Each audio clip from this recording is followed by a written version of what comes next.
Good morning, good afternoon, good evening, wherever you may be. I am your humble host, Mr. David Null, also known as Hawkeye Two Feathers. And I do continue to pray each and every day that each and every one of you will continue to learn how to accept and receive the knowledge, the healing, the wisdom, and the many blessings from the universe. And I greet you with the love and the honor of the infinite creator. Now, for tonight,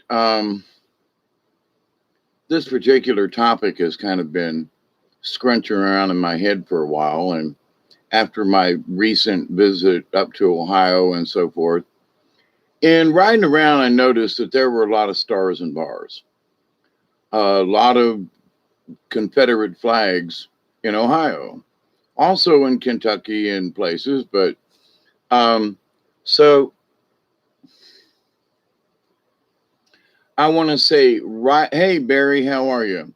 I want to say right off the bat, this has nothing to do for me about slavery or racism, but we're going to discuss slavery and racism in that's what a lot of people have been led to believe, what the stars and bars or the Dixie flag or, what it means to them. And so you say, well, it represents the South. Okay. The South seceded from the United States legally. Okay. They said, we have become the Confederate States of America. So there's been a lot of discussion, and I have been doing some little hip hopping and looking at some of the Confederate stuff. And, my use of the word Mason Dixon line. But, Georgia, Florida, Alabama, Mississippi, Louisiana, Texas were basically the primary states that said adios. Then it was Virginia and North Carolina and South Carolina and Tennessee and Arkansas that joined after Fort Sumter, okay, in South Carolina. So, but a lot of people will say, well, it was all about slavery. Now, for many folks over the years, with the many discussions and,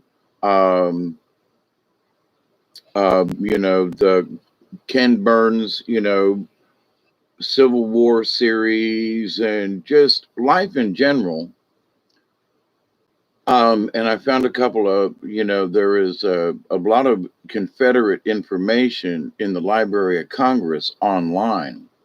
And you can see they've taken, actual pictures, microfilm, microfiche back in the old days of some of these letters, written pictures, all kinds of stuff about the Confederacy. But here's one of the main things that people just simply forget. It wasn't so much about slavery, because guess what? Kentucky, several states in the North were slaveholding states during the war. Kentucky, let me find my little map here. I was kind of surprised. Greetings, everybody. Hi, Gaza.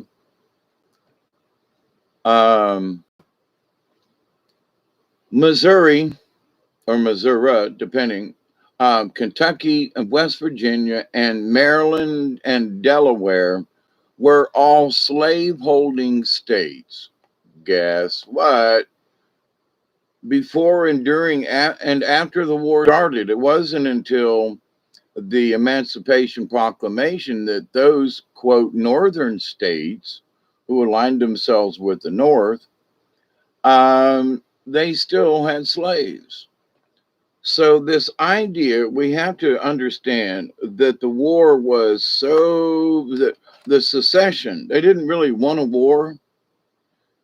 It was the North that was like, no, damn it, you're going to do what we tell you. And the South was like, the hell with you. You don't have to tell us what to do. We seceded from the United States. We left the United States and became the Confederate States of America. And with that, they created their own flag, this commonly known as the Stars and Bars. Now, why are people up north, Michigan and places, Ohio, why are they flying the Stars and Bars? Does it mean they want slavery back? Does it mean that, they are racist Nazi pigs? And these houses that in places where I saw, I was like, they didn't seem like skinheads or nothing like that to me. You know what I'm saying? So my question about this has been for a while. Why are so many people want to display or have I'm going to call it a Dixie flag? Hey, Mossy Man, how are you?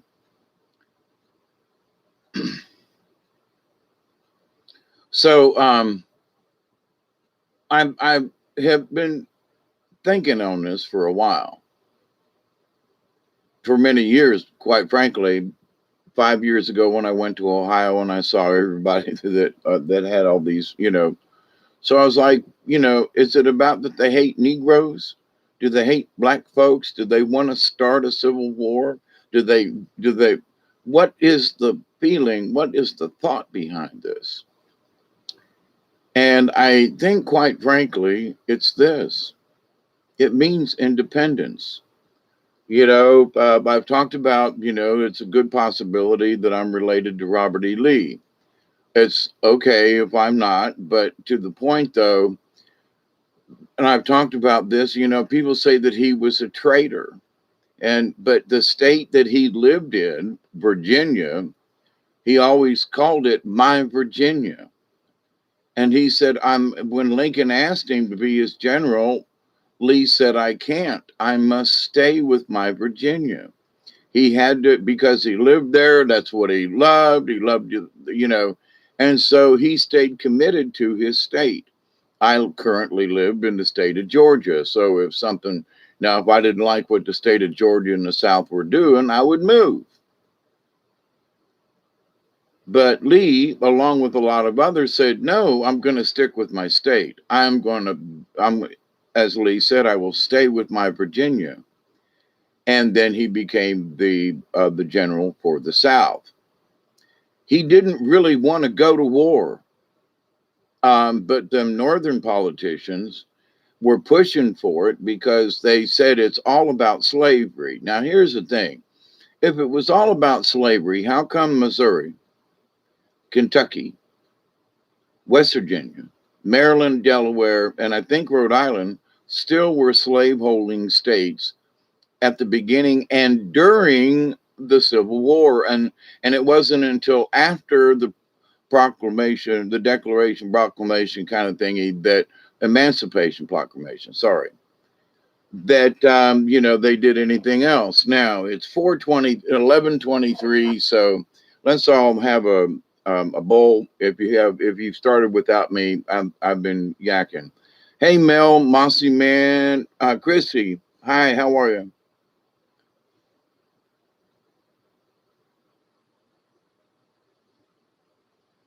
I got you, Christy. So, but here's the thing about this. So, what was it about the flag that people want it now? What does it represent to them now? And after all these movies and all the stuff and people can do their own research now, and to go and look and search the papers and read them themselves. And so, the correspondence, Lincoln papers, all kinds of stuff, right? From the South and from the North. And we can read them for ourselves and make our own conclusion. It was not simply about slavery. It just wasn't. It was about the Northerners trying to tell the Southerners what the hell to do and how they should be. And it was like the Southerners, whether they were right or wrong, they had all these cotton plantations, whether it was good or bad. I mean, I have picked cotton both by hand and with machine. I have worked around cotton farms down here in the South, so I understand what it means. Okay, I've worked in a cotton gin several years and baling cotton and working on machinery, so been around the industry. You have to have a bunch of people when it's time for cotton season. And whether slaves was right or wrong, they needed people in order to do it because they had not invented, the mechanical cotton picker. Even the current mechanical cotton pickers are not very really efficient, but hand picking is like, and it really bad. Anyway, so the Southerners knew what it required to get the cotton in, to get their crops in. Right or wrong, they knew what they needed to do. And beating their slaves wasn't going to get it done because I've talked about this before, that a lot of the times the lady of the house was the one who was because the master was off always doing whatever they do. But, the missus of the house was really the true boss on a lot of instances on a lot of these plantations. And they took over when the gentlemen went to war. So this isn't about the Civil War, but it is about the flag. Now, I was reading some highlights today in the news, and people are saying that the United States is ready for another Civil War. Now, you've heard my comments since I've been back from vacation, and I just don't see it. I just don't see it. There may be people that will claim that and that these folks or those folks or them folks or that band or whatever it is. And, and talking with my brother and some other folks here these last few days, it's like, we absolutely do not see what they're trying. And even some of these folks are the preppers and stuff that I've listened to and watched for some of them many years now. And they're all talking about, oh, the Civil War is going to start tomorrow kind of thing. And I respect these folks, but I want to call bullshit on it. Like, no, it ain't.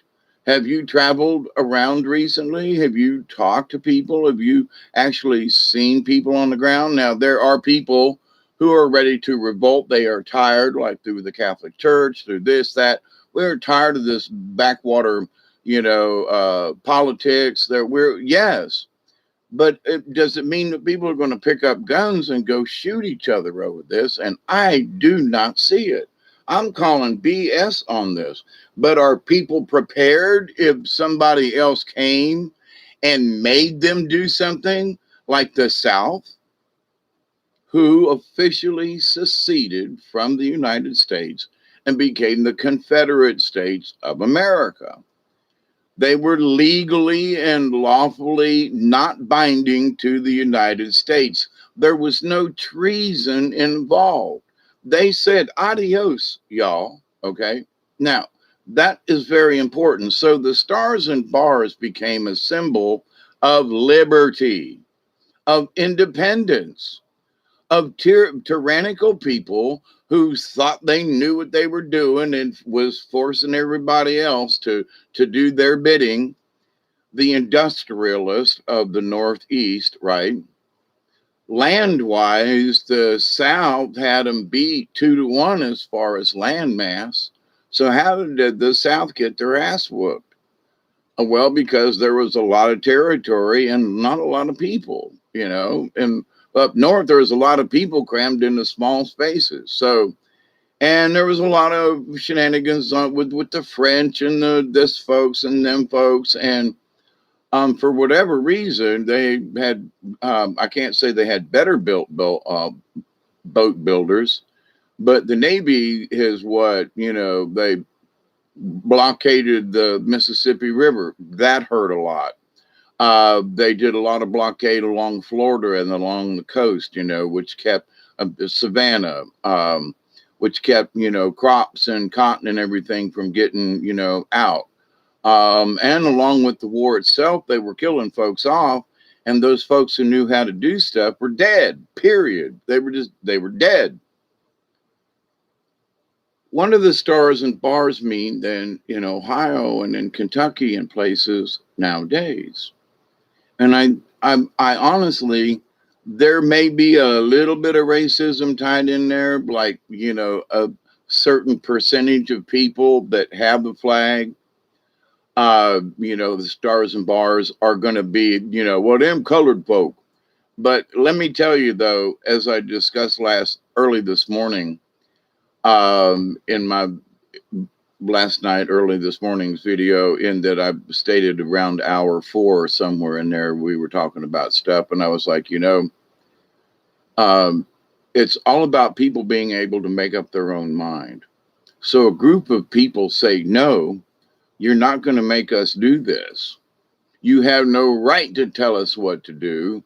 We're going to form an entire new nation, the Confederate States of America, and we're going to do what we want to do. They have their own constitution. They had their own money. They became an entity unto themselves. What does that mean to you and me these days?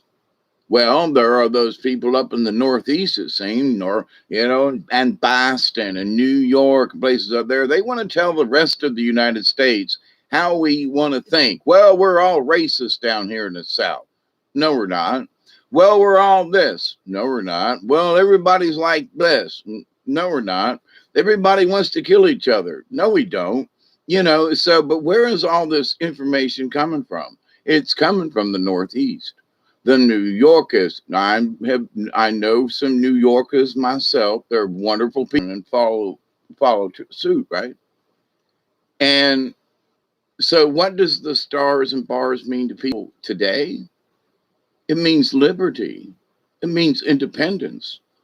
Is that small little bit of, racism in there? But the people that I've talked to, it's like, listen, black folks, Mexicans, Chinese, it doesn't matter. To them, they're not any better than we are, meaning white folk. Whereas what's being touted to a lot of people is, wait a minute, Black Lives Matter means more than anybody else's life. I've been beat up by a black man in Tallahassee, Florida. They never caught him. He knocked me out, put me in the hospital, head concussion. I still have a scar right here on my nose where his ring literally cut my nose. Nothing ever happened. Do I hate black people? No, but I hate that black sumbitch. Sorry, but he was black, and then in my opinion, and after all these 30, 40 years, he's a sumbitch for knocking me out and doing what he did to me. There was no reason, no call. So, but does that mean I'm racist? Do I hate all, did I call him the N-word? No. There are times when I have, when my brain is hurting that I use a few foul, more language, but to the point though, he in truth was a black man. Okay. So, but do I hate all black men? No, because of what somebody did? No. So am I racist in that? I don't think so. You've heard me discuss how I have, have fit in with, different nationalities, and I'd be the only white person. And I didn't do it on purpose. That's how it ended up being. So I have been accepted by all these different races without any because I don't see color. I see people. I see real people regardless of color, So, but in this hierarchy of things, why are folks then wanting to show the stars and bars? Because they understand what the Southerners felt. It was about tyranny. It was about people trying to oppress them.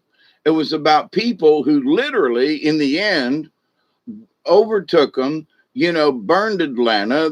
All these people right down. Then, Sherman's march to the ocean. There was no sense in what he did. The South was already defeated.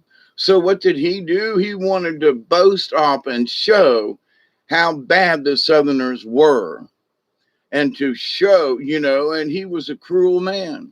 He burned farms and houses and people, white and black. He just didn't care. Burn it all, he told his boys. And, Sherman's march to the ocean. Atlanta had already been taken. Macon was like barely surviving.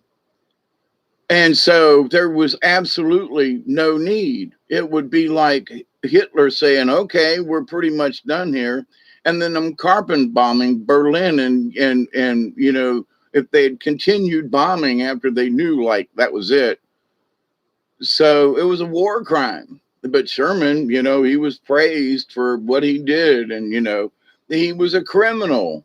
He was a thief, but Sherman, his march to the ocean because he was on the winning side. So we want to talk about, how them folks were so prejudiced. And so now I haven't met everybody and spoke to them that have a stars and bars hanging in their house or whatever, however they display it. But you can look at the house and you look at the people and you see how they interact with the community. And you go, now, is this a Southerner? And I mean this with deep respect. Is this a Southerner who's been reborn in the North?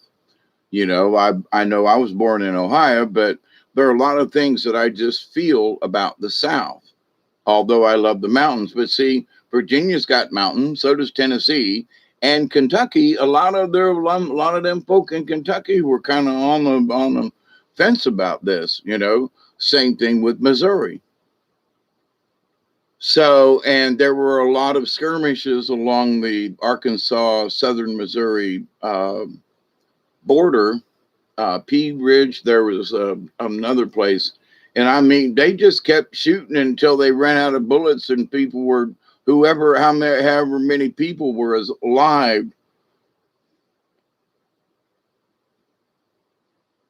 So what do the stars and bars mean now?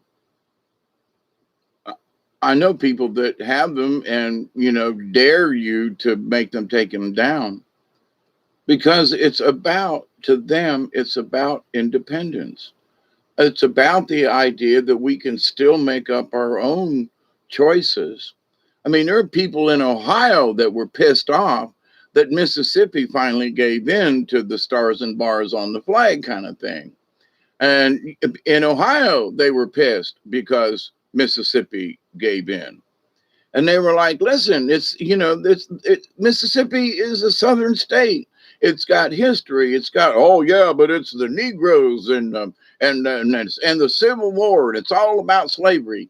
It isn't really. It's about tyrannical people telling other people what to do and them saying, sorry. But now during that Civil War, they had to have people to, take over the South. They needed the land. They needed the resources. And I talked about carpetbaggers, and Northerners go, well, what's a carpetbagger? And I said, hold your ears, kids, but a carpetbagger is a goddamn Yankee. A damn Yankee is one that comes down during the winter months and goes back in the summer. But a goddamn Yankee was a carpetbagger who came down and stayed in the South. And there are folks right now who are still carpetbaggers coming down from the North, moving into the South, trying to tell Southerners how they should act. Over in Valdosta, I was over there trying to get doing puppet shows. And I've done big things in Albany and Thomasville and Moultrie and Cairo and Sylvester and a lot of these other Americus, Georgia, up around where Jimmy Carter's from. And couldn't get in the city limits of Valdosta for doing anything over there. And when I found out, I went doing a little bit of snooping. Took a couple of days, rode down there and, went into the Chamber of Commerce, went into different places down, and just kind of looked around. Hey, Andrea, how you doing? Have I missed anybody? The Chloe? Hi, Christy. Guessing a carpetbagger, not by choice. I was asked to come to Texas. Well, that's different. The carpetbaggers came down here with the purpose of, not moving into the South, to be a Southerner. They moved to the South to turn the South into a Northern state. There's a big difference. So there's a lot of people who migrated both ways. Now, years ago, there were folks in Dayton and places up in Ohio that were really pissed at the black community. And I got to say that the black community kind of showed their ass a little bit, a little too much, like you owe us. And I'm sorry, it's been 200 years ago. Nobody owes you anything. And if there's any kind of animosity between the races, it's that black folk have just as many opportunities, if not more, than white people. And then when the quota system came out years ago, where, affirmative action and you must hire so many blacks, and there were white people going, we don't have any blacks around here. We don't have any Mexicans, but I can't get a job because you have to have a quota. So that pissed off a lot of people, both black and white. But in that there should not be a quota. Well, they had to make people see it this way. It was already working towards that. But, when they made people do it, then it made people mad. You're making me hire someone who may not be qualified simply because of their color. That's wrong. Sorry, don't care where you are, who you are. If you got to hire someone, don't care what color they are, but to make a quota and they're not qualified, say you're getting an engineer in. I've worked with some engineers, nice folks, some very intelligent black folk, Cuban people, Russian, South American, Canadians. I mean, I've known, but to hire someone because they're black or Hispanic to fill a quota when they're not qualified can be disastrous to a company. Seen it happen. Well, we had to hire this guy, that damn quota system. Yeah, okay. And they couldn't screw a light bulb in, honest to goodness. And they had a bachelor's degree in engineering. And I'm like, but this guy couldn't screw in a light bulb. So, but they had to hire him for so long, and they had to prove that he wasn't qualified after they hired him. So for 6 months, we had to put up with this guy that screwed everything up because he was the engineer. And then he left everybody hanging and just walked out one day and said, bye, I got a job with Nissan up in Tennessee, and walked out. And those of us who were doing his job to make him look good and to, cover his butt, we're still doing our jobs. You know what I mean? But, he was a man of color, but he didn't really know what he was doing. He really didn't. And how he got a job at Nissan, as a major, engineer was beyond me, because he could barely do his job there at Prestolite. So, but anyway, whatever the quota thing is, whatever, he was just there long enough to get some extra brownie points. And because in order for him to go to work for Nissan, he needed to work for a tier 1 company, so that he knew something about what was going on in the automotive industry, when he didn't even know how to do an AutoCAD drawing. He didn't know how, anyway. But to the point, I've seen it in action, and the company suffers. The engineering staff suffered because we had to cover for him for his mistakes. And then when he just walked out on everybody, nobody knew what he was really involved with. So there were people coming to us, saying, well, this guy, the engineer guy, he said blah, blah, blah. We were like, sorry, he ain't here no more. What do you mean? So, we got stuck holding the bag in a lot of ways. And it took us 6 months to, clear up some of his mistakes that shouldn't have occurred anyway. But anyway. So this idea, though, because he was of a black nature, and he made sure everybody knew it too. Well, I'm your new black engineer here. Well, there was already 2 black engineers already there. They were junior engineers, but they were still there. And he touted it and wore it on his sleeve, and everybody else was like, what is with this guy? But he had one agenda, and it was his agenda, and he used his color to the full benefit of his position. And it sucked. So out of 700 people there, not a whole lot of people liked him. Like as for me, when I left, they 2 shifts gave me an hour going away party each shift. So, when he was gone, everybody's like, thank you, Jesus. He's finally gone. We can get down to our doing our job again. Anyway.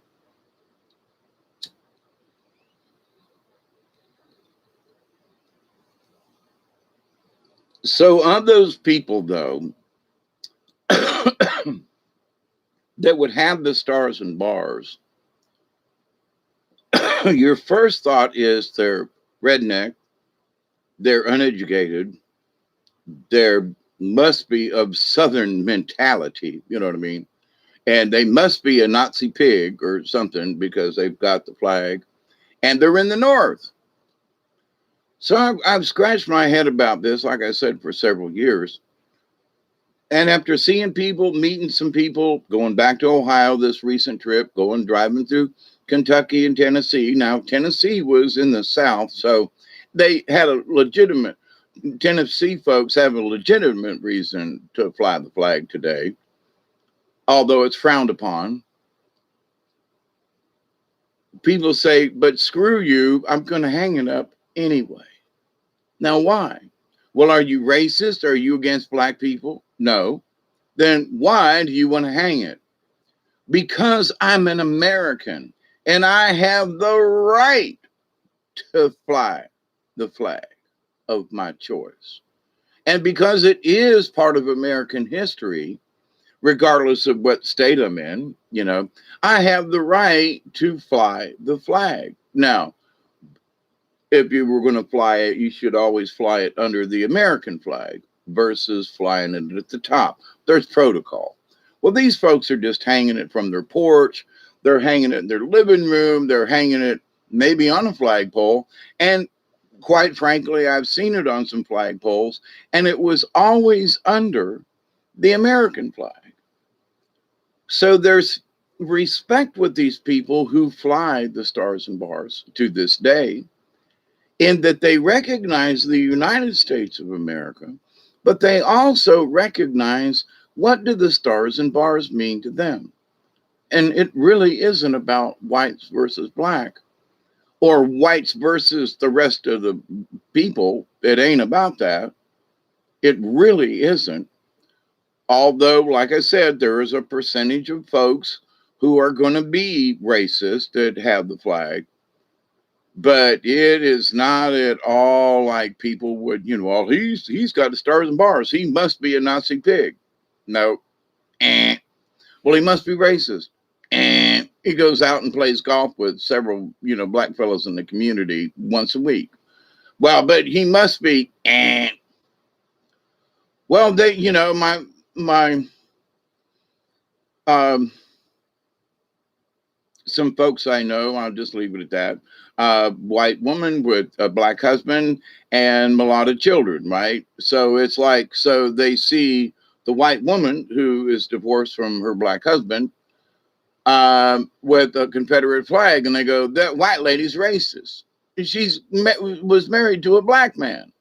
And you go, well, wait a minute. So that can't be true. But why are you flying the stars and bars? Because the South had a right to secede. They had the right and the obligation, actually, because of what the North was trying to make the rest of the planet do. Now, you look at the United States today and you go, you think about, after all these states I've been through, and the folks that I know in Alabama, and the folks that I know down in, in Florida, and the folks that I know, you folks, meeting you all, and you're all from around the planet, I love you all. Thank you. But we got to stop and consider, what does that stars and bars really mean?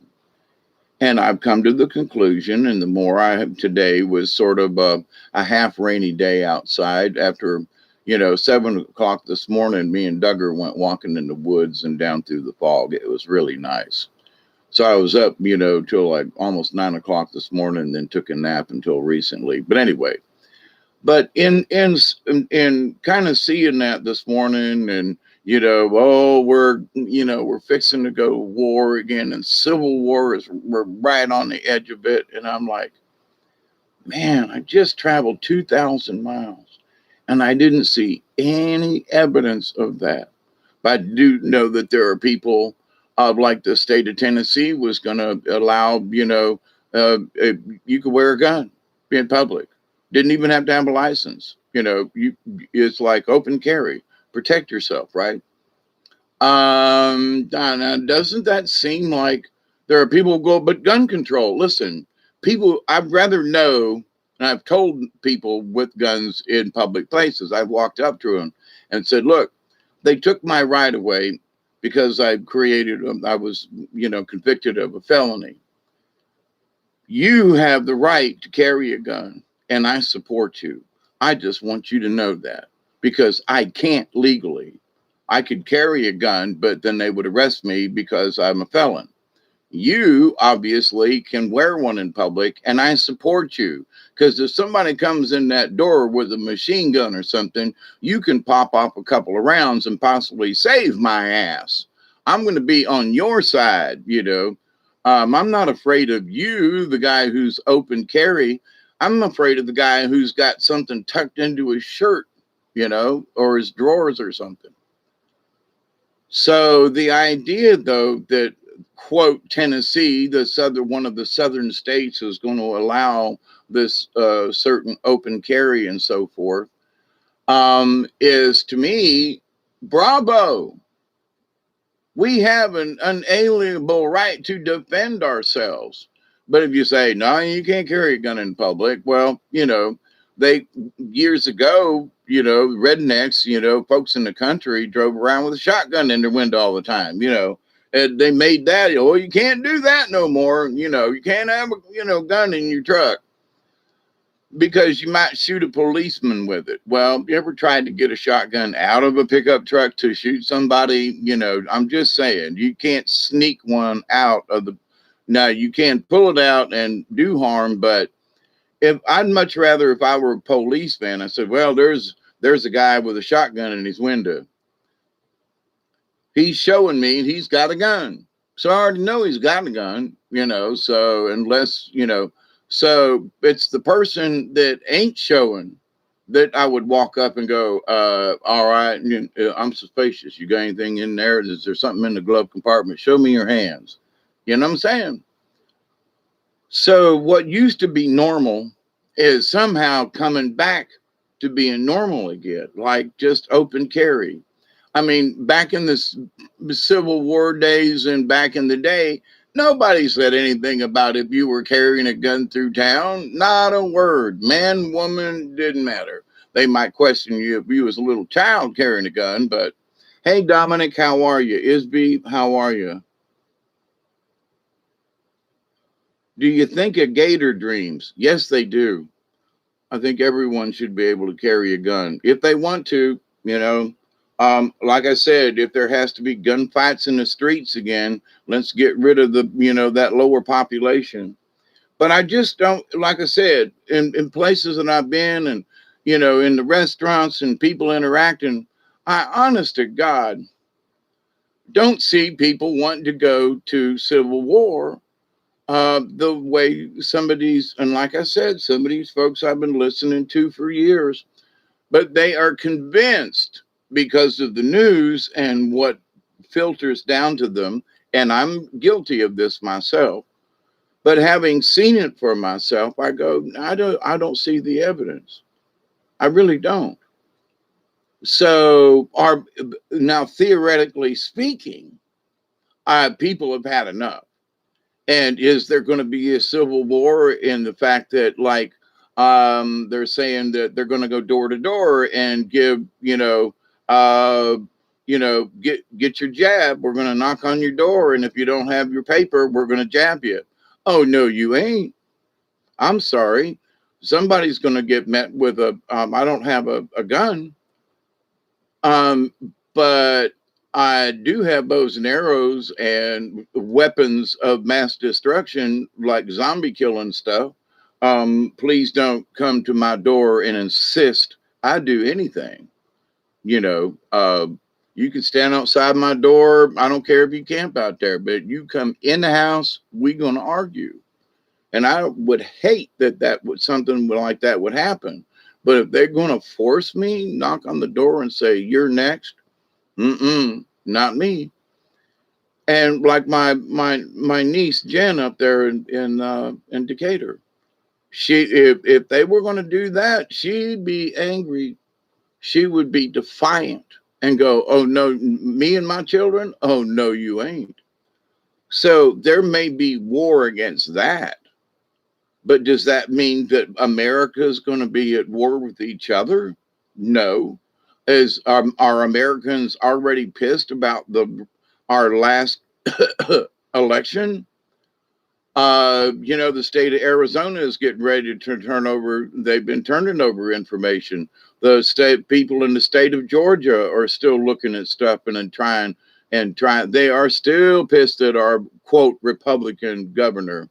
There are a lot of folks that would really like to take him out back and lynch his ass and hang him from the highest tree. Woman, would you weep for me? Anyway, Roger Miller, Dang Me, the song back in the 60s. So, this idea, though, that because you display the stars and bars, you are therefore a racist, a bigot, you hate all, that just isn't true.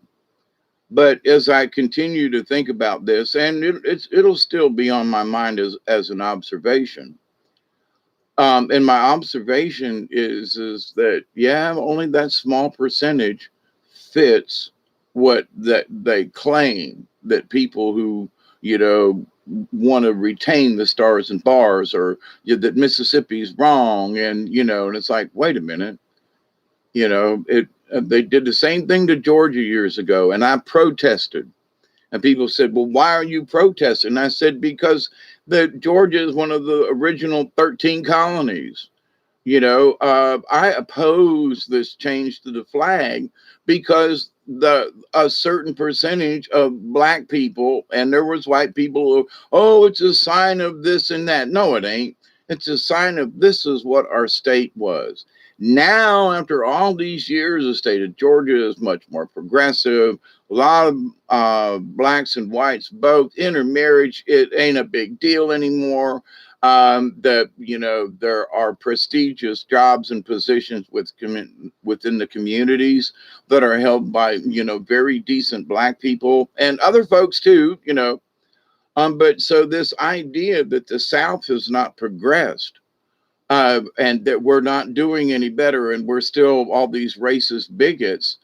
The rest of y'all just go to hell, meaning them. You know what I mean? Because it just ain't true. So I want to hang the stars and bars because of the heritage. I've lived here in Georgia. I've been around people. I've been to Andersonville several times and to the cemetery there. And, if you've not read about, or there was a movie about Andersonville prison, you should check it out just because. And people want to blame Southerners for the cruelty. Well, you have to understand that the Southerners were driven to the cruelty. And the cruelty within the men and so forth within the prison in Andersonville wasn't very nice either amongst themselves, the Northerners. But, that is the ravages and the savages of war.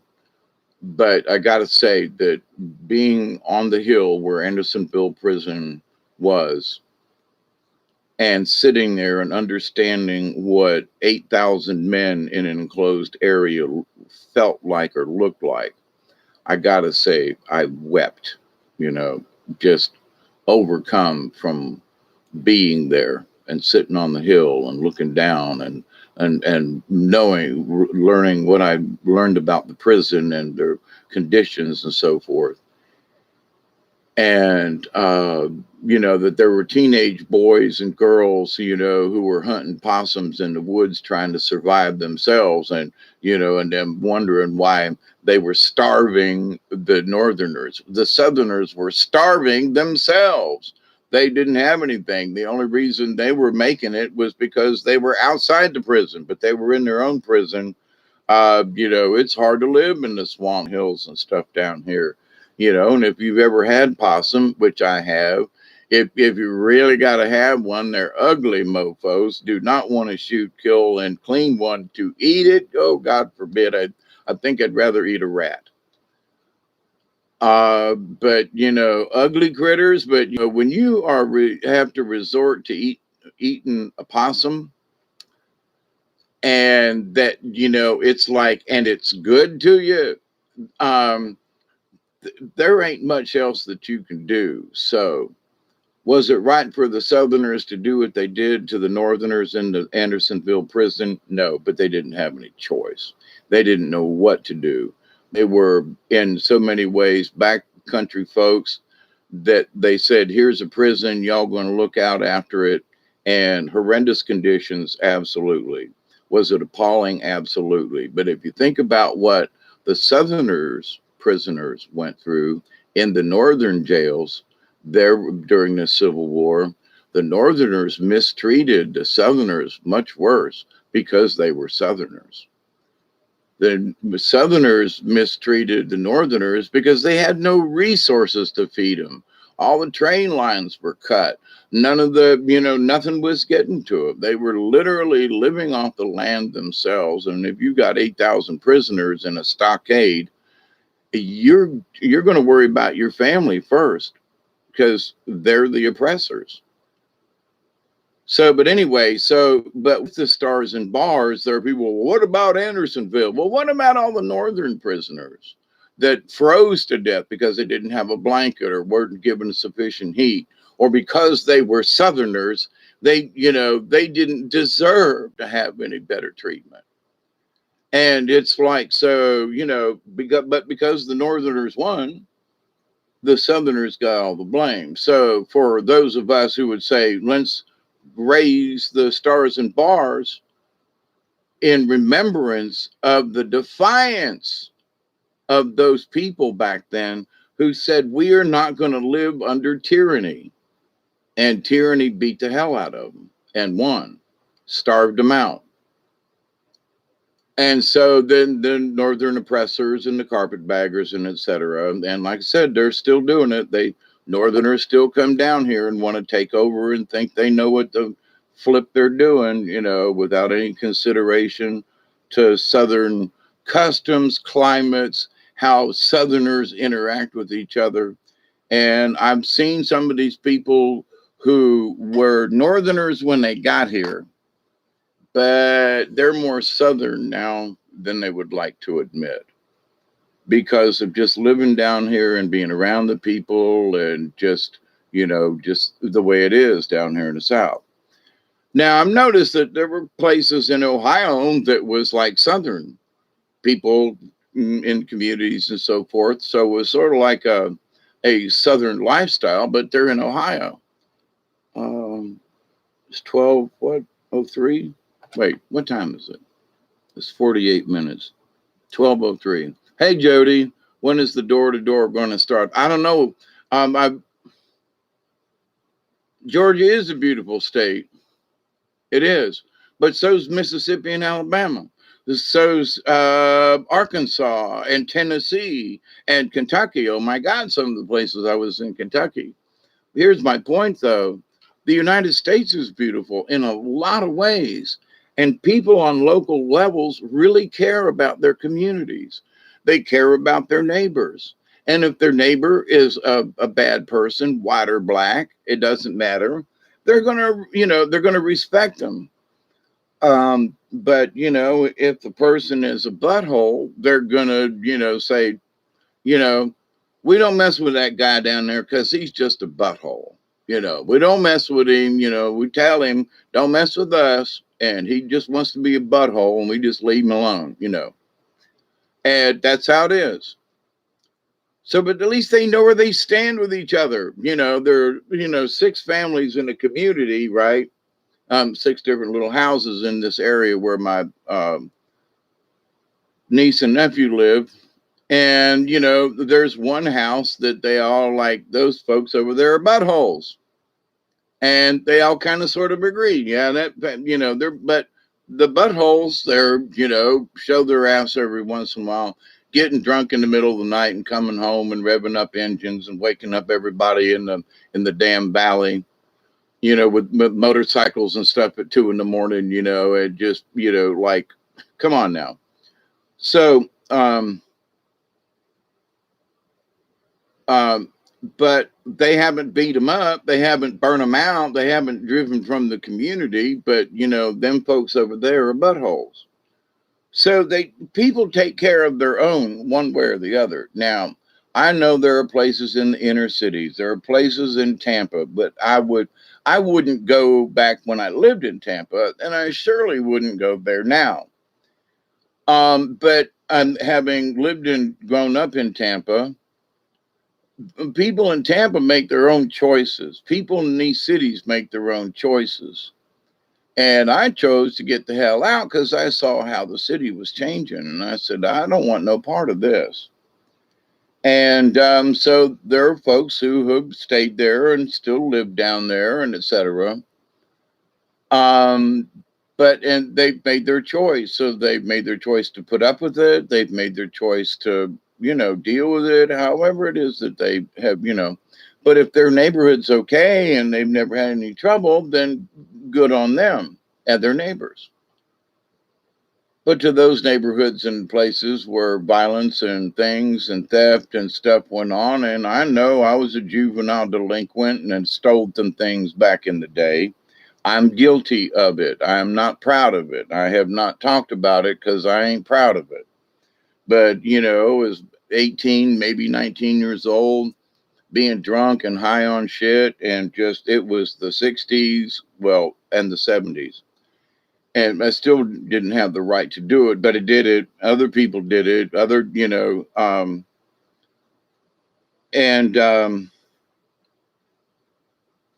have tried to give back over the years that which I have, quote, stolen.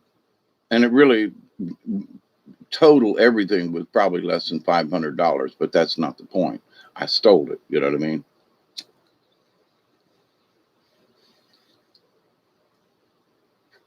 So what do we do? Do we have the right, regardless of where we live, to hang up the flag of Dixie, to hang up the stars and bars without someone saying, you're bigoted, you're racist, you're a Nazi? And my answer to that is yes, we should have the right to display how we feel. But how people feel about it now, they want to drag up the Civil War when actually and honestly, that's not how people feel. So the stars and bars to me represents true liberty. Okay? Down with the man, down with tyranny, down with the big money, because folks up in the Northeast had all the machines and they were making the better rifles and they had better coal and they had better stuff, and the South was struggling because they didn't have the same resources that the folks up there in the North did and still do. So from an industry standpoint, the South was way behind before the war ever started, and the fact that the Southerners held the Northerners off as long as they did was like a testament to a true Southerner. They were like, no, you ain't going to invade us. And so Southerners rarely crossed the line into West Virginia and some places, and some places in Kentucky and up in there and all. But all the battles happened in the South. So the North really wasn't, their land wasn't occupied by the opposing force. Their farms weren't ravaged and burned. Their livestock wasn't stolen for the Northern armies when the Southerners were, barely surviving. Cattle and sheep and all kinds of livestock and chickens and everything were taken, slaughtered, and left the people in the South to starve. Oh, conquering heroes, them good Northerners. Now, being born in Ohio, I had this sort of Northern mentality for a little while. And then growing up in the South and learning what I've known and growing up down in Tampa and then moving up here to Georgia, I'm like, no offense to the Northerners, but we Southerners did not invade them. So the Stars and Bars is defiance to people who an invading army into their community, their way of thinking, their way of life, their everything, their land, kill all the people that they could. Sherman's marched to the ocean, and and the country cheers. The North wins the war. Okay. And the North was so generous, they let us Southerners back into the United States. But they wanted to hang Robert E. Lee. They wanted to hang and prosecute all these generals. And I've talked about this, but what few people don't know is that Mount Vernon, you've heard George Washington talk about Mount Vernon. It's across the river, the Potomac, right, from Washington, D.C. And it's Arlington Cemetery now. It was a gift from George Washington to his granddaughter, who was married to Robert E. Lee. So the land was George Washington's property he bequeathed to his granddaughter and didn't actually belong to Robert E., but they confiscated their property after the Civil War and wouldn't give them any kind of recompense or anything, restoration. They had to sue the United States to get anything back, when it was a gift from, guess who? The first president of the United States, George Washington. But because the North were such assholes, they took over the property and turned it into a cemetery. Like, you'll never get your property back. We're going to bury all the dead people there. And it's your fault, pointing their finger at Lee. It's your fault, so there had to be blame. When Lee was just an army officer, but they blamed it on him. And they, of course, Jefferson Davis, and they chased him all the way down to Coffee County and around Douglas, Georgia. And there's, the little White Houses. There was a place where he fled to, but they finally caught up with him towards the end of the war, because they wanted to hang him. And it's like, but here's the thing. The Southern states seceded. They did not belong to the United States any longer. So all of this about treason and everything, I mean, it wasn't like, it wasn't like they wanted to do like a Nuremberg trial kind of thing, but the Southerners were not Nazis, They were not trying to take over the world. They were defending their own damn property. So this whole idea of what the Stars and Bars represent, to me, it represents freedom. It represents a people who were willing to stand up for what they believed in. And a bunch of them believed in it because they all agreed and became the Confederate States of America. They wanted to be a part of it's would have been kind of hard to, chop off the Southern states, as it were. 1214. I'm not going to drag this on, but, there was so much Northern stuff and influence, for example, why did the United States, the Constitution changed and everything after the Civil War? Because the United States sold out to the Vatican and folks overseas and became a corporation because they were in such debt to the rest of the world, because they wanted to, they invaded the South and made them, conform. So here's the thing. If somebody comes into your neighborhood and wants to make you do something, you might want to grab them Stars and Bars and go, oh, hell no. Oh, hell no. Now, sorry, but oh hell no. And that has nothing to do with race. It has nothing to do with status, because as Robert E. Lee said, I must stay and fight with my Virginia, for my Virginia. So he knew they were going to invade his homeland, and they did. They confiscated his property given to him, his wife, George Washington. And come on now, ain't this a raw deal? So these same people who are controlling the news, these same people who are trying to control the rest of our points of view. And I got to say, for a long time, I was on with him. But after having had this trip and being literally on the ground and, visiting with people and, stopping in small town America, and I'm just, yeah, man, it just ain't there. There's animosity between some people, but there's always animosity between some peoples. Somebody's going to think something different in your neighborhood. Okay. You don't like the way I painted my house. Okay. A bright shade of pink.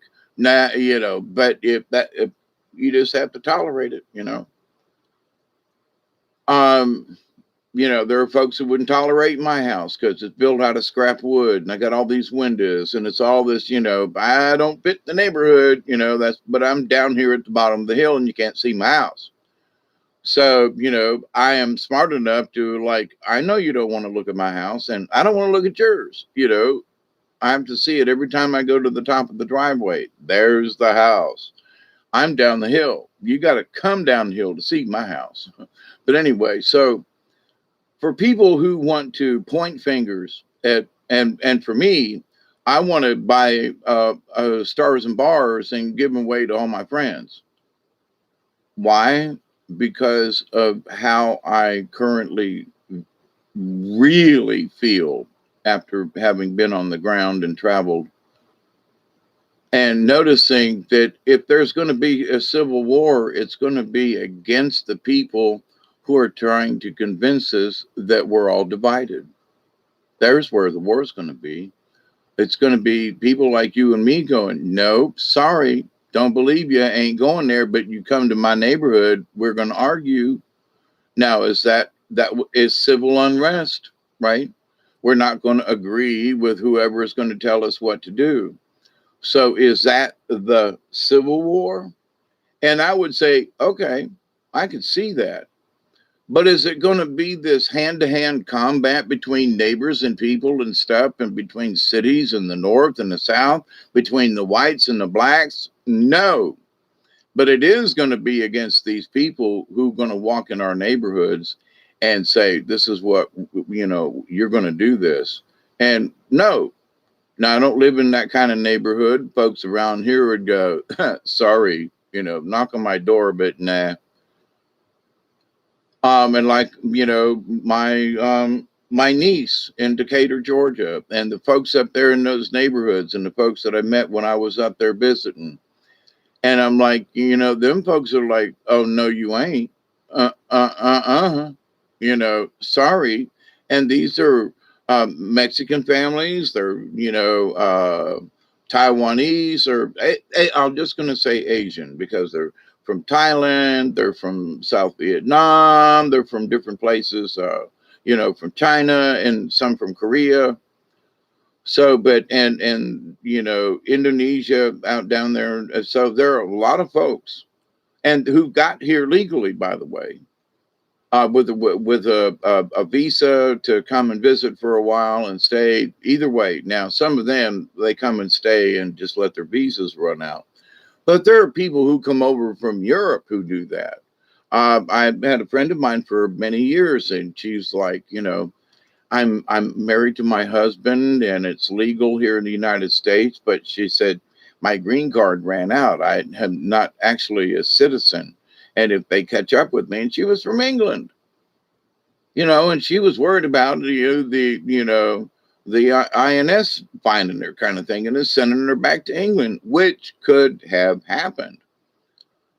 But everybody, Miss Victoria, but nobody knew that her green card had run out like many years before. She just, everybody accepted her. She was part of the group and everybody, blah, blah, blah. She had a job. She worked. She provided. And, um, but technically, she's not an American citizen because she didn't take the test and all. So, do we want to send her back? You know, uh, you know, her allegiance, she still has, certain allegiances to the UK and England and traditions and things, but Mexican folk who move up here still hold their Mexican traditions, but they want to live here in America and provide and they pay taxes and so forth. I see nothing wrong with that. So my tradition, if I was a northerner, okay, my brother wants me to go ice fishing with him. I've never done that. I'm sure I want to go try it, even if it sounds crazy and harebrained. That's right up my alley. So I've done other harebrained things when it was, we don't have rivers and lakes that freeze over down here, but but why not go try it out? Simply because I live in the South and have never we don't have those conditions. Don't mean that I wouldn't have done it if we had those conditions. You know what I mean? So, but anyway, it's up to us, and just the adventure in each and every one of us, or whether or not we have an adventurous soul about us. But in this idea, though, that what I would say to you, just in general speaking, fly the stars and bars, because to me it means freedom. In a way, it sort of means defiance upon tyranny. And again, as I've just stated for the last hour and 6 minutes, and it's coming up on a 20. So I was going to share a bowl with everybody. Getting stoned in an ice shack is so fun. Delaney, I really want to try it. I really do. I really want to try it just for the hell of it. I look at it like this: when it's summertime down here and hot and humid, going out fishing, you cannot, there's nothing that you can do that's going to like get you cool unless you sit in an ice chest or something. It's just horrible. But in the wintertime, I can dress, I can put clothes on, I can build a fire. There are things I can do. But down here in the South in the summertime, when it's hot, it's like, that's it. You're going to go find someplace where there's at least a fan. So, but anyway, I can, and if I'll go fishing in the summertime down here, I would damn sure go ice fishing up there, is my point. I could dress for it. You can't undress enough for fishing down here in the South. But anyway, for early 20 for folks.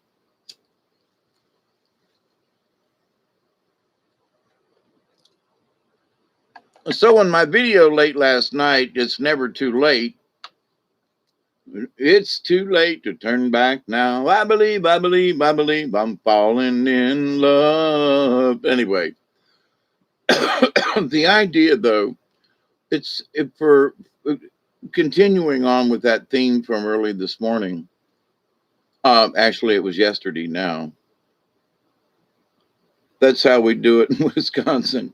Hook up ice shacks with heaters and yep. That's what my brother says. He, depending on, he said they have driven over 300 miles. Now that would be like from where I am to Tennessee. That's about 300 miles from here to Tennessee.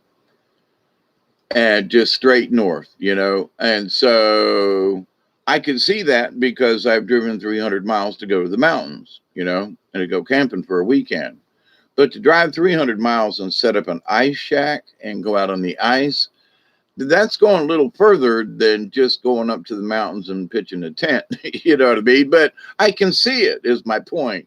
But yeah, I'm getting more excited about it. And it's just the middle of summer. It's just summertime. Like, I'm ready to go ice fishing. And, anyway, but to the point. Yeah, I want to try it. Yeah, I do. And I'm gonna figure out how to get up there one way or the other. If I have to take a darn bus or hire somebody, or I'll figure out how to get back up there. But anyway, um, with the stars and bars, though, so like I said, there is still them old we hate us some niggers kind of folk. Um, and there's some folk around here that like they'll tolerate them, but they don't want them in the neighborhood. But being in the neighborhood means you have to have 20 acres. You have to have 50 acres, and folks just ain't going to sell, unfortunately. Uh, Although they will sell, there's a big piece of property on just on the other side of the bridge upriver from me. It's a beautiful piece of property.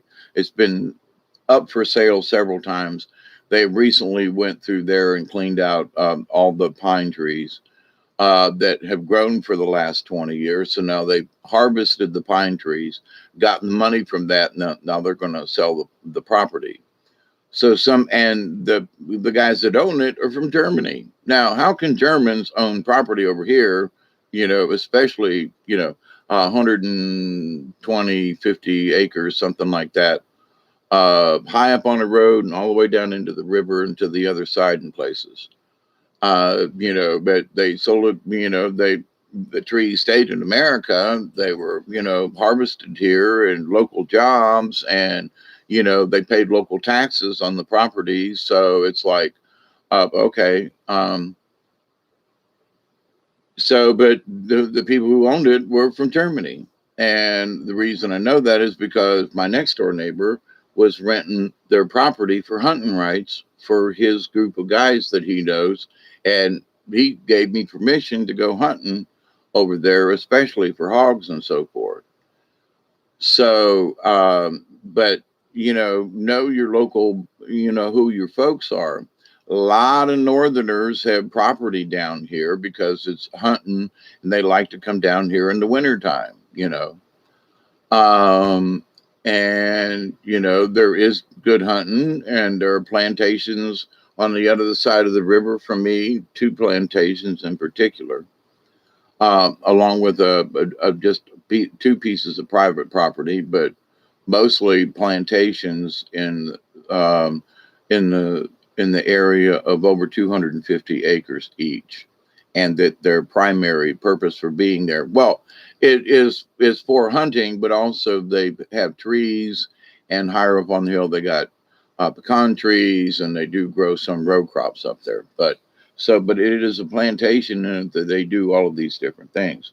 But it's a large piece of land, and then just downriver from it is like a 350-acre plot of land owned by, quote, a plantation.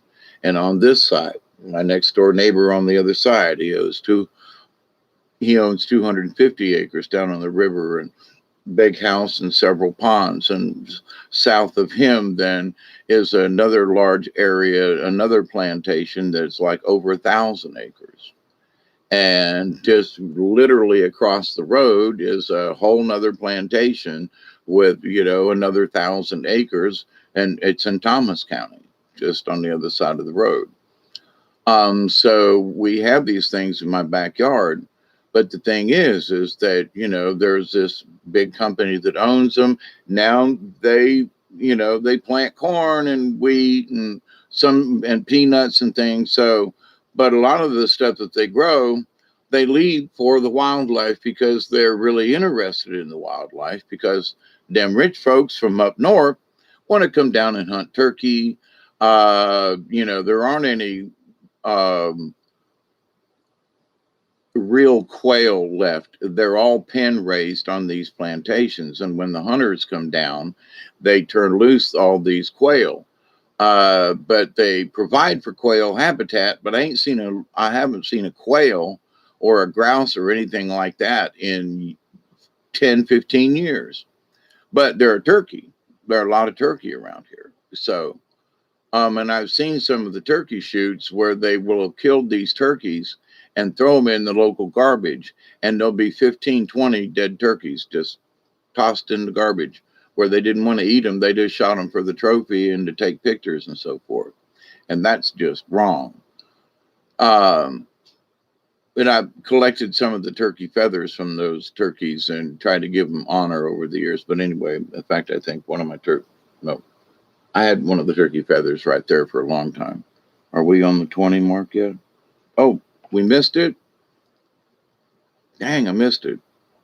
Well, here's the late 20. But to stay on topic about the Dixie flag, if Northerners lived like true Southerners did or do right now, and how they interact with each other, and I saw a lot of Southerners in Ohio, and what I mean by that is they were country folk, they were Americans, they were committed to their jobs and their neighborhoods, and and stuff, and they were just normal folk.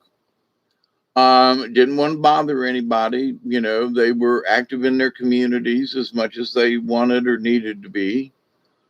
Kept their jobs until they retired.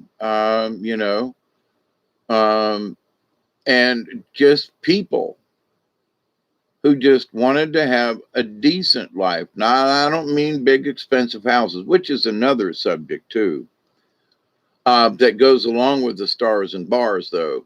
There are people down here, and they came from up north, I swear, because Southerners don't really feel this way. But now in the old days, they built these big Victorian homes, and then down in Thomasville, and Moultrie doesn't have near as many as they used to, but Thomasville, down on Dawson Street and so forth, there's a whole, several blocks on a street down there of Victorian homes that date way back, fine homes. And they used to do an open house once a year on a Sunday or something where people could walk along the houses, and they would let you come into the front door. They might not let you into the house, but they'd open the door and show you, and here's this house was built and so forth. And there's a local registry in Thomasville and historical society. And they're very proud of those old homes and their traditions.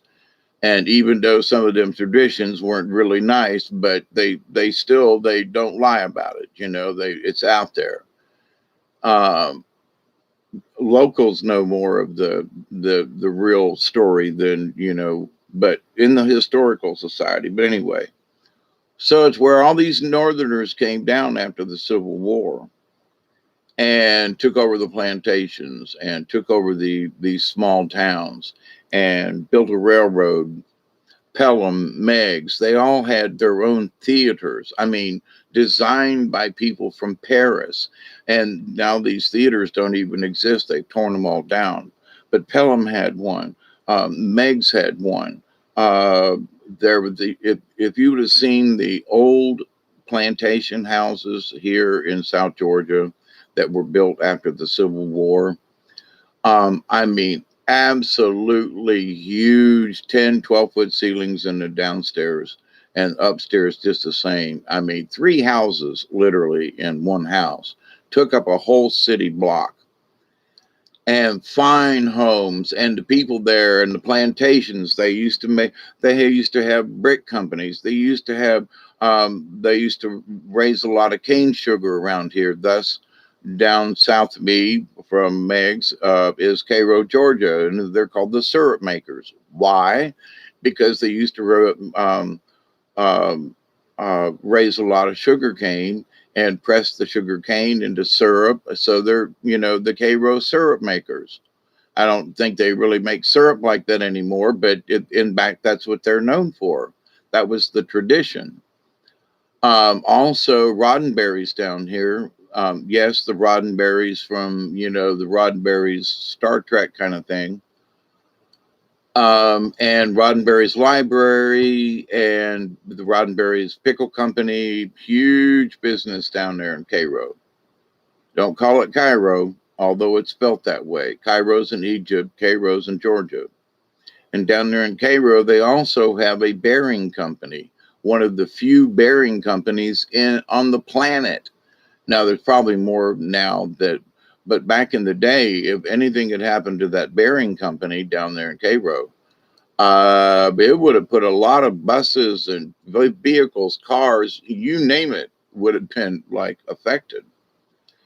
And so there are talks that there were underground facilities for the engineers and people, because that would be a prime target if you wanted to wipe out the industry in Georgia, or not just in Georgia, but in America.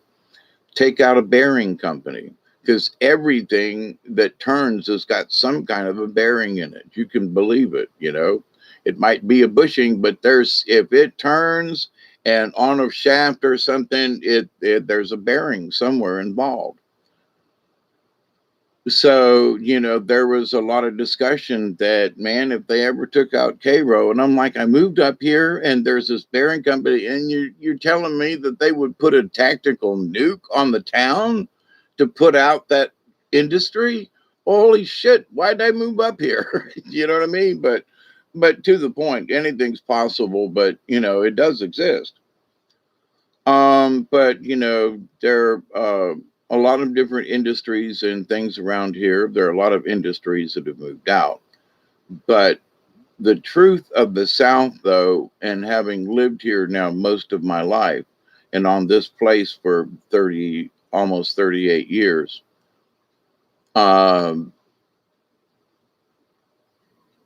yeah, 37 years, because I bought the place in 82. But I moved on it about a year and a half later, because there was no electricity and I couldn't afford it and a bunch of other stuff. But anyway, so I bought the place in 82 and then moved on the place around 1984 here. But I've had, it's been in my name since then. So I've watched the place develop, and now there's a forest up here in my backyard and all that kind of stuff. So I've literally watched the earth produce a forest.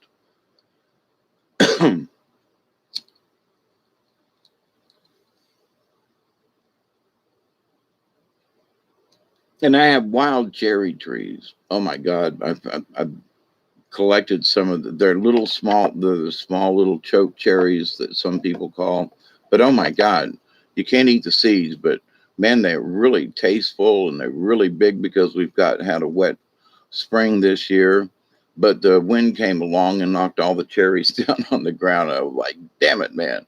But so cherries, the cherry trees that are on my property now. So, and looking around, I've talked about well, actually, I haven't talked about the elderberries yet, but they're producing. But the mulberries, the two different types of blueberries, and also possibly a huckleberry that are just naturally here. And now that there are many cherry trees now, and in these next year or so, there's going to be enough to where there's small cherries, but you can make, not that I'm into making wine, but you can make wine or jellies, or you can just eat them when it's the season. And, and they're coming up all over the place. So it's like, why not, let those just continue to grow and cut out the things underneath them, different bushes and stuff, so that they will actually thrive.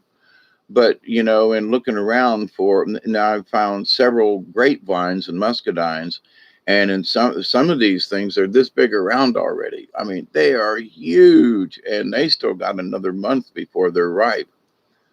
They won't start really turning until August. So, and this is just July. So in looking at that, I'm like, and then I've noticed as I walked around the property, there are several pecan trees that are coming up. And it's like, okay, but they're from other trees and so forth. So I've got nut trees coming in. Now they're going to take a few years to see anything, but they're there. And all these, so for every season, as I'm watching the property more, I've noticed these things, but not with the detail that I have this last spring. And spirits just slapped me around and said, pay attention, What's this got to do with the stars and bars? It has to do with where you live and what you will fight for. So if somebody wants to come down here and tell me that I got to tear out some things, or I can't have something grow, or my neighbor, hey Max, how are you? They mow this whole 5 acres over there underneath the pine trees, and it looks like a big yard, and it's pretty. They don't live there, and they got a pond, and you look down over this, but nothing lives there. Do you hear me? Nothing lives there. There's nothing for anything to live there on their property. It's just pretty to look at. That's all. Because the only thing that's there is grass and the pine trees. You come across the fence and across my driveway, and there's all kinds of stuff because I've let it go to a forest. And there are small bushes, there are trees, and there are birds, and there are nests in the smaller trees, and there are berries, and there are things. But you walk 20 feet away, and it's nothing but this. Oh, it's pretty. Oh, it's like in a book, but nothing will lives there. But not even the squirrels. The squirrels will come over into my pine trees. It's just amazing. So, um, in my neighborhood and looking at everybody and how they mow their yards. Now I got a field down here, and I've got a portion of grass that is my yard, but the rest of these 4 or 5 acres up on the hill, uh, it was just one big open clay field, and now it's this forest. Well, why don't you cut it? Why don't you burn it? And why don't you do this? Because it's providing all of this habitat. And after allowing Mother Nature to do what it does, I've got mulberry and blackberries and blueberries and cherries now. And now I've got, other berries and stuff that are coming in, like the grapes that'll be in another month or so. So there are all of these things that Mother Nature will provide, and also provided for the other critters too, because I'm not going to eat every one of the grapes. Some of them are high up in a tree where the vine is. I can't get to all the blueberries. I can't get to all the black. So it's nourishment for the wildlife in the environment. Whereas, right over there across in my neighbor's yard, it's unsustainable for anything the way they have it. So in a lot of ways, I'm providing natural habitat for all the people who mow their yards and keep their grass, and all this, because their place is unsustainable. Now they might hang out a bird feeder, but it ain't the same thing. Uh, but I'm just saying, so the people down the road, big open field, 1 or 2 trees, it's unsustainable. Nothing can live there, because there's nothing for the birds to eat. There's nothing for the other critters to eat. There's no cover for the critters. That a lot of critters got to hide from different, predators and things and such. So, and I'm not bragging, but I am, because I let it do what it needed to be done. I used to mow a lot more than I do now. But now I realize in a lot of ways why, you know, the spirits have kept me from intervening. And this has to do with stars and bars, because there are people who insist they intervene their point of view as to what's best for you and me. And these folks next door, oh, they're growing pine trees because that's their only interest. They don't care about anything else. They care what it looks like because they they want to be, their self-esteem is, look at how clean my place is. Look, we mow it every 2 weeks. And yeah, but nothing lives there but the pine trees, and they're not really very healthy, and they're not as big around as the ones on my property, which are the same age. And so their place is technically unsustainable. But you go down the road a little bit, and there's some more forest. So I'm not the only person in the neighborhood, But I'm just saying, for those who have 20 acres of land that they mow and keep it open, and it really looks pretty, that nothing can actually live there. So I'm proud to have learned that, be able to witness it and see how important it is. So for those of us from Ohio to here and my friends down in the South, for folks who want to come and tell us that we can't have that and that we can't do that, then there is going to be a an uprising in that people are just going to say, "Oh no, you're not going to make me. No, I'm sorry. This is where I draw the line." And for all kinds of reasons, but for me, the stars and bars, you just had a crow turn up, or a cow. Crow. Hey Mel, red wine. Yep.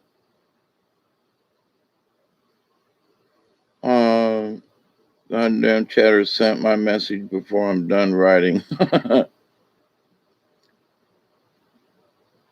Thank you, Pearl, for what you just said to Mel. Uh, thank you. Handshakes, cosmic hugs.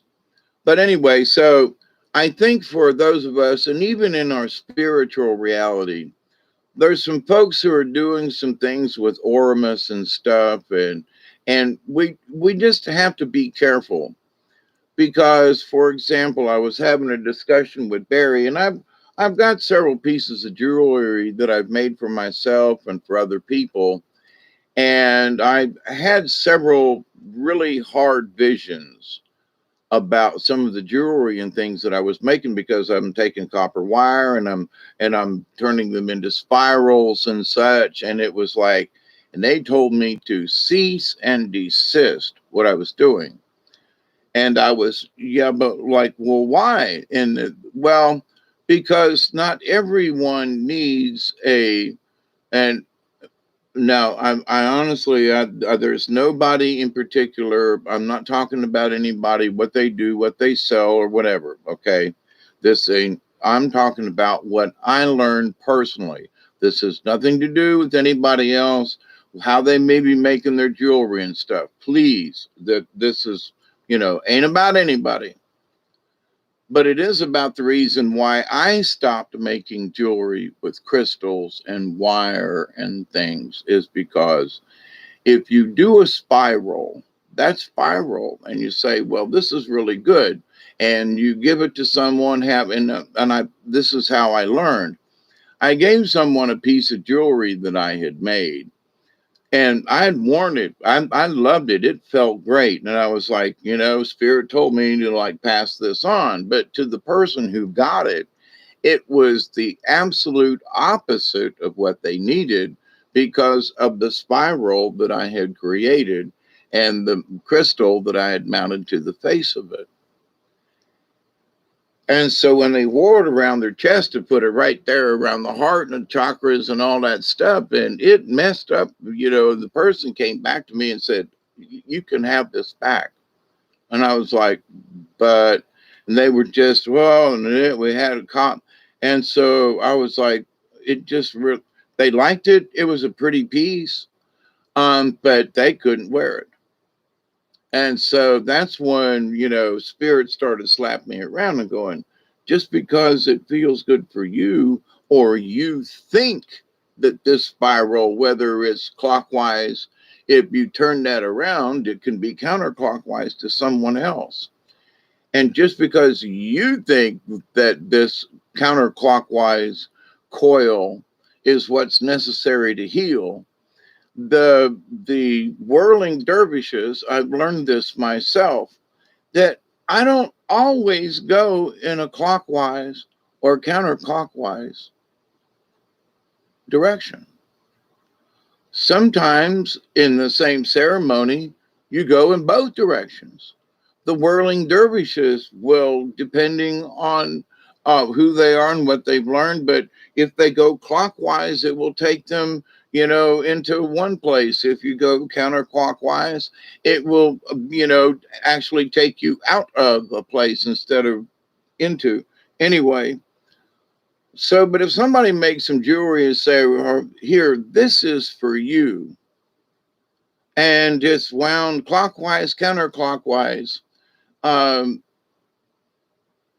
you have to be careful, because what's good for one person is not good for everyone.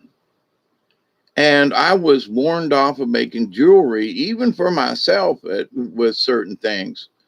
Is Ed in the house? Hey, Ed, how are you?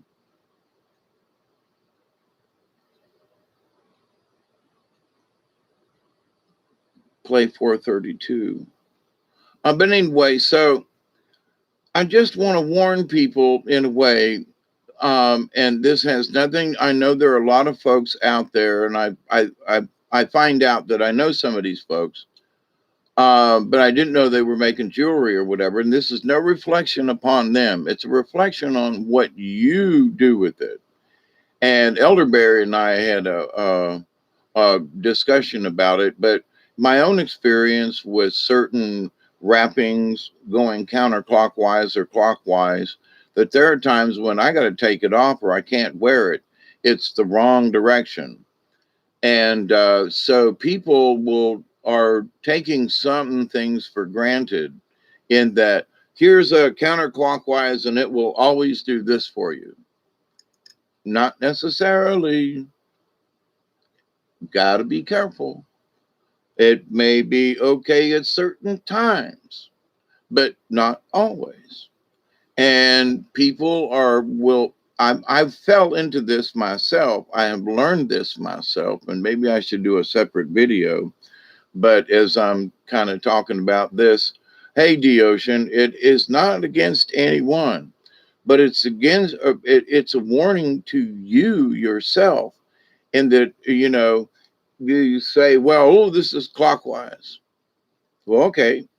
Well, it might be okay right now, but in 2 or 3 days, or maybe 6 months, depending, it ain't okay, because things change. Your nature changes, the different chakras in your system. So, I've noticed for myself that over the many years, I've been called, hey, okay. So when everybody else is dancing clockwise, I'm in the opposite direction. And for somehow it's part of the balance. It's what I do. And I don't know why sometimes I do what I do, but I've had several medicine men observe me and go, oh, but we may not be able to put our finger on why you're doing what you're doing, but we understand why you're doing it. And that's sort of a, what? Well, we may not, we see you dancing counterclockwise, yeah, and we understand that sometimes it's important, and we're glad you're the one that's doing it, because you're the hey, okay, okay. So everybody else is dancing clockwise, and everything's good with them, but my going counterclockwise is just to help balance the whatever to the melody of the universe.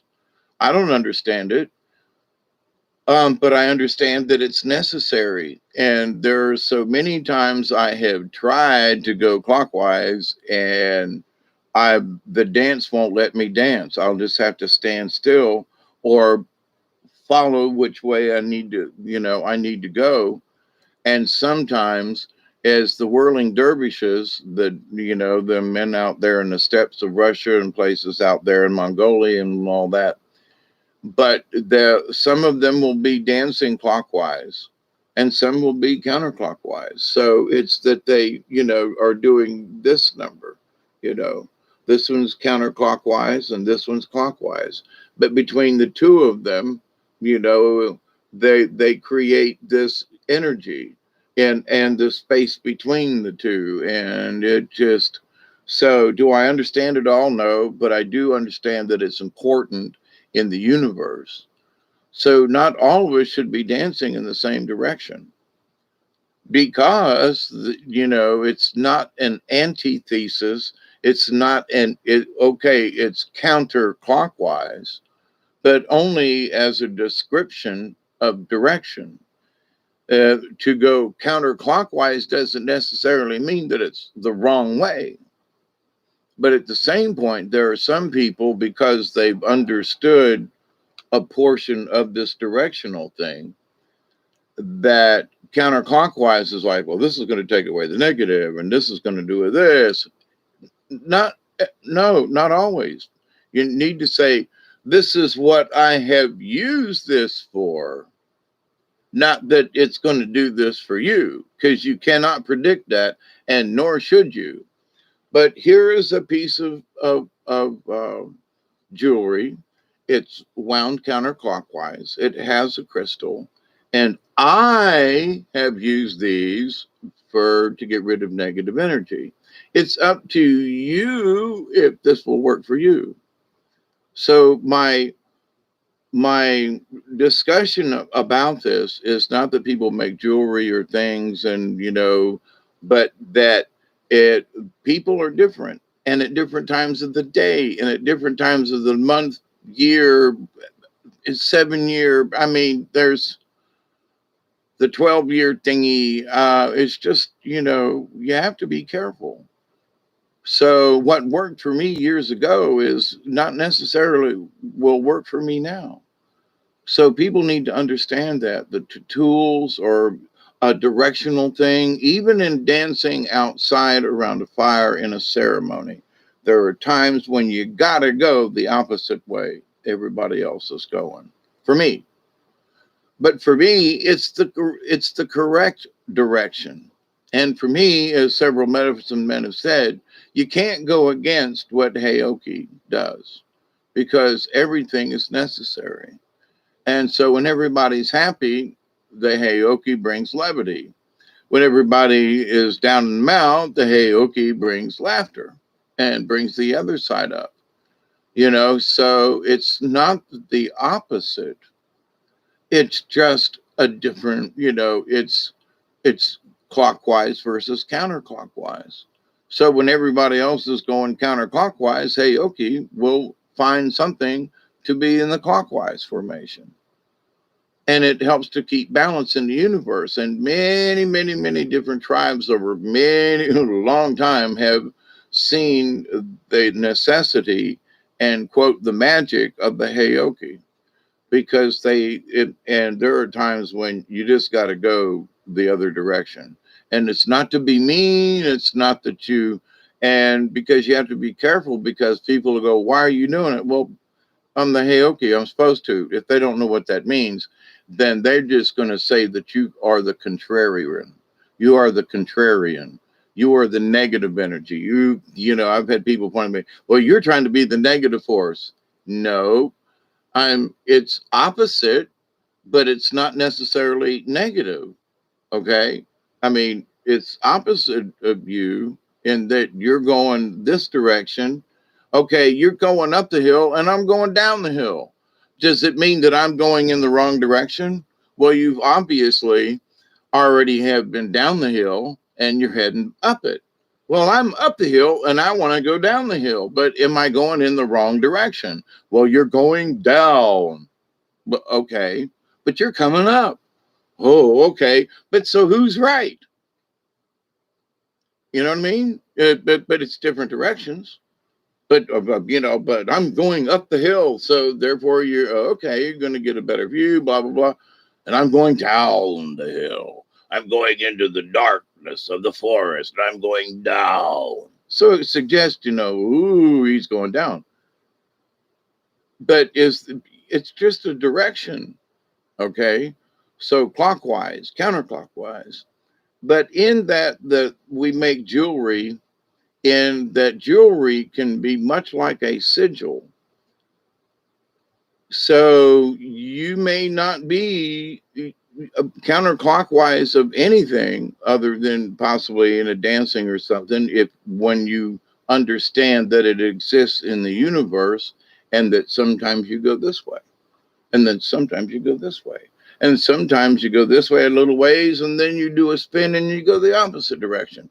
You need both directions in the same ceremony or the same dance. And sometimes it's just one direction and you can't go another. And there's nothing wrong with that because you're following the energy flows of the earth where you're at the time.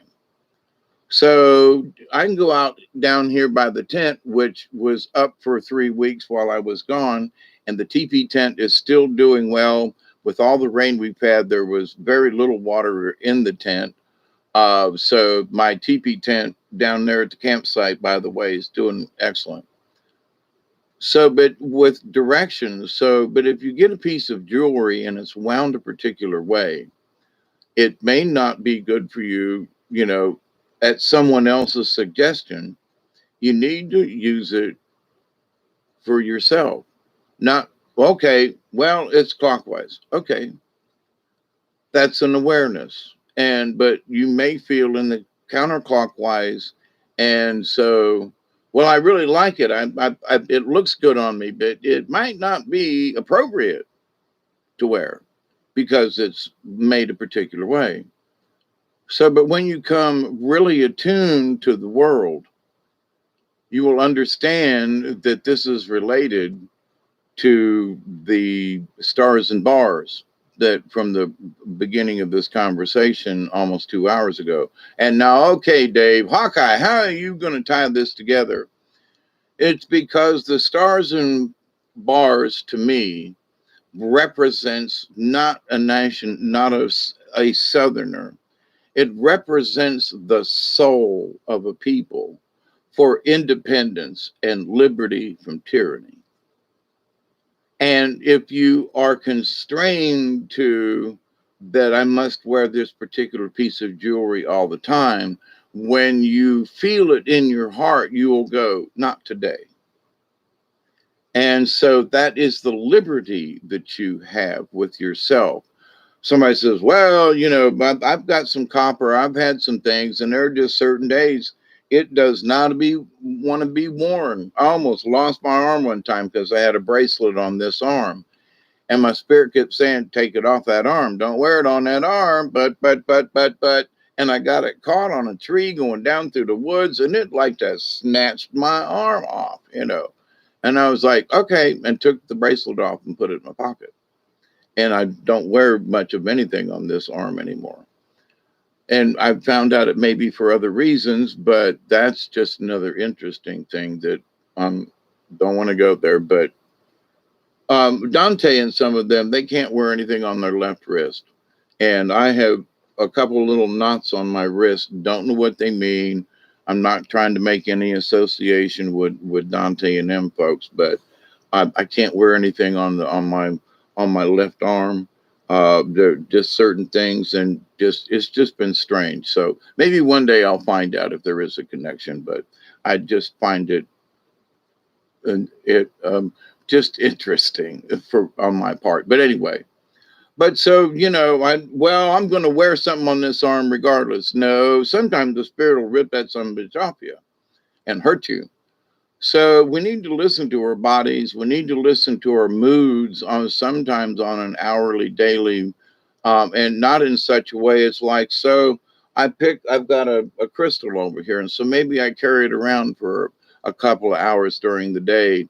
And later on I go, there's something in my pocket. Oh yeah, I need to take this out and put it back on the table over here, because I've worn it long enough for whatever the reason is. And if you pay attention to yourself, use tools when you need them, but don't overuse them.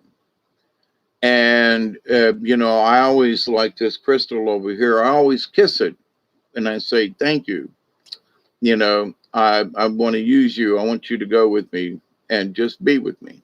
Nothing in particular. I just need your energy, and I always thank it as soon as I pick it up and I kiss it with my energy. Okay. To say, it's sort of like, hi, I'm home, or sort of like, if you got a security system and you got to put your eyeball in a thing, and, it's letting the crystal know who you are. Say that 3 times real quick. But so anyway, and what's this got to do with the stars and bars still? Because it's a feeling of liberty. It's the feeling of understanding there's more to, us. And it, not every size fits all. And some, they were talking about this black lady, that was in Moultrie. And Lord have mercy, I had no idea that spandex could do what it did for that black woman. Now, she could have been a white woman. Okay, don't get me wrong. And I've seen white women, but black women will try to pull it off twice as fast as a white woman would. Uh, but, I was like, you've got to be kidding me. A waist size must have been at least 50 something. She was a large lady. And, how that spandex fit over that area, the way that it did, you could hear the fabric screaming from 3 aisles down. It was like, we're dying. Anyway, so, you just have to wonder, but to that lady though, she's the stars and bars, because she's going to wear that spandex into Walmart because she has the right to. And as much as I don't want to look at it, and everybody else was trying to turn away, before they were blinded, she has the right to. Was it decent? To me, it wasn't very decent, because you could see she might as well. No, glad she wasn't naked. No, skip that. But that she has the right. And as much as I don't like it, but I will defend her right and go, look now, y'all just turn your head. You ain't got to look, but she's got a right to, to wear what she's wearing. And, but now if she tried to make everybody else wear what she was wearing, that's where I would draw the line. She has the right, but she doesn't have the right to, I can turn my head, I can take a picture. She obviously doesn't care. But in that, though, that's what the stars and bars to me represents. It represents the freedom from tyranny, and not that you have the right to force that spandex on me. Please, honey, don't force that spandex on me. Lord have mercy. It was stretched from sea to shining sea and everywhere in between. Oh, that black latex stretchy, yum, yum. Oh my goodness, please. Latex, woo. I think that's what these old men come to in the bus in the Bermuda shorts with pasty. Yeah, I understand, and I don't wear Bermuda shorts out in public just because I might have, bony old white legs, because I grew up in Florida with all them bony old white leg men, and I'm like, no, I ain't going there, but I get it. Yeah, some things you just cannot unsee. And see, for as many years as it's been when this particular incident happened, it is still so vivid in my mind, that. But here's the thing: I defend her right to do it, to wear that spandex, if you please, from down your ankles and up past your knees. Oh, spandex, spandex, hold in the fat.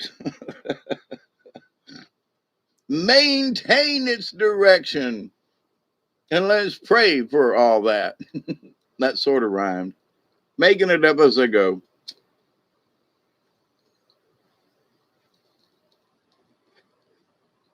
But in a way, my point is that lady, that woman, was flying the stars and bars.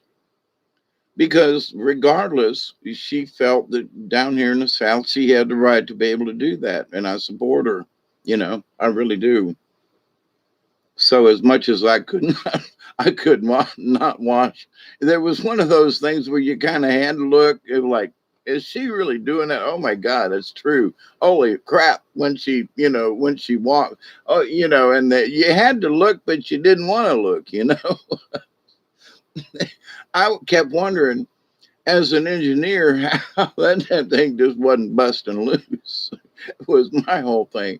Oh my God, the tensile strength of this, of the fabric. And why it just wasn't popping and screaming all over the place. Um, okie dokie. I've dressed in some weird things and done some crazy things in my life. So, just for the fun of it, hey, let's dress up and go into Walmart, just, and just act funky, don't hurt anybody and don't, just walk through Walmart and just, be crazy. But she was there shopping. So, but at the same point, we had the right to dress up in funky clothes and just go act funky in Walmart. And she had the right to dress in spandex, regardless of her size and weight. And yeah, that, to go shopping, so but to me, that's without tyranny. Now, there are folks who want to push that too far. And my point is, I have the right to wear what I want to, even if it's inappropriate. At my dear friend Sandy's funeral many years ago, he and I had dressed up in drag to do this theater thing, and it was all in pun, literally. They did the play Agnes of God, and we were doing a farce, and we called it Fagness of God. And so we dressed up in drag and went to auditions. It was a big thing. There were pictures taken, that have been on the internet for years of me and Hoyt. But when he passed away, I dressed up partially in drag, and I wore the earrings and the necklace that I wore the night he and I dressed up. So, but I wore it, and I did read a thing that was very difficult to read. But anyway, at his funeral, and I said, that the reason I look like this and I'm wearing these things, much to all of you people in the audience and that who are appalled at what I'm doing, I'm wearing these earrings and this necklace and this. I had something else, and I said, in honor of my dear friend, the night we dressed up, and I'm wearing this today to honor him at his funeral and at the fun that we had and how much I will miss him. And then the people in the audience went, oh, that's why he's doing it. I think I was wearing a hat or something, but anyway. And it was very difficult for me to do, but it was what I needed to do because, Sandy was that crazy like me to dress up in drag and just for fun, and there was no any nasty kind of conduit. We weren't making fun necessarily of gay people, although we were being very flippant and and so forth. But we were just doing it in character, just for the hell of it, just for the fun of it. So I get it, but I would never have pushed that on someone or say that um, and there are folks in Thomasville who dress up like that on the weekends and go walking around town, and they look very good in drag, and you would never know that they were guys.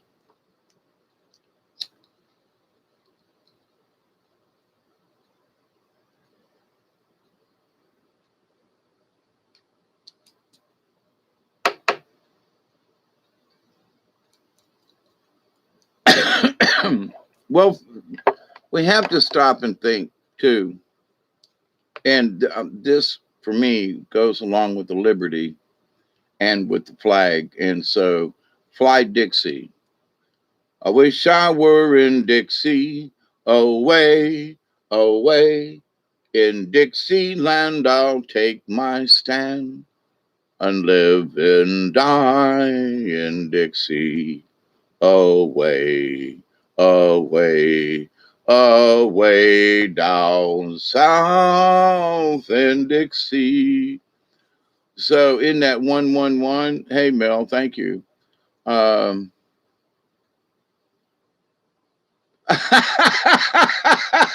Delaney, that is funnier than hell. You supported her more than the spandex. Oh my God.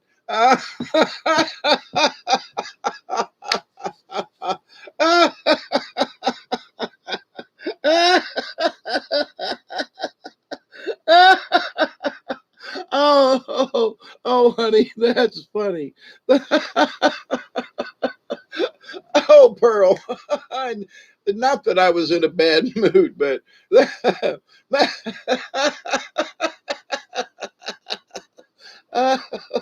now that's funny. I don't care who you are, you know. But I think some of this stuff that, um, like, gay people would be, talking about how cool it is to be gay to little children in libraries. I'm sorry. I used to do puppet shows for children in libraries. And that's just an area. It's like, you should not, it's not appropriate. That's the bottom line. It's not appropriate for the age group, for the people. It's not appropriate. And whatever I am or whatever, if I'm going to do something, it's going to be age appropriate. I would never tell a dirty joke to a 6-year-old, But if there were 20-year-olds and everybody was older, and I'm at the bar. I used to do some puppet things with my crazy monkey. Wonder where he is, actually, the monkey. And I would do imitations and stuff with Monkey at the local bar. And especially during karaoke times, I used to have a ball. I'd get people laughing and so forth. The Monkey be doing all this stuff. And so I would do stuff with Monkey in front of young children, but I wouldn't do what I did with the Monkey in the bar in front of the 6-year-old kids. You know what I'm saying? The young children. So where it was appropriate, Monkey could be very nasty at times, or at least very risque. And I love making people laugh, and this was back before Jeff Dunham was popular. But when he started becoming more popular, folks were like, man, you're like him, because I would do these little bits. And me and my friend Serge was at the local Mexican restaurant doing some bartending and entertaining, and I'd work for tips. Somebody'd buy me a drink. It was just nice to hang out, and interact with people. And I like making people laugh. And sometimes I get a little money out of it, or a free meal or something, and I was cool with that. Because, I was pretty much broke and wasn't doing much anyway on a, Thursday, Friday night kind of thing. And it was just fun to fill in. Hey, Michelle, how you doing? So it's almost 1:20 coming up. I still got some in my bowl here. So, D-Ocean, there are women all over the net you'd never know was the same women out of makeup. Oh, yes, I would. Yes, ma'am. Yep. Having worked in the theater, though, and having, put makeup on and so forth, there are some guys that I'm talking about where there was one particular black man up in Cordele, Georgia, worked at a nursing home. And don't get me wrong, he was a nice guy. And, he flirted with me all the time because apparently I was a handsome devil back in the day. And all them gay guys loved my ass for whatever reason. That's what they told me. I have been pinched and slapped, and, I've had my share of advances. Unfortunately, it was mostly by men. I wish just a little bit had been. Anyway, I digress. But so I learned that, hey, they're gay men, and okay, they think I got a cute butt. Okay, but I'm sorry, I'm not gay. But I've known some very lovely men over the years, and I don't hold that against them. You know what I mean? So I've been very accepting of, the gay community. My relatives, my granddaughter is in a gay relationship. I have no qualms about it. It's, are you a decent person? Are you trying to force other people with your ideas?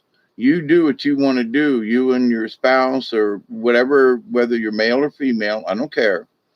If you're going to be two nice people doing nice things, without trying to corrupt everybody else, or go for it. I am 100% behind you because of the Dixie flag, okay, because of the stars and bars, because I believe in that freedom and not the tyranny. But at the same time, some of these people, well, for me, they just go overboard with the gay pride thing. Everything I was noticing here rightly is, we got to include these people. I already have included them. No, no, no, no, no. You really got to include them. Okay. No, no, no, no. You got to listen. I have gay family members. I've been know a lot of people in my lifetime are gay. I know. I've already accepted it. Shut up. Quit telling me what I got to do, because I've been doing it for the last 50 years. No, no, no. But you ain't. Now that pisses me off. You know what I'm saying? Because I have been tolerant all my life because of family and friends and so forth that were gay, that hit on me, that tried to turn me gay. And like, nope, tried it, don't want it, sorry, thank you very much, but that's your life, it ain't mine.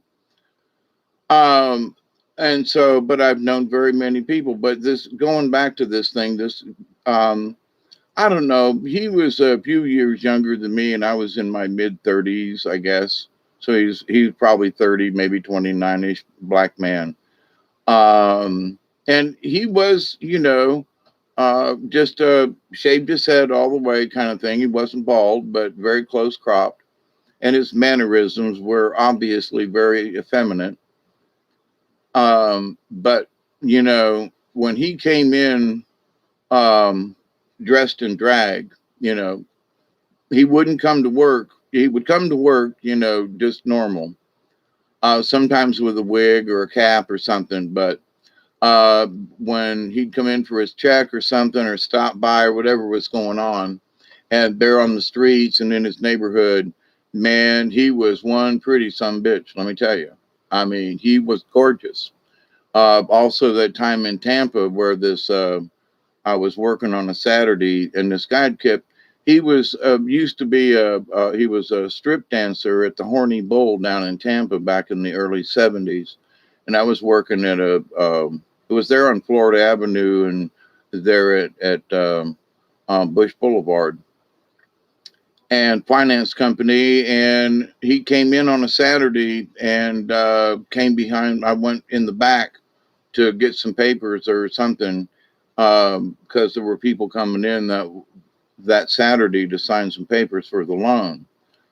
And I had all the paperwork and everything ready, just was waiting on. So he comes in this Saturday and thought to pay his bill. So I have to go in the back, turn around and come back out. And he's naked on the floor of this loan office when these people walk in. Naked as a jaybird on the floor. Okay. And like, I'm like, it was right. It was a comedy scene out of hell. And this was like about 1971, I think. And it wasn't 1970, but it was 71. And so, but he came in dressed in drag, is my point, as this hot looking chick and to this naked man on the floor while I'm trying to make this loan to this man and wife, and the desk was real high. It was like chest high. So you couldn't really see over it without like standing on your tiptoes or being 6'6". And then you'd had to lean over. But here was this naked man around my ankles that I had to deal with. And I literally was kicking him, and you can't make. I swear to God, you can't make this shit up. So he wanted me that bad. He was willing to get naked on the floor of a loan office on a Saturday morning, and to be seen. It didn't matter. It really didn't matter in his mind. He wanted to make whatever impression it was. And I was like, so I went around, stood over him, kind of kicked him in the ass, get out of here, rah, rah, rah, get dressed, blah, blah, blah. And went around to one of the little tables over there by the window away from him and to deal with the people and get the business done so they could get on their way, right? Do my job. And so I did, out the door, La da da da da. Came back in there, and he was just all splayed out in there. And I was like, holy shit. So I grabbed him, come on, get up. Woo, what are we going to do? I said, you're going to go out the parking lot. And I threw him out of the building, naked as a jaybird, into the parking lot out there on, Florida Avenue there at Bush Boulevard. And got his clothes and threw him out and blocked him out, And I didn't call the police because I figured if there wasn't any around to see him or somebody else to report him standing there naked in the parking lot right there, I was like, I didn't report him, didn't try to get him into trouble, but so I've been in some very interesting situations that, honestly, I look back on it and go, it was funny as hell, but it was awkward. It was nasty to me, but there are a lot of people who would find that just one hell of a funny bit. And looking back, I can go, yeah, looking back, okay, ha, ha, ha. But it was really creepy what was going on. You know what I'm saying? And me, I was 18, maybe 19, but I was at least 18. Because in 1970, I turned 18 in that September. So, and this was the following year. So I might have been 19, but, so not very old and very new to this. I'd had, priests do weird things. And now I've got this gay stripper from the Horny Bull, doing gyrations on the floor of where I work on a Saturday, And so my answer to this is yes, I have been tolerant all of my life, but no, I'm sorry. To me, the people who want to push this on all of us is like that gay man who got naked on the floor. I could accept him on the other side of the counter, but he came around the counter and crossed the line. And for me, it was obvious. It should have been obvious to him that I was not interested, but he pushed the line anyway. So that's my issue with all this LGBTQ, RST2, whatever it is anymore. I don't care what you do as long as the two of you who are doing it or whatever. It's not forced on anyone. No one's being made to feel bad about themselves or, it's got to be of free will. Two people doing whatever they are going to do together is free will. To me, that's the stars and bars, okay? What are you saying? That because that's liberty. That's what it means to me. But at the same time, if you're going to be tyrannical in your LGBTQ stuff to want to influence people, well, little children should know about being gay. Listen, I knew people, and when they were 14, they knew they were gay because they wanted to be gay with me. And I'm like, sorry, not interested, but the little girl down the street now, but her, maybe, but so I was never had that, wanted to be gay thing, but several of my friends and family members and, well, I say family, extended family members, over the years that they knew they were gay when they were 9 and 10 years old. I spoke with my granddaughter about it years ago, and she knew when she was 12 and 13 years old. Grandpa, I got this thing for women. Okay. So I don't have a problem with it, just as long as you're sure and as long as you're going to be happy and as long as you're respectful and all that kind of stuff. And are you sure? Are you being pressured into it, or is this how you really feel? That was how I talked to her about it. And so I've not questioned her in the sense that, if you sure you're gay and that's what you are, then okie dokie. But, you and your person or whoever it is, just be respectful in life, in the community, with other people. Just be respectful, So there have been times when, I don't mean my granddaughter now, but sometimes with certain folks like that, they're like, that's not enough. Well, but I already accept you. Yeah, but that's not enough. You have to accept the community, and you got to accept the rainbow, and you got to accept all the.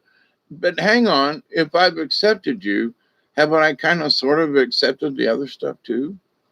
Quit trying to shove it down my throat. That's my only issue with all this.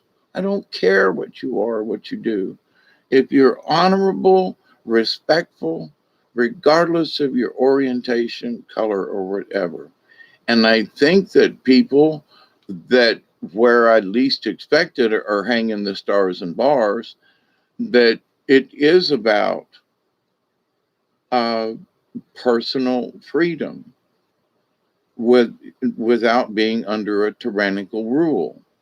So I don't want these people who feel that their rights are not being observed. Well, if you're having a parade and wearing, whatever you want to wear, and women with penis hats and all this stuff, it's like, okay, you've made your point. But you feel you must repeat it. You keep wanting everybody else, and I just don't see the point. I don't see the fun in it. I don't see the point. Um, now if you just want to have a gay pride parade, okay, just because you and all of your friends want to dress up funny and have a parade, okie dokie. Well, don't get on to me if I don't want to go or watch it on TV. And don't call me that, I'm some kind of bigot or something because I don't want to watch it. The RuPaul thing and the drag and all that and the Tuga and the gay bit. I don't care, but I'm not watching it because it ain't me. But there are people, why don't you watch? Oh, RuPaul, he's somebody. Because I'm sorry, I've met men in drag and I'm just not interested. That black gay man that I told you about that I worked with at the nursing home. He was beautiful when he dressed up in drag, but it still was not appealing to me. And he knew it. We had made our no, but you're beautiful. You really look good with your makeup. And no one would know you're as lovely as he looked with his in drag. It was amazing. So, but the idea that somehow I don't get it, and that there are people that I know they don't get it. Now they've not had quite the same experiences that I have had personally. With gay men hitting on me and so forth. I'm assuming they didn't talk about it much. I just, if it was important, I would discuss it. But, so people think, well, because you're a man, you don't get this. Well, no, I've been hit on by a lot of men over the years. And I was actually roofied by some folks at a party. And I woke up in an inappropriate place in a man's bed that I would have never agreed to. So I've even been roofied. And so I know what that feels like too. So, but I agree with the rights for them folks to want to live they want the way they wanted to, but I did not agree with them they had no right to roofie me and whatever. I can't remember. I just glad I woke up and said, oh no, get me out of this situation. I do not know how I got here, but I ain't staying. The only thing I care about is real women, have safe space, bathroom, sports, pageants, ones that are not real, can play in co-ed or trans events. Yeah. So, and here's my thing, and there are many people, and I'm sorry, but gay men should not be allowed to enter women's sports. I'm sorry. And women should not be held up to men's standards in racing and running. If you are trans, then there should be a separate race for you. I'm not saying you can't race, but I'm sorry. in all sports, there are different classifications. In high school, there's A class, B class, C. Our school, Tampa Catholic, was a B class school. And so we played in the playoffs. We didn't play on the double A against double A schools. We played against schools our size. So, for everything in sports car racing, when I was racing back in the day, and, so depending on what kind of car you had and how much horsepower you had, you were in a classification. Okay. At Sebring, there, your D class, E class, A class, the different sizes of cars, the sizes of engines, but they all raced in the same race. But you could, lose the the race as far as who got there first, but you could win the first of your class and be 10th in the overall finish line or something. But to the point though, so I don't care if males, females, however they want to do it, but to say that a man can go as a woman and compete as such is wrong. It just is. Create another category and let them race. I'm not saying they can't race, but it just ain't fair. It just ain't fair. It just ain't fair, period. That's all there is to it. Let them race, but not in that competition, not as a girl. You're a trans, okay, then your race is with over here. Now, if girls or boys want to race against them, then they should be allowed to race. Who's the best, male, trans, or female? Let them race. But to say that a man can race as a woman is just ain't fair. And it has nothing to do with my feelings about them as a person or whatever, but it ain't fair. And we should respect that, you know? So, and that's where the tyranny comes in. That's where the Dixie flag comes in. That, I live and die in Dixie. Away, away, away down south in Dixie. Oh, I wished I was in the land of cotton. Old times there are not forgotten. Look away, look away, look away, Dixieland. I wish I was in Dixie, away, away. In Dixieland I'll take my stand and live and die in Dixie. Away, away, away down south in Dixie. Okay, I'm done. Hey, David, how are you?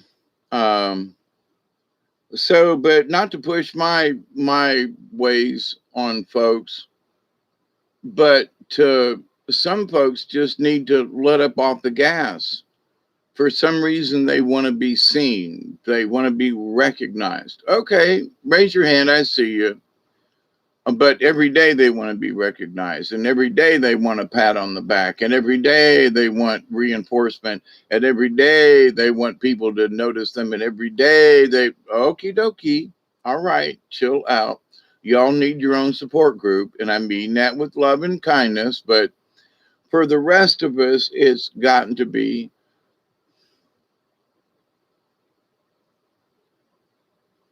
I'm trying not to cuss. I'm trying not to cuss. But I want to say, you martyr farking idiotic bee waxers, cut it out already. We see you. Okay, cut it out. Quit waving your ass in my face. Okay, just go on about your business and everything's fine. But quit trying to, I'm just saying.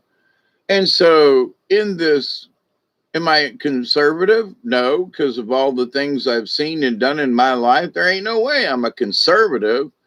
But I know when people are pushing boundaries that shouldn't honestly be pushed, because it's just not fair, you know, to make. There are ladies that I know, and they don't want a guy in their bathroom who says that he's a girl. They just ain't going to do it. I don't want him, but I'm a transgender. Don't care. You ain't coming in the girls' bathroom. You ain't in dressing with us. You ain't, sorry, you ain't. And they're going to decide.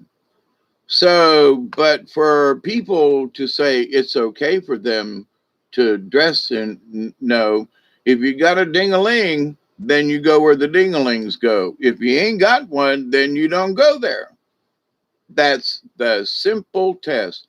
Yes, ding-a-ling, yes or no? Nope. Okay, over here. Ding-a-ling, yep, over there. Sorry, that's just how it goes.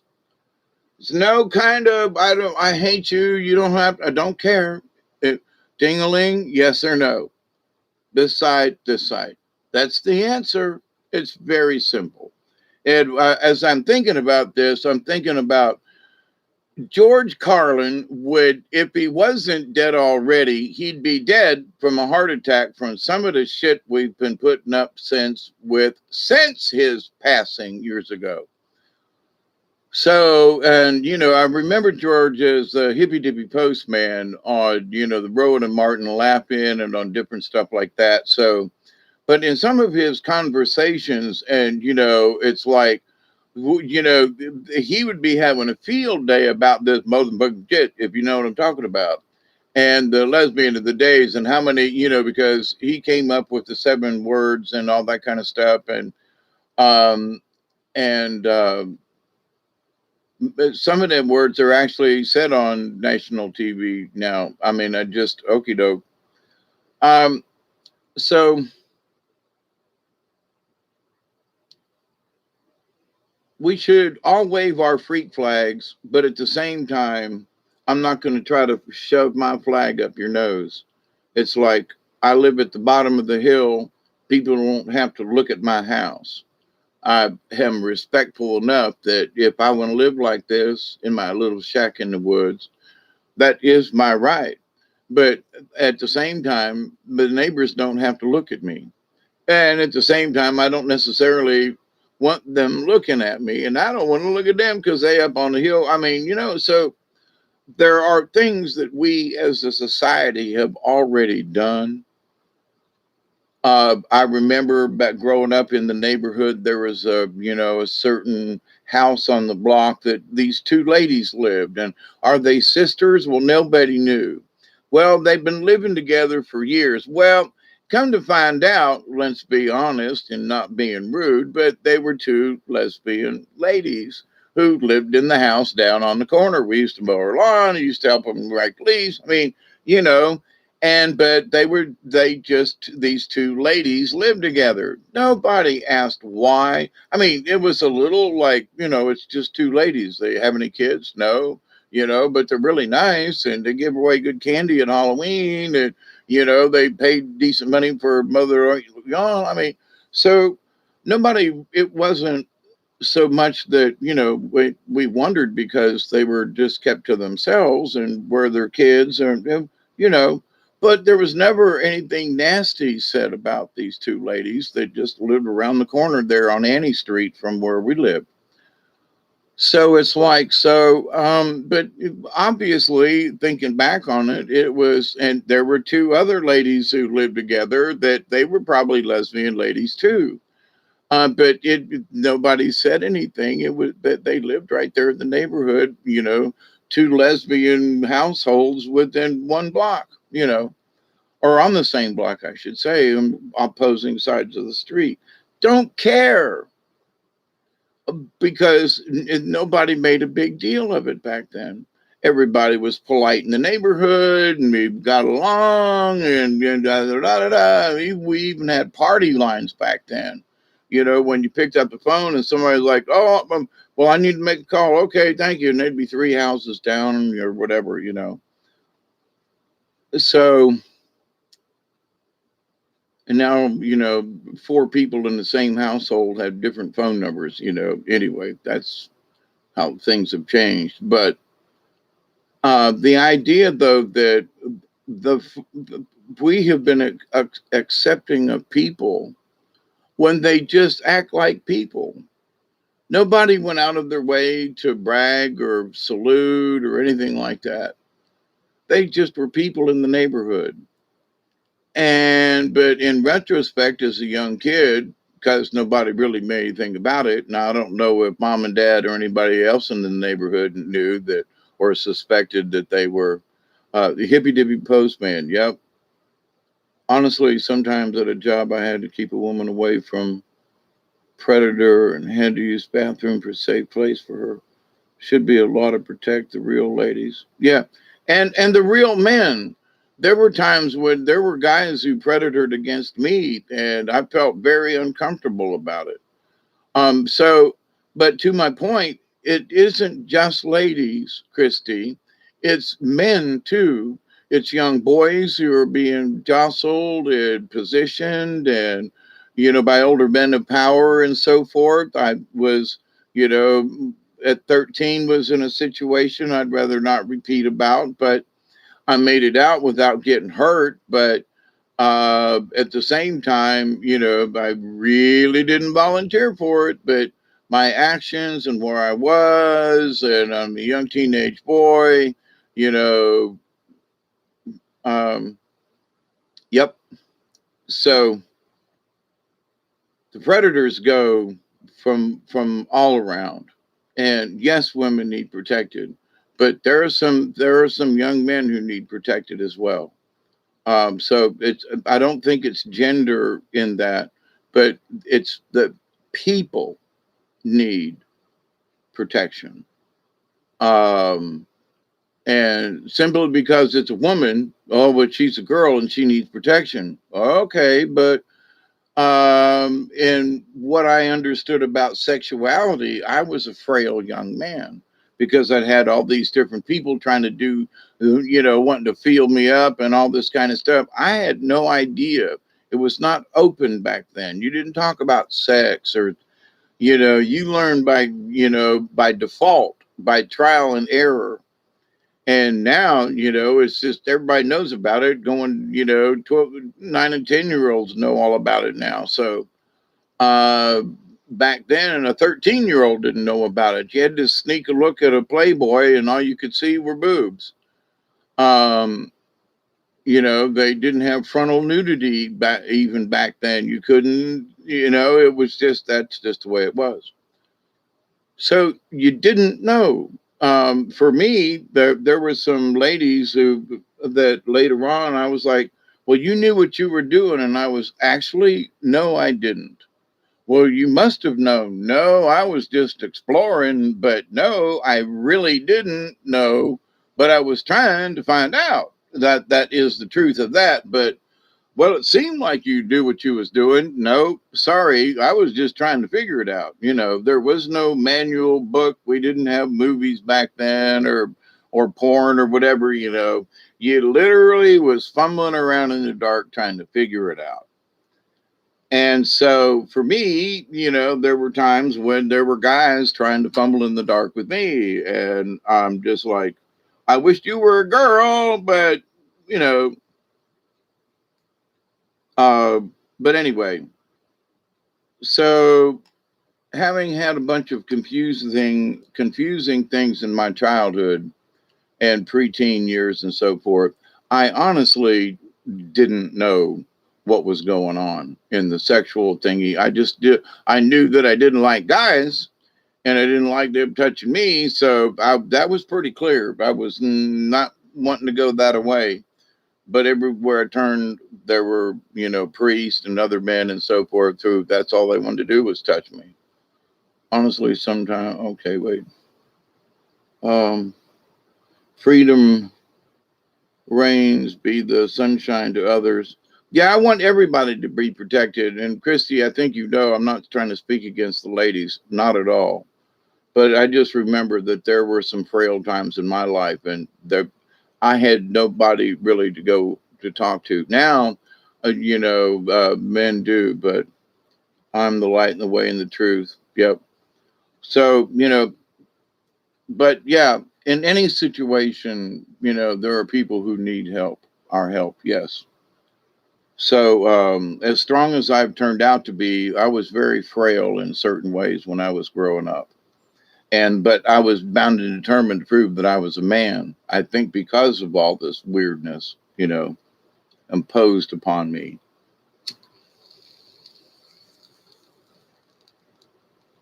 As they say, as they tried to punk my ass, literally. So, having been on that side of reality in a way, I don't want to, down overplay anything.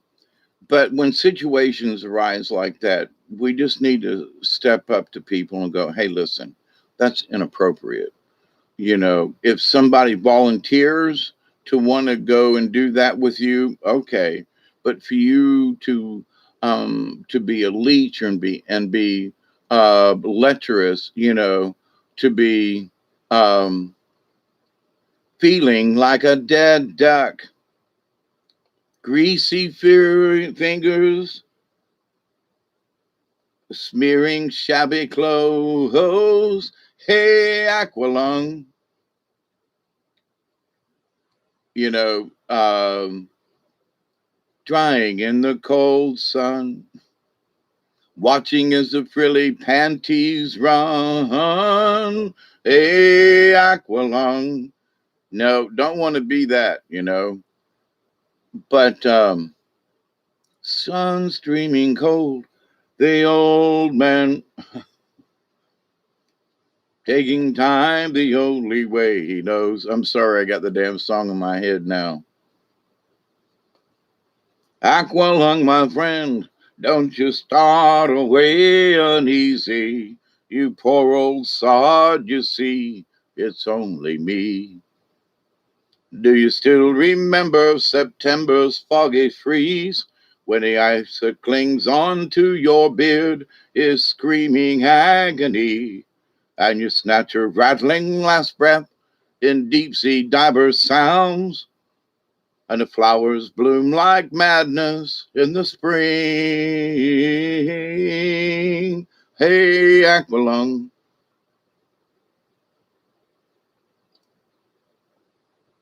I know Hawkeye can only speak for my. I understand, Christy, and keep speaking. But that's the thing. We keep speaking about it. Yeah, we keep speaking about it. It's the both of us. Yin and yang. For this instance, you know, being a guy that had been picked on, I look at it from that perspective. And, but I can't see it from a woman's perspective because I ain't a woman. Okay. But I've seen women that were abused and were picked on and so forth. So I get that. But I can only see it through how I viewed it when men picked on me and tried to pick me up and did all those things.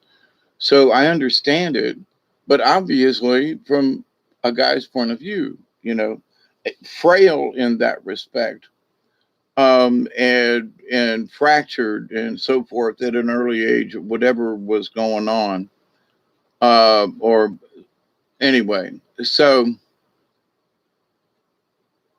but yeah, our answer, what we're looking for though is to help people in need, and that's what the message, is good to go on either side. So, no blacks in the public schools I attended, but city across the river.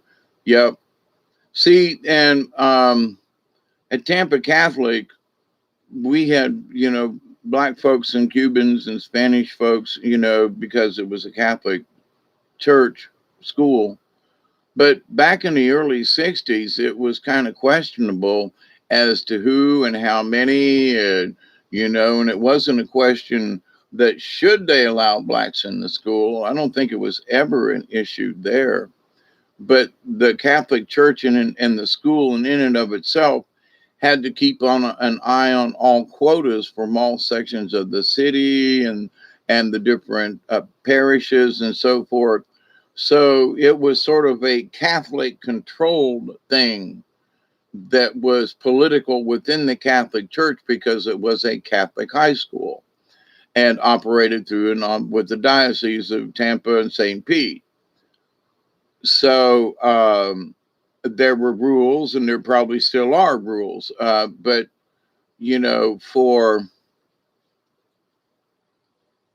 how things were back there, the quota wasn't the same in that should we allow 10 black students in a certain class or whatever. It was, do we have enough that we can fill more seats with black children? And, and who's going to pay for it? Because, your education, part of it, some of them got scholarships through the Catholic Church. My parents had to pay tuition for me to go to school. And God bless them for that, because they paid. I was the only one that made it all the way through Catholic school, but I did benefit from it. And in many ways, I didn't use it, but in a lot of ways, I always did use the education. So, but it was my fractured, whatever happened to me with all these strange people and gay men and all this stuff that had me confused as a child, especially when the priests were trying to do it to you too. Where do you turn, right? So, and that's what got me into more trouble. I turned to a priest who was going to show me the way to heaven. You know what I mean? Here, blow on Gabriel's horn, yeah, that's an old joke, an old Catholic joke. But the idea, though, that we were pressured into it, and by people in power, in trying to understand, you got led into situations that you like, oh, holy, well, you trust me, don't you, David? Well, I'm a priest, and I'm, representative of God, and I'm here to show you the way. What the fuck do you do when you're 14 years old back then, right? Even now, what do? You somebody, that you really look up to, or that, however it is. And so that men of power have power over you and use their lecherous techniques to influence you and to get you into situations. I look back, and it's not something fond that I want to remember, but it is a part of my life. And in talking about it, though, that for me, it's like waving my flag of Dixie, in that it's liberating. I can talk about it. There are lecherous people on both sides of this fence. There are people that upstanding, people in the community who have a much darker side. That have little things going on. They have little tete-a-tetes with males or females, or sometimes both. Some of these guys like to throw a Twinkie in just for fun, if you know what that means.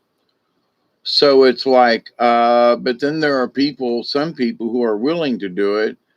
I tried it and said, no, please, not again. Okay, let me get out of this situation. Let me back off. All right, okie dokie. I ain't coming back. So then you go to somebody else, and then they try something similar on you, or to whatever. And you go, wait a minute, I'm looking for help here. And all they wanted to do was to lure me into a deeper, darker situation. That's another reason why I got out of Tampa.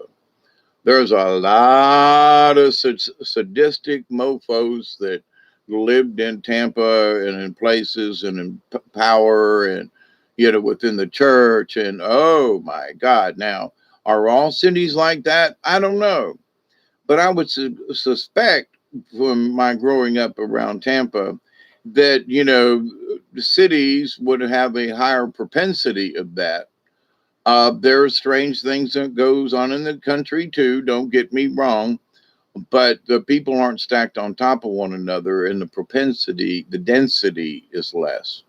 Doesn't mean it doesn't exist, but people are more aware of certain things and don't get lured into situations. And, There are YouTube videos and there are young kids who are talking to each other and they are saying, hey, watch out for that creepy bus driver, or hey, watch out for, such and such, or hey, be careful of such and such.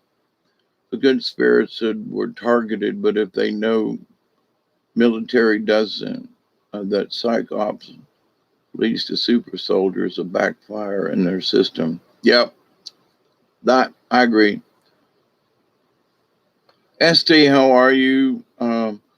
As much as my mom left me with the strangers, it was my own dad that violated me as a child. Yeah, I thank goodness Uncle Arnie, our pops who adopted us, did not do anything like that. Because I asked my sister, and she goes, "No, he was always the perfect gentleman. He never." And I was like, "Yep, me too." But later in life, he liked porn, but, not to say that, he wasn't dead yet. And he, I can understand as an older man myself now, it's like, I didn't think I was going to be by myself.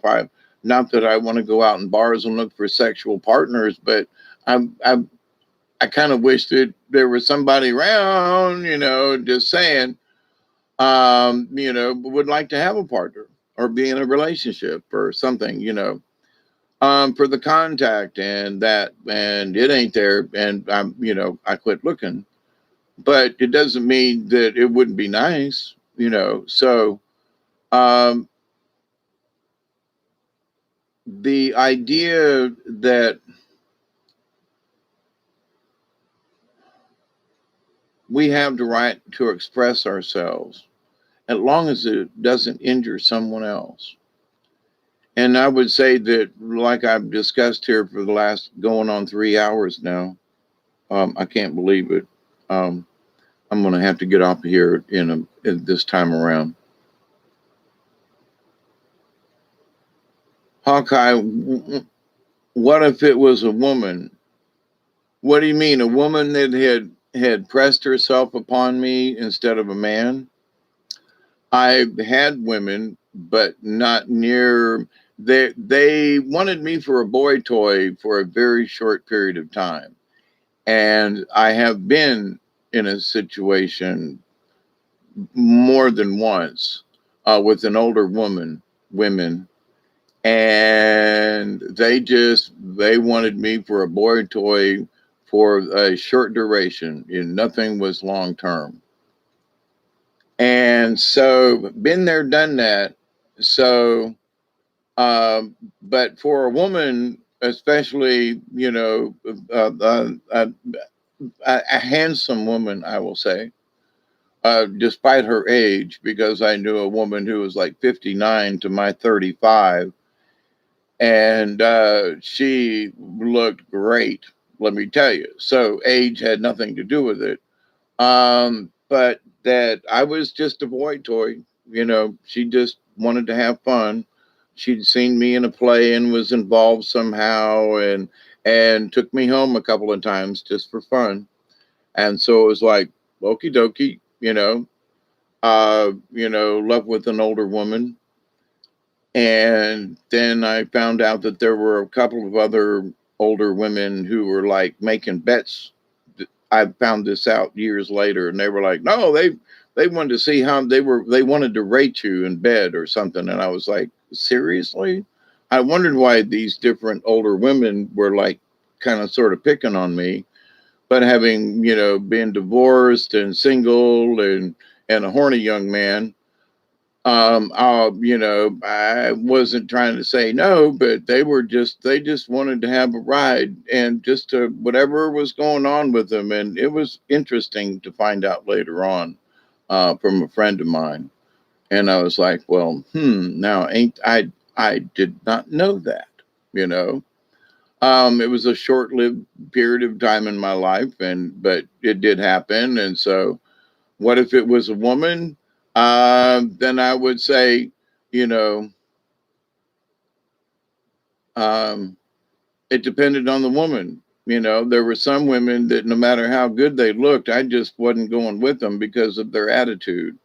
But there were some women, older women, for at the age I was that were very sexy, and it was hard to not say yes, you know.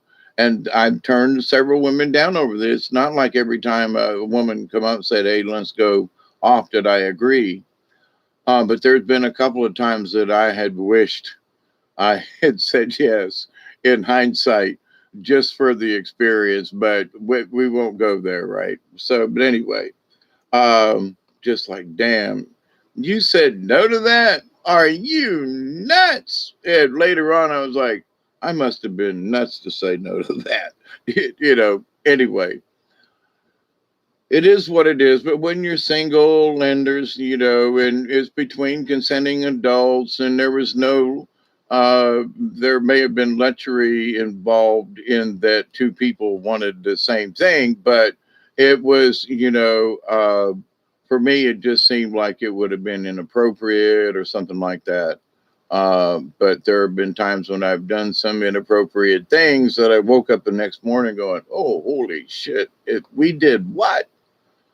So won't go into it. Okay, just going to leave it at that. But I was always faithful. If I was in a relationship, even if it was like, you know, we were just dating. If I was just dating, then I was dating this person. You know, I wasn't looking around or whatever. So I was always faithful. But there was a brief period of time in my life where that, you know,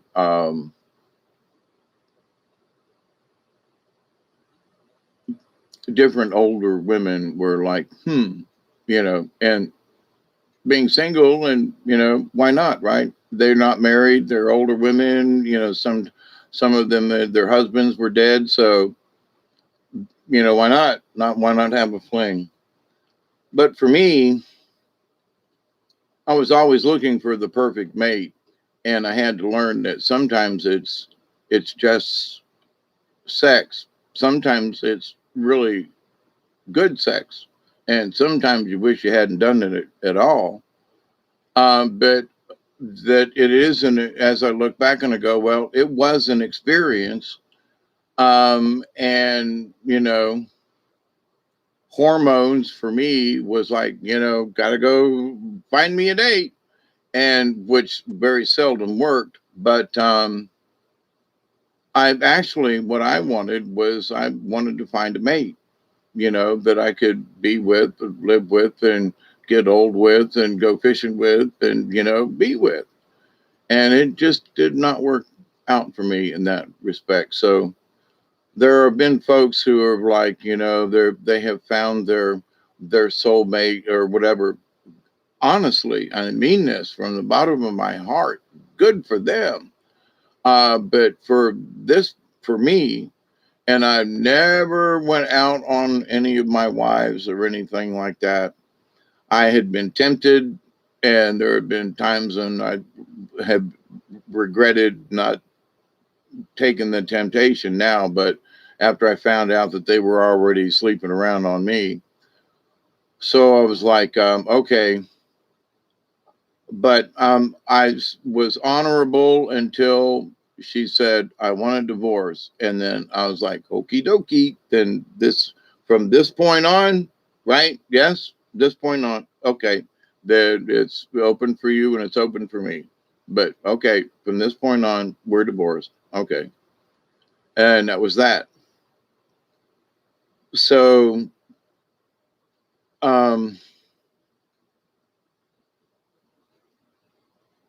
although my second wife and I um, got back and forth together more after we were divorced, but it still didn't work out. So, um, but at least we didn't hate each other, you know.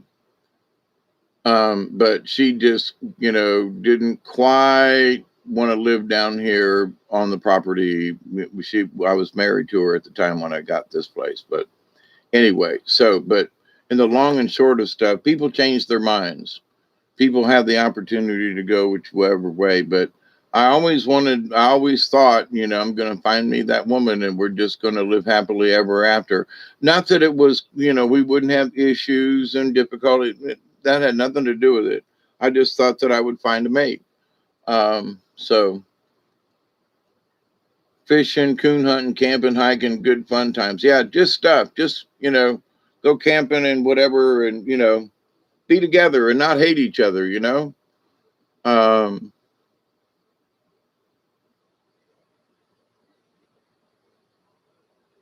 yeah, beliefs are like prison cells for your brain. I would agree with that, David Castle. So, and here's the thing though, and because I've been in prison, I can see the analogy.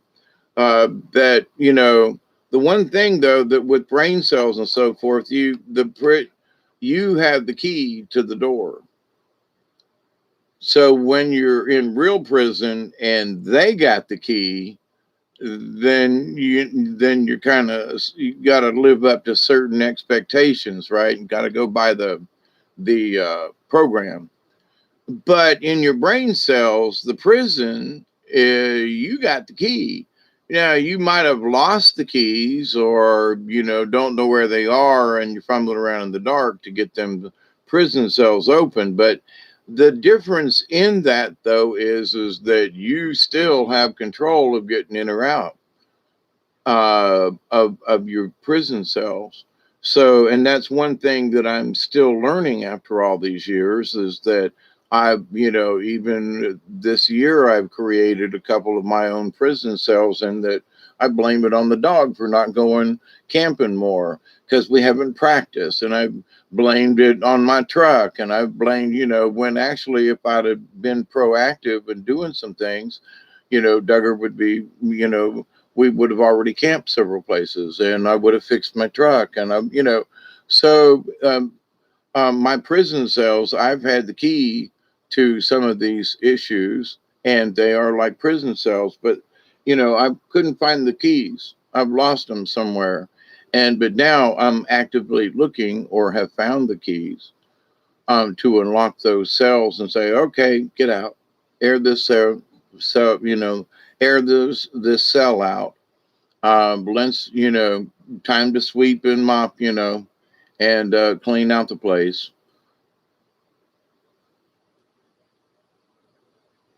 Hey, Slight, were you talking to me? Oh, you're talking to the other David, and which is okay. So we're coming up into 3 hours here. So I've got this bowl that I packed way back, and I'm running out of something to drink. It's time for to get up and to go do bodily functions.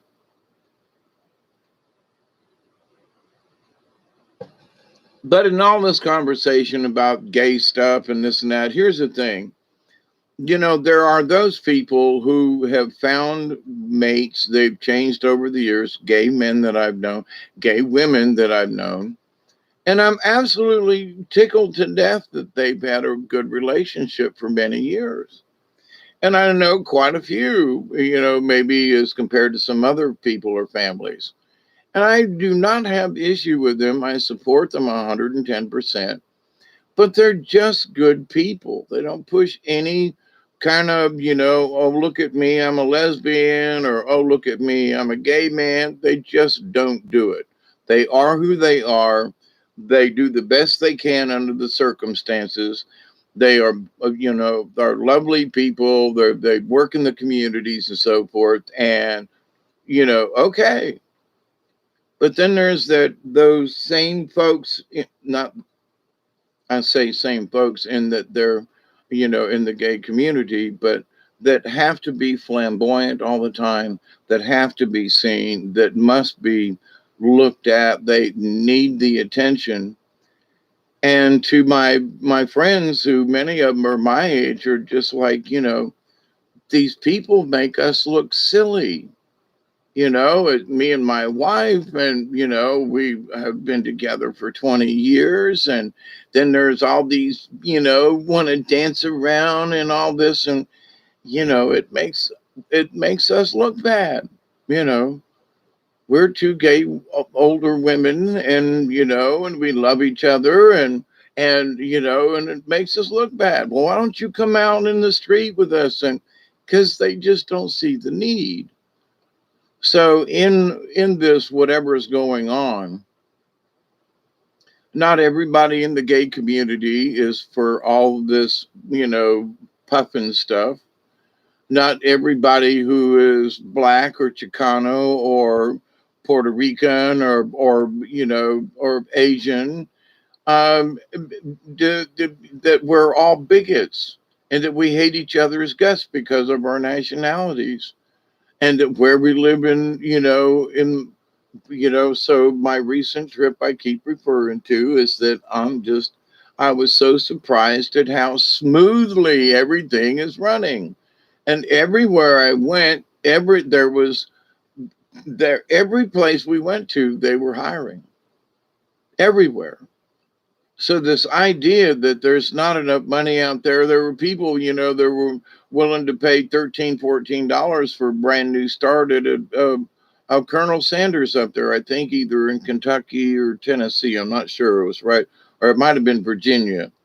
We were in that little area up there.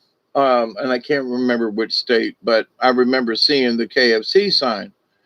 And no mask, no mandatory mask, and $13 an hour, apply within kind of thing. And so, yeah, advertising, hey, come work for us. We're going to pay you. And, here's the terms. So for people to say, well, there's nothing out there for you. And, well, it may not be what you really want right now, but there are a lot of jobs that will get you by and that they're willing to pay a livable wage. Okay. And that if they're willing to respect you enough as an employee to give you a living wage, then that's a company, whether it's a burger joint or whatever, they at least have, and if they need to hire you, they want to hire you, then they also see the value of having you as an employee. And back in the day, that's what made companies valuable. People wanted to work for McDonald's because McDonald's was a way to, that you could work your way in. And then it became a joke to be a fast food worker. But if a company wants to pay you a decent living wage, even in the fast food business, because I've worked in it myself, was an assistant manager for a fast food joint place that I don't think the chain exists anymore, but been there, done that too. So, and working through the carnival and everything, which is similar but different, but similar. The idea, though, that there are jobs, you can make decent money, and if you're good at what you do, you can move ahead. And but it may not be all that you wished for and hoped for, but it's better than sitting around on your ass. And so I became an assistant manager because of my knowledge on the carnival of how to work with people and how to, calculate. There's, folks coming in the door. I could say, okay, we need 10 more burgers, before they ever came in and out of the parking lot. And 9 of those burgers would be sold, within the next few minutes. So, but I could always see things slightly ahead and judge so we didn't get behind. So that made me valuable. And I'd still have that value. I can still see those kinds of things if I was working in those areas, but to the point. So whatever talents you have, hone them to your best of your ability. Doesn't mean you have to flip hamburgers the rest of your life or work for KFC, but there are some people who've made a good living when they've stuck it out with a certain company for a while. And that it beats the alternative, and they were happy with what they did and the people who would come into the store or whatever. So, and there's value in that.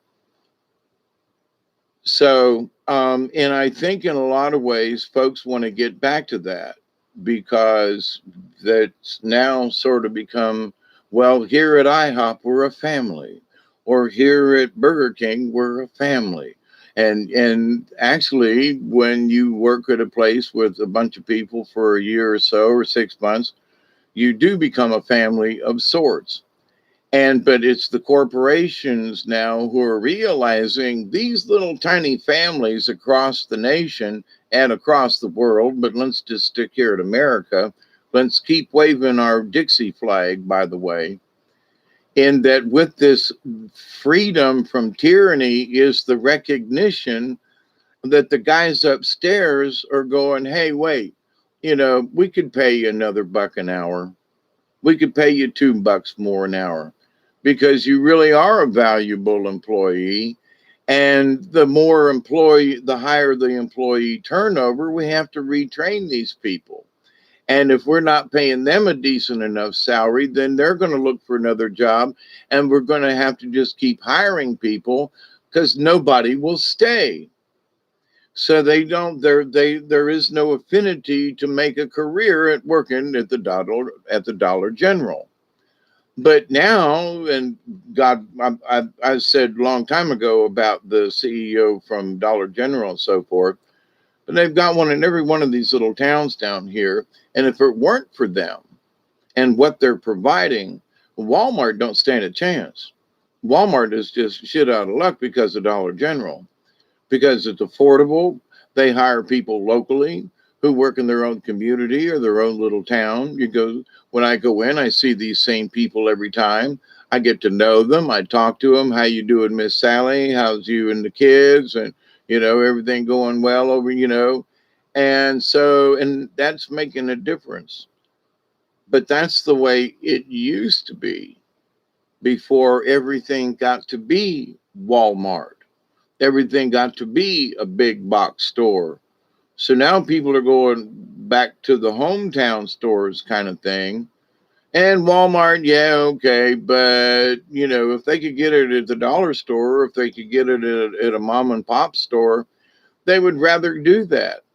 So what Walmart created and tore up because of the big stores and so forth, the economy and things have changed to where the small stores are coming back, the older tradition, and there's plenty of empty spaces and folks are being creative and God bless all of them. So entrepreneurs and all that kind of good stuff. I missed it by 3 minutes. Okay, so it's 2:23 in the morning time here. 2:21. Oh, I missed it by a minute. Hey, Cherry, how are you? It'd be my experience is that people that hate other races usually don't get along with their own.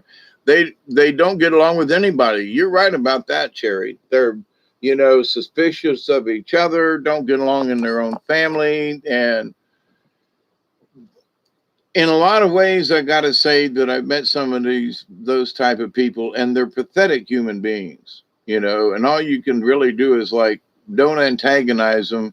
And for me, I like pray to God that they will, change, that they will get a heart or a soul, that just, whew.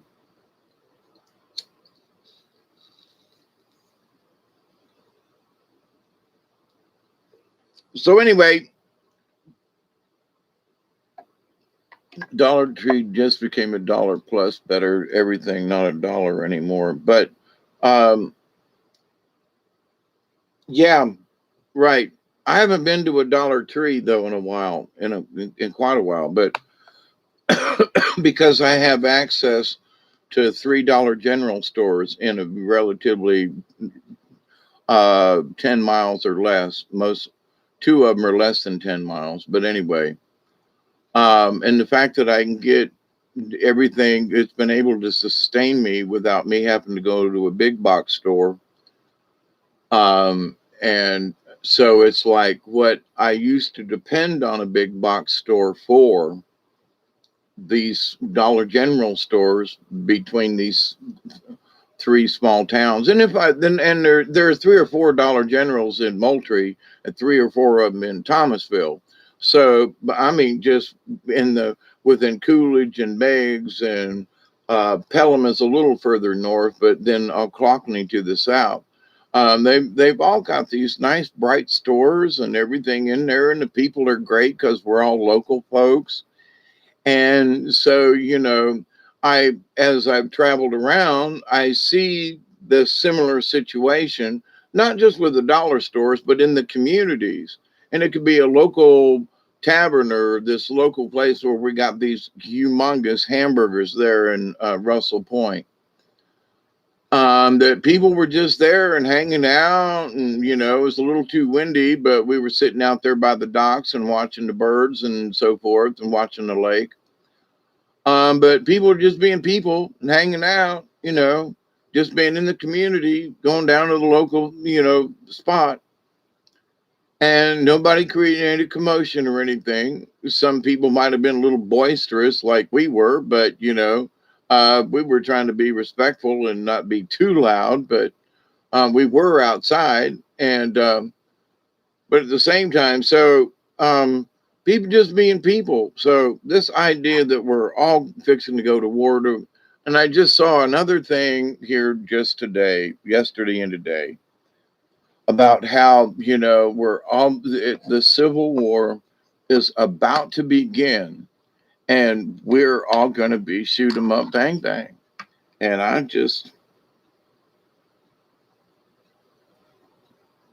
okay, maybe in some communities, and like I said, we just traveled through these towns, and you don't know what's really going on in certain neighborhoods and things. But if people, are beginning to say no and speak up, like the people that I've met, having nothing to do with the internet or conspiracy, they just don't agree. You know, if I don't want that shot, you ain't gonna make me. Period. Well, none of my friends got sick. I didn't get sick.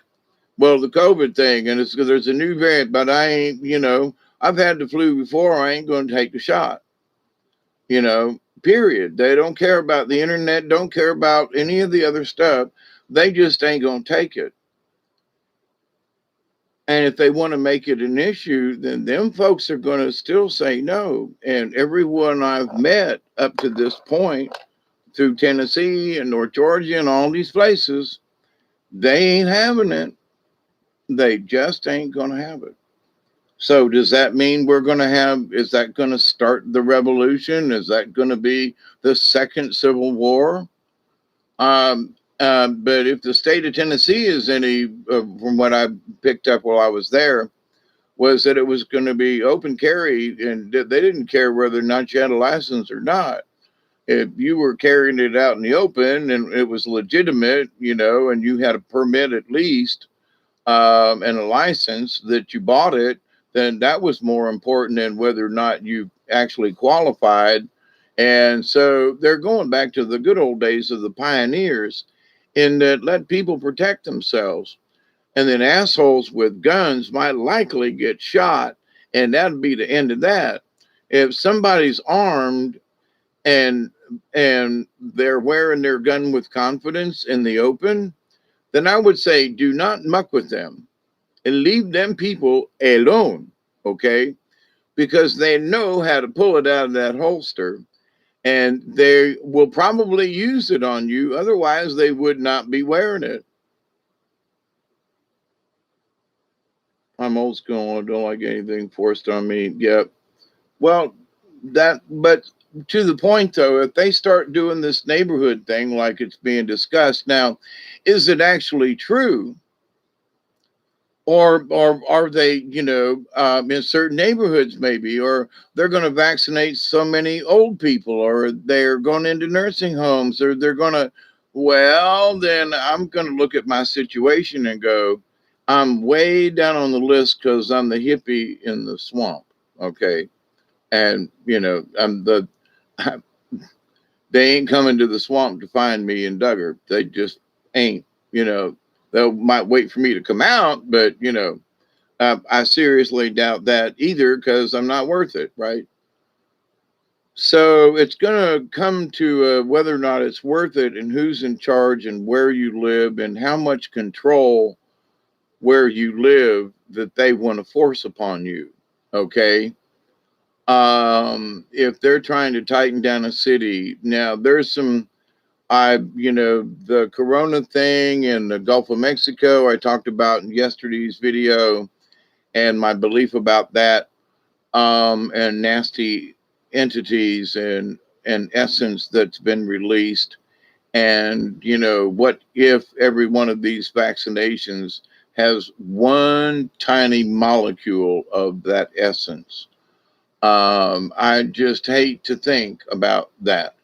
So I'm just saying no to it. I want to control what goes in my body. And I've had too many issues with medical stuff over the years. And if there are people with, smallpox popping up and, then I might take your vaccination. You understand what I'm saying? But this hidden thing to where you might get a fever and cough, I get overheated going outside with the dog sometimes. Oh, and by the way, I ran across the yard early this morning and jumped a time or two just to keep in shape. But I felt like a little child out there with Duggar this morning. But yes, you can change. Yes, you can relearn yourself how to do it. At almost 69, I'm out in the yard this morning running with the dog and jumping to get back into the feel of what is it like. I didn't jump very high. That's not the point. It was the fact that I did it. So, when I'm talking about some of these things that I've been talking about here recently, if I can get better, if I can make the changes, if I can do it, you can. I just absolutely firmly believe it. There's nothing, I ain't, maybe I'm just more pig-headed or bullheaded or something, or, about certain things. And maybe it's my determination. And sometimes I think it's just blind luck, but, that I haven't gotten hurt more or worse than I have over the years, and that I'm still here and being able to have conversation with you fairly lucid, considering the damage to my head, both internally and externally.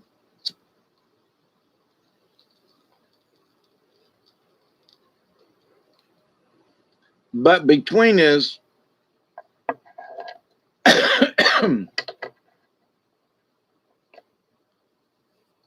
but between us, we make a society. And so, even if it was the local hamburger joint or the KFC that was willing to pay $13 an hour to start, it's that people are beginning to understand that people are worth more than how much profit a company makes. Because if there aren't people to do the jobs, like you say, they don't have enough lackeys and maroons and sword suckers. What's that? A man stopped talking about fighting them, and they offered for free and gift cards, get besides jabbing at an open aisle. Sword suckers?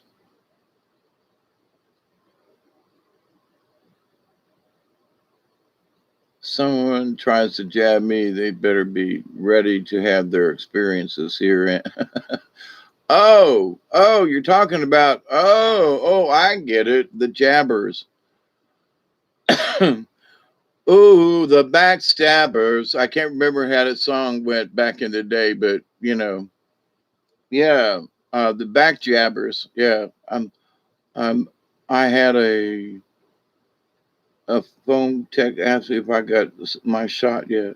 Now, have you seen the ones where they use the pet things and they run it over the arms and it registers on the little pet meter if you put a tracker in your dog kind of thing or your pet, and the people are going over it and they're going off and people are like freaking out.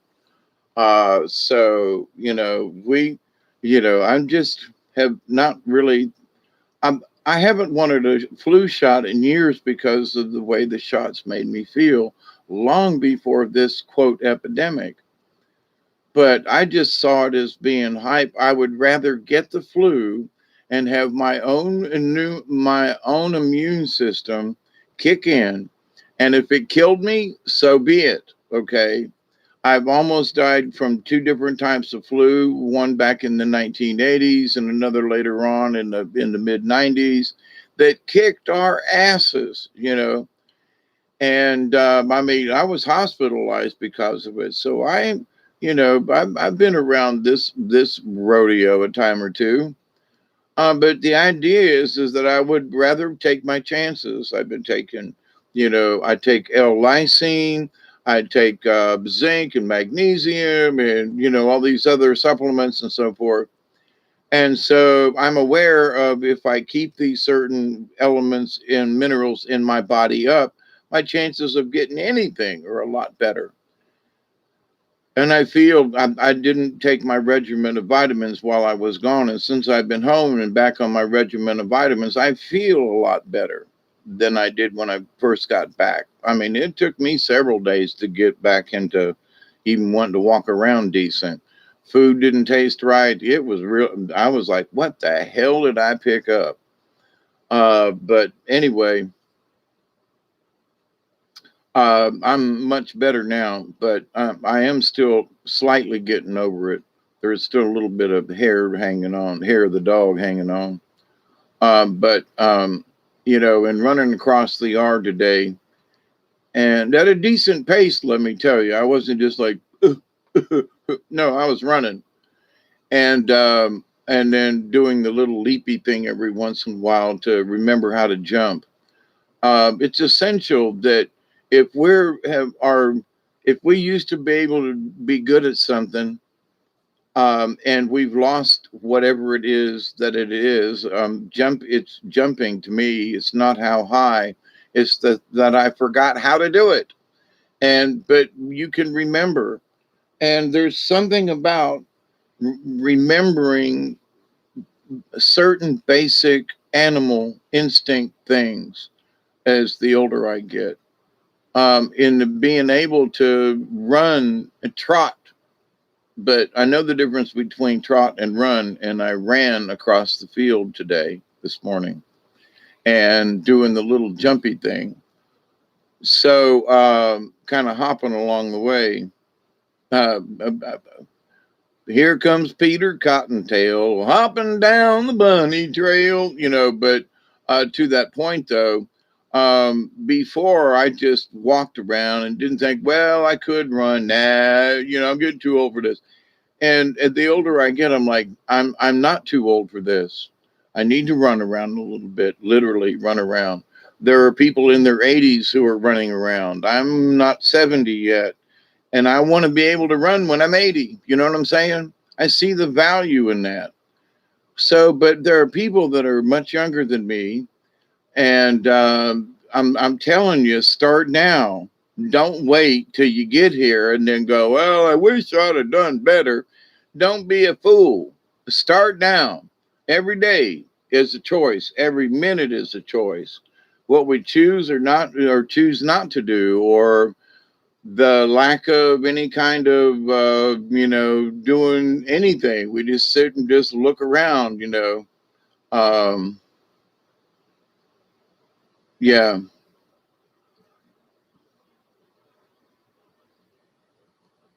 Yeah, my sister has to go in for some surgery or something about hernias as well. I do the time warp every morning. Yeah, let's do the time warp again. Ding, ding, ding, ding. Let's do the time warp again. Yep, Rocky Horror Picture Show. Yep, my friend I was talking about earlier that I dressed up with earrings and so forth, for when my friend was had passed away, because he and I had dressed up in drag and had done this little skit thing, and I wore it in his honor. So there are things that are appropriate that for me is a heyoki. And that was before I really knew what a heyoki was. I was still doing the heyoki thing, in that by wearing the earrings and the necklace and having I had some kind of handkerchief or something that was part of my my gig. And I would fluff with it, and oh, that's so nice, and oh, goodness gracious me, and so I had a lot of fun. And but in doing so, though, where everybody was very somber, I shocked them when I came dressed in what little bit of the jewelry that I had on. But then when they understood that we wore it, and I wore it in his honor, and the day and night that we wore it, and what we did, and how many people in the auditorium that day remembered the incident, were like, yeah, I remember when you and Hoyt did that, and so that it brought laughter to a very somber situation because of how he died and so forth. Very unexpected, basically. I can only stand up so long before my back pain. I get you, D. I really do. Then the shot up ones still demand you stay 6 feet away. Yeah, it's so crazy. Can't listen to it and not get in a great mood. Watch, we won't have no health care.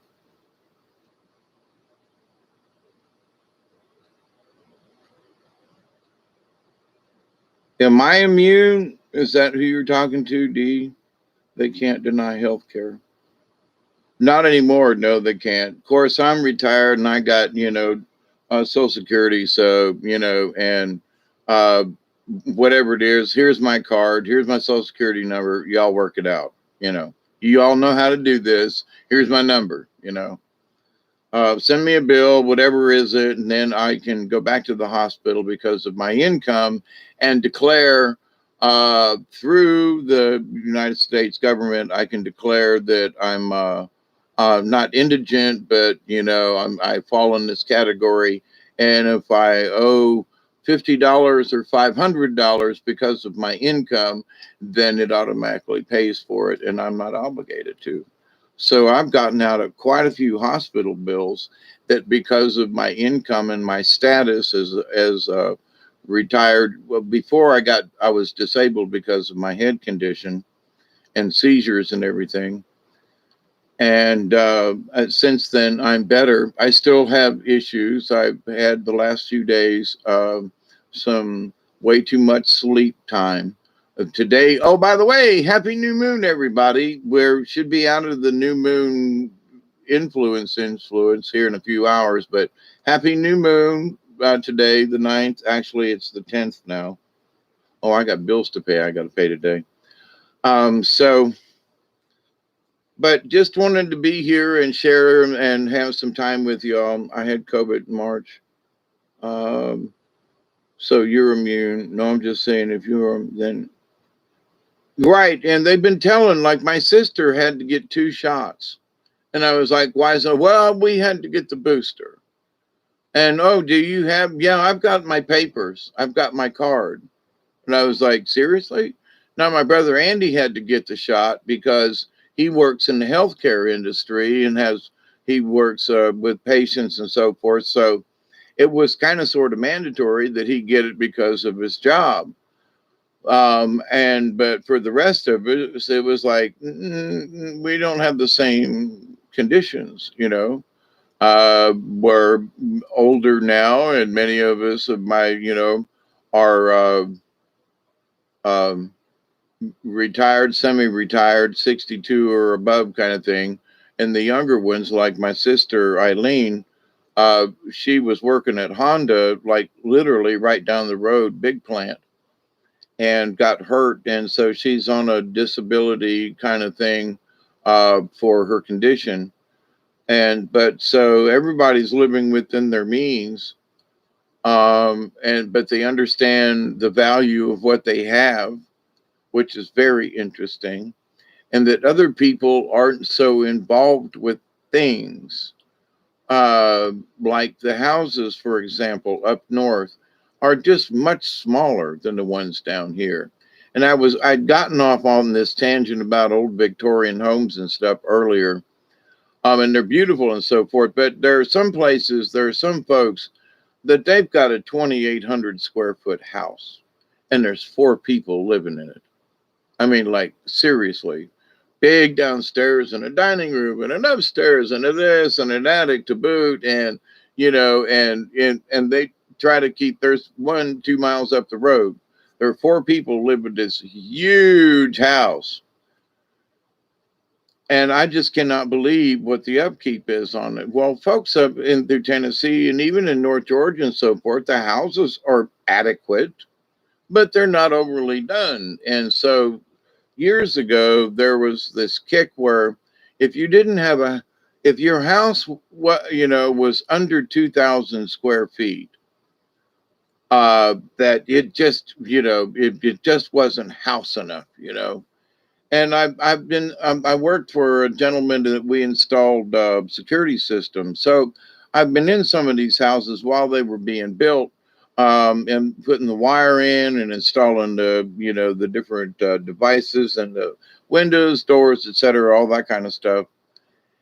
And looking at the size of these houses and what they installed and the amount of wiring and switches and, oh my God, fans and this and that and air conditioner systems on for each floor, I was just like, holy crap. And so the kids have moved away, and the people living in the house now, in a 2,800 square foot house, and there's 2 people living in the house. 2 people, and it's stupid. Folks in Tennessee and Kentucky and up in Ohio and North Georgia up in there was the odd bigger house or farm, something like that. But most houses were adequate. And I know when I was traveling to Tennessee a lot and I knew people and stayed up there, they were like, hey, it's big enough. What do we need? We don't want a bunch of stuff to bring in our house because we like to go outside so much. And I was like, oh, that's a different kind of attitude, right? So where people down here in the South, it's hot in the summertime, they want to fill their house with stuff, because it's too hot to go outside, or maybe it's too cold. But the folks up north, they just, up in Ohio, the houses were all adequate, decent sized bedrooms, but they don't have near the clutter that a lot of folks down here have. That's like normal. It's just like everybody's pared down, everybody's got what they need, and everybody's chosen. And it's just, so it's a particular choice and lifestyle. If they need an appliance or something, they go get it, but they don't have to have, everything doesn't have to be new. They get by with stuff that still works, and they bought something at a yard sale, and, but it's how they look at it. But down here, because of folks that I know, who got to go to the store, who they got a new sale on, who got to have I got to be the first one to have that. And I've seen it down here with people that I've known. God bless them, some of them passed, but it's like, but that's not really what it's really like everywhere. And over the last year or so, people have kind of calmed that down. Now, there are those who are like, order stuff online, get it at the door, and, got all this stuff, and that's the way they want to live. Okie dokie, we got all of the above. But if a person wants to buy online and get it delivered in a box, who am I to say that that's right or wrong? Or I'd much rather go walk through the store myself and say hi to the lady behind the counter and interact with people in the community. Okay. But to say that either one is right or wrong, or to say that we have to all conform to the same thing, I want to get my flag, my Dixie flag, and wave it high and go, for me, the South shall rise again. And the South rising again is what that old traditions of the South. I think of the old Southern gentleman that I've known over the years myself.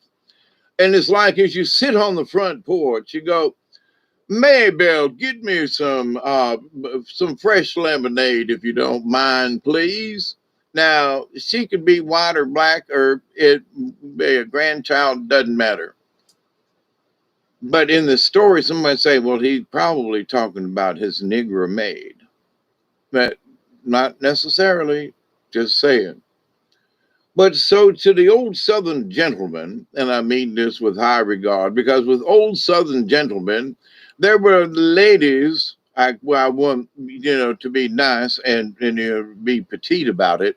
I will not describe them as old ladies of the South, but genteel women of high upstanding and with manners and knowing the priorities of the household and protocol within families and traditions. So and speaking highly of both. Now the women were a lot more genteel, and the men were at times a little or a lot more aloof and very full and sure of themselves. But when you own a large plantation, you sort of have the right to feel that way. So, but in the old Southern traditions, though, it's like, y'all, let's do some fried chicken and have us a picnic out on the lawn. Get us some fresh lemonade and we'll picnic out on the lawn and maybe play some croquet. Or maybe we'll just sit and that's the way it was. And that in a lot of places that we drove, I was noticing that there weren't any front porches. In certain architectures in some of the towns that we went through, I noticed that they didn't have a front porch. They had a front door and a stoop, but no porch. And I was like, well, that's not very inviting in a way because, a front porch means come on up and set a spell, pick you out a chair. Let's rock a little bit and look at the sunrise or the sunset or, let's have some lemonade. But in many towns and many communities, and me being, interested in architecture and design and so forth myself, I'm looking and going, look at, and I got to go through, I got pictures I really need to sort through, and there's some things I'd like to share. But anyway, but, the houses, though, it doesn't really depend on how old that was, but they had an adequate front porch. In other words, a couple of people could come and sit there and you felt welcome to come to the front door. You know what I mean? Versus just a stoop and a door and just a little roof, right? You know what I mean? So, how inviting or what does that mean about the community? Well, it means the community's probably going to stay indoors more. Or because they don't have a porch, is it going to force them outside? You know what I mean? So architecture means something about a community. And so when people who say, well, I can't stand it, I got this little stoop, I want a front porch. If I go back up to my niece up there in Decatur, I want to fix her front porch so bad. I was like, I need a couple of bags of cement. I need a little tub. I needed this and needed that. And I need you to help me for an hour or so. And we're gonna fix this. And she goes like, well, I've been trying to get somebody to fix. I'm like, man, give me a bag of some mortar mix and I'd have had this fixed in an afternoon. So if I go back up there, I'm going to go up there and we go, if ain't nobody fixed their porch yet, I will. Because I know how, and it wouldn't take that much. And especially if she was going to, I was like, look, okay, I need for you to help me for the next 4 or 5 hours. And she'd be like right there. So, but anyway, it's got to, I realize building out. So, but don't parks around, you save a little Google time.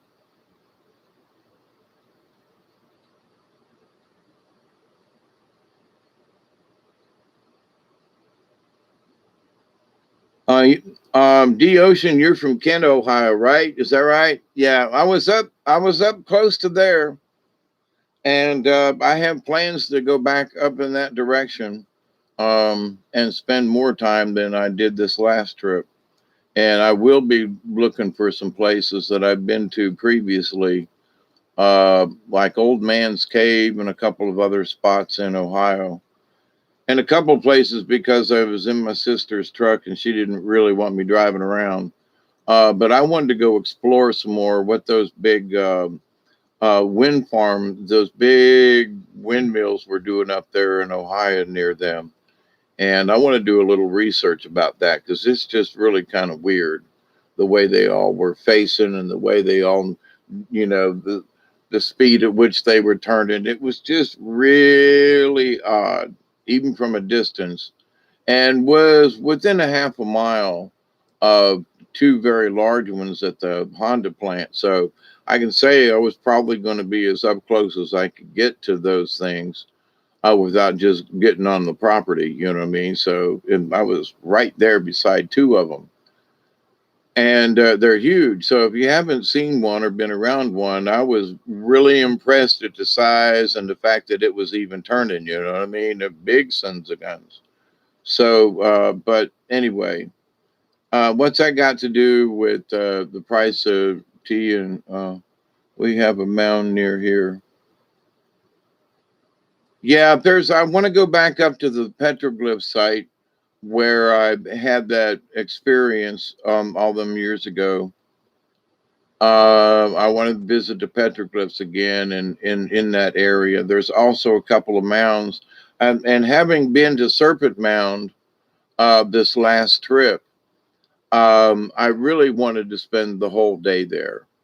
And there are places nearby there that, how do I put this? Over my years of just not necessarily seeking out places, but in a way that is actually what I have been doing is seeking out places. So in North Georgia and places in Tennessee, I mean, I found a ruby mine that not many people know even exists, in the side of a mountain because of my observations and curiosity. And as far as I know, it's still there. At least the mountain's still there. If it's collapsed in any way, there'd still be a hole, But anyway, there's still evidence of it. And I seriously doubt because of where it is that anybody would give a shit. But, if you don't know where it is, but it's still there is my point. And there are other things. And I just happen to be in a certain place and you get drawn to say, well, does this look like a good camping spot? And you're going, well, let's go down just a little further. And you go down just a little further, and then there's the perfect spot. And you don't really know why it's perfect. And then you wake up or you're somewhere nearby and you found this little waterfall or there's a creek or there's a rock formation. For me, there's always been something wherever I've finally landed my feet to camp. And so over the years, I know of places in North Georgia, all over upstate North Georgia, all along the Tennessee border from Chattanooga all the way across, a couple of places around Chattanooga, and also some places, around Franklin and Silby and up around Cherokee, North Carolina, and all through there. I've camped up as far as around Asheville, North Carolina. And of course, my relatives and my friend that lived in Cosby, and my friends, my nephew and niece that lived near Newport. So, they're right up in the mountains, and I've camped up there, Cades Cove, and several times been many places up there and camped and, driven around and become a part of the mountains kind of thing and stayed a few days. So, but it's been years ago. So I've done a lot of that, but most people have never experienced maybe only once or twice. And not to say that I'm better than somebody else, But yeah, I want to go back really bad, especially this after being here this trip, because I'm just not in a hurry anymore. There's nothing that's going to say, well, you got to leave by Friday. Why? What if I want to stay till Saturday? Okay, I couldn't do that before. So, and I have not really, how do I say this? Used that opportunity, to the fullest. I thought, well, I got to go to a doctor, or I got to get back because, well, I haven't been to a doctor in years, so that's sort of out. And I find that if I really need to go to one, now that I've got Social Security, if something happens that I'm that sick and I need to go to the doctor, then it doesn't really matter where I go.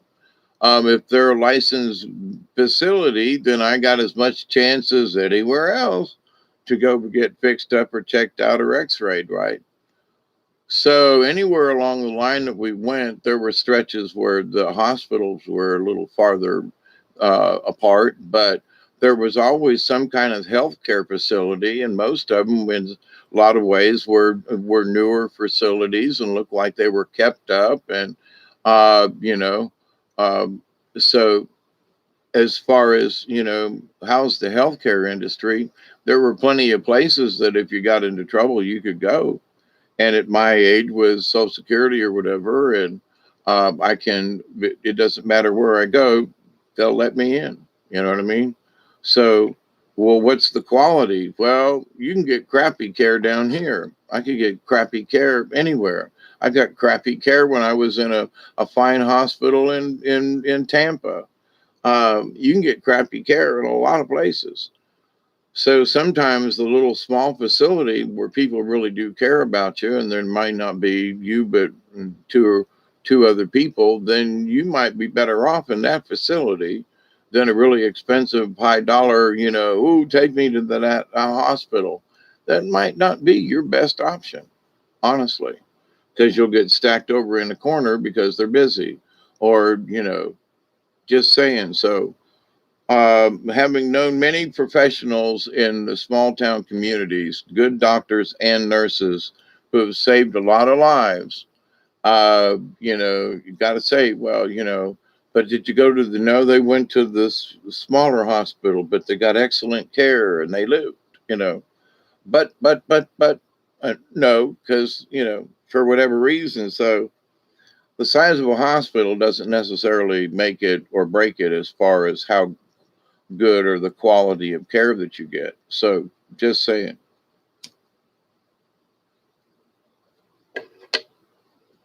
But anyway, in all things that uh, what I'm again, I keep as I keep looking at this thing from a liberty standpoint. Most people that we ran into felt that we were liberated, that they didn't, well, what about the people in Tennessee that we met, for example? What about the mask? Well, I don't think 10 people wore the mask here in town. And did anybody? No, nobody got any fights or nothing. How many people got shots? I don't know. Some people did, I think, but most of us, we just, we never got a shot before. Why should we get one now? And they were just, and the whole community was like that. No, none of the police people had to go to the municipal building, because I figured if anybody could figure out where we were, it would be the police, right? And they sent us on a really good place, but it was not the right place. So, but they were still kind, and nobody was wearing masks, and nobody was freaking out, and people were just being normal, and come to find out that it's been that way the whole time. When people around here were like really masking up and people were sort of freaking out, they were like, no, we didn't have any of that up here. Really? So South Georgia was, some of these people are more panicked than them folks up there. And they were like, apparently, because we just didn't see it. For about a month or so, people were, being careful. But after that, they were like, well, you get it? No. Did you? No. And everybody okay? Yeah. And they just went on with their lives. So, how things are looked at in different parts of the United States. And obviously in different parts of the world, but I can only speak for where I've been. But having been out west in the communities out there, now it's been a while since I've been out there, but I'm sure the communities and those types of people, them cowboy folks and them folks that live out in Wyoming and Montana and such, those people haven't really changed a lot because of where they live and how they live, and they choose to be that way and kind of thing. So it's sort of like being a Southerner, you know. Well, I'm a cowboy. I'm a Texan. Okay, I get that. I've been through Texas a couple of times, and I understand because I'm from Georgia, so I can understand what it means to say I'm a Georgian. You know, now there are things that I still don't like, but there are things that some Texans do that other Texans don't like too. So it ain't like we like everybody everywhere just because we live in a particular state.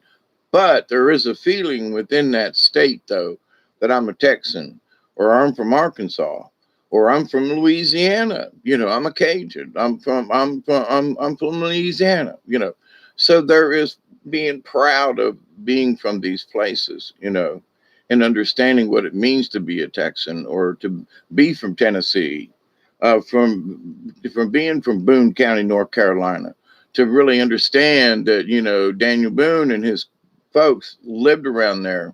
I used to do puppet shows and so forth up there, and powwow work up there in that area years ago. And, you know, for the folks that are from there, and they're real true mountain people. It's like Andy and my niece and they're the folks up there. They're from there. He grew up there. His family grew up there. His grandmother grew up there, you know? And so that goes back a ways. And to be able to say, but, you know, they're still living this tradition at his age. You know, they're pushing 50. They've been married 21 years or something like that. Raised a kid, really nice boy, doesn't drink or smoke or anything like that, and he's very productive, and you know, and it's like, and he gets onto them for smoking, so it's like, okie doke. But they're, you know, they coexist and they're family and they love each other, and they understand the value of where they live and protecting it. And so it's like, ain't that what communities are? Ain't that what families are supposed to be? So the people who live in the South, but the heart of the South, I believe, lives in the fact that people have the stars and bars. I'm sticking with my same topic, mind you. They have the stars and bars because somewhere deep in their heart they realized what the South really did. It was all about freedom. It was all about independence. It the sub Part of it was about slavery, part of it was about this, part of it was about that, but mostly it was about control. There were carpetbaggers and industrialists that thought the South should be like them, and the Southerners said hell no, and they went to war over that shit. And guess who won? The carpetbaggers.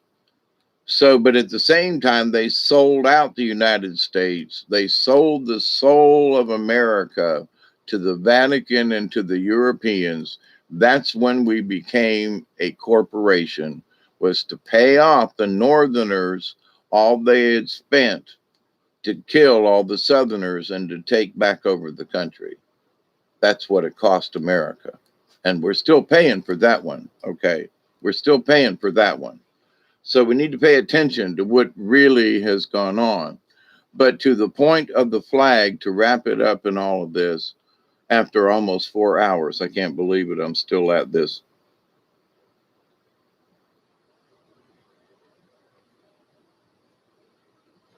I still say it's a symbol of liberty. It's a symbol of defiance, not to human beings, but to tyrannical dictatorships, and to people with power and who want to make everybody the same and so forth. I mean,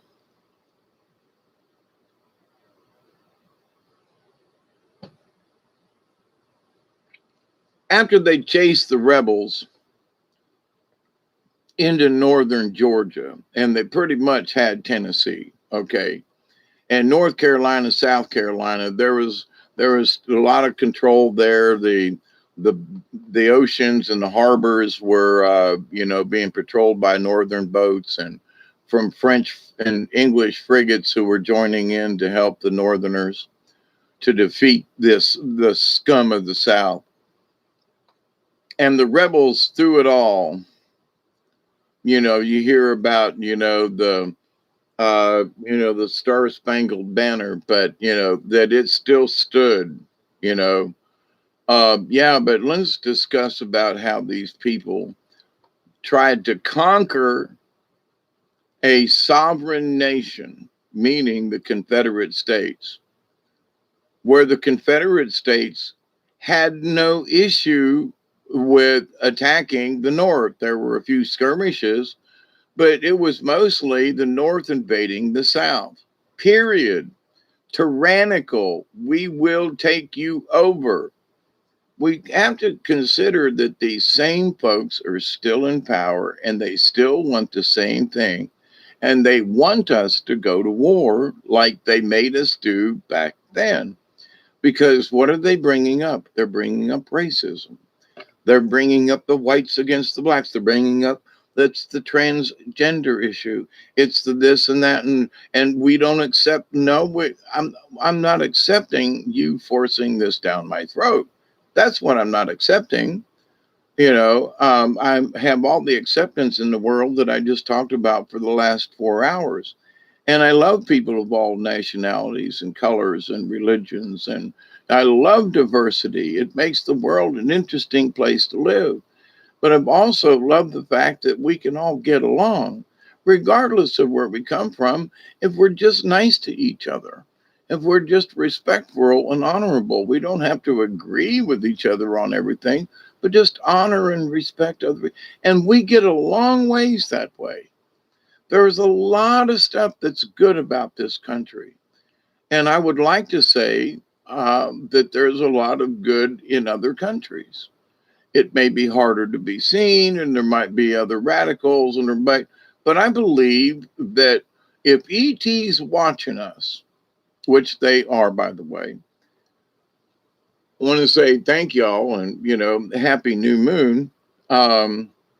And good luck, everybody, because there's a lot of warring going on up there, y'all. That a few years ago, with all the galactic things, and it was one of the reasons why I kicked in and I was, kind of pushed by Mother Mary and others to, let's talk about this, is that humanity needed to wake up in a way. They needed to wake up their hearts. They needed to wake up their spiritualness, regardless of where they come from or whatever. You know my deal on that. Don't care where you come from. It's where you're going, where your heart is, and what you really want out of this deal from this point on, because we can change at any moment, at any time, what we feel or think or how we want to be in the world. So, we have control over this. So it's a matter of opinion and it's a matter of our perspective. All of that matters, yes. But in the long run, what do we really want? We want love and peace and honor. That's what we want.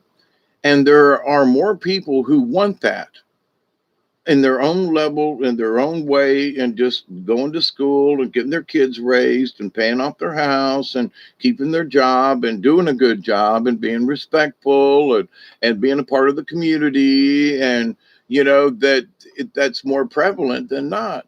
They're not worried about what's going on with Joe Biden. They know he's an idiot, and they're just not paying attention, because what's more important is what is going on in their everyday lives, that keeping the family together, keeping the house, keeping going to school, whatever it is that they're doing, that they're busy maintaining their life and trying to do better.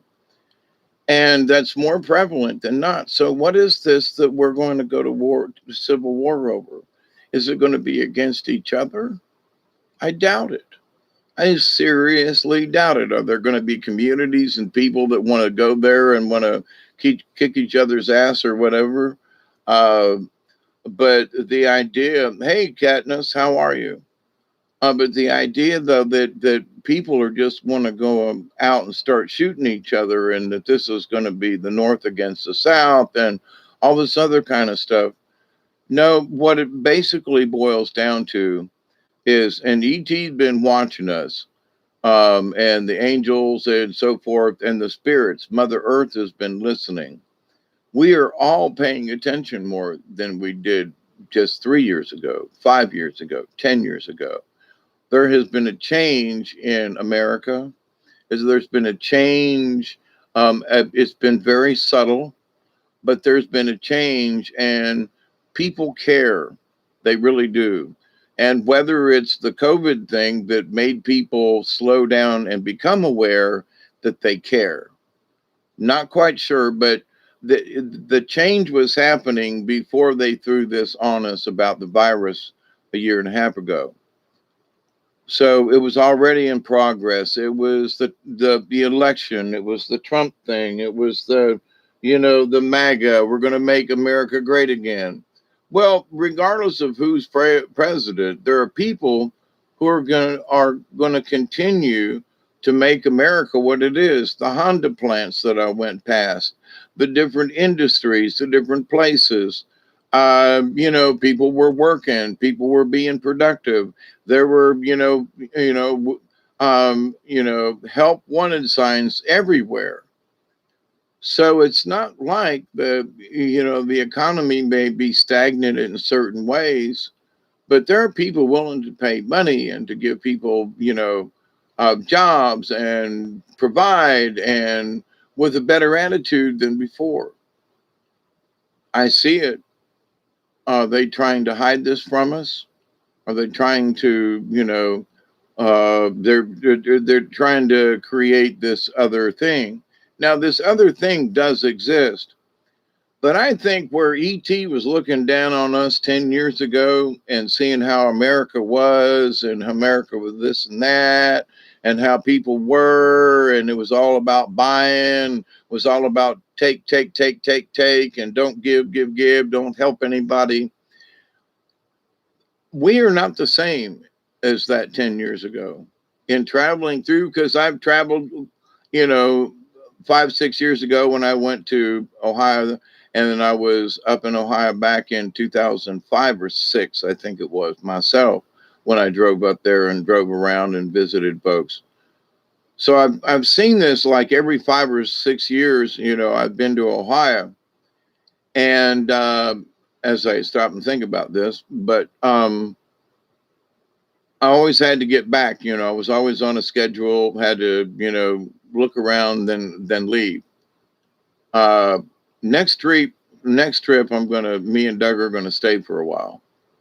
Don't know how long, but we'll stay longer than a day or two. You know what I mean? And really do some visiting, like for a week or so, at least. And there are caverns up there near Russell's Points, Ohio caverns that I would like to go in up there.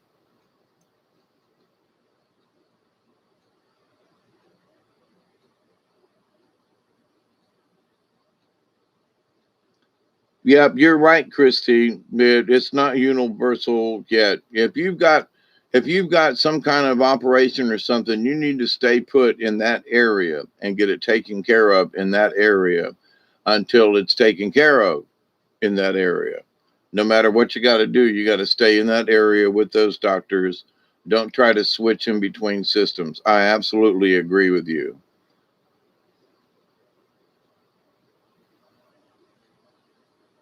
Well, that'll be interesting. Is be safe. Um, but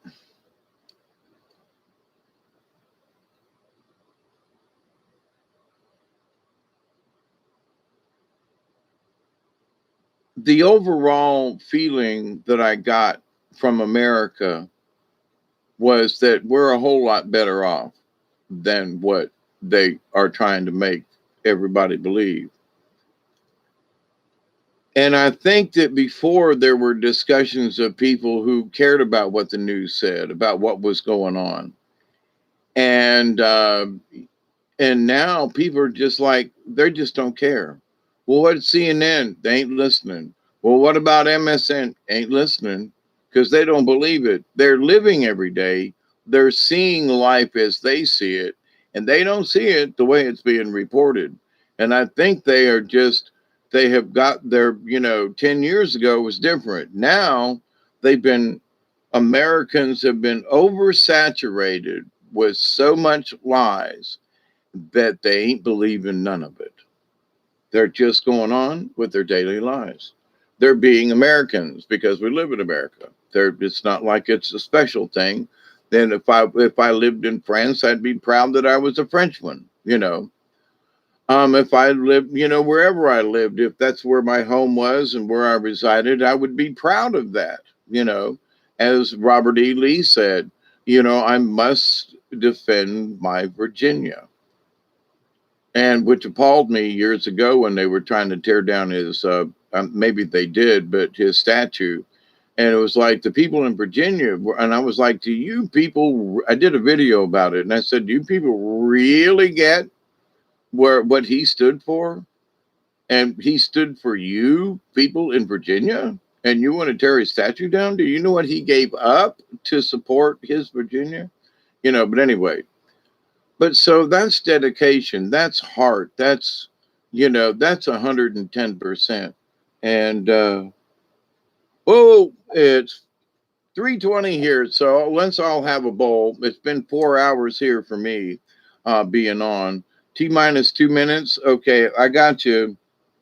It says 3:20 right now, so it's taken me 4 hours to finish off this bowl, but that's okay. Fire in the hole. Yep.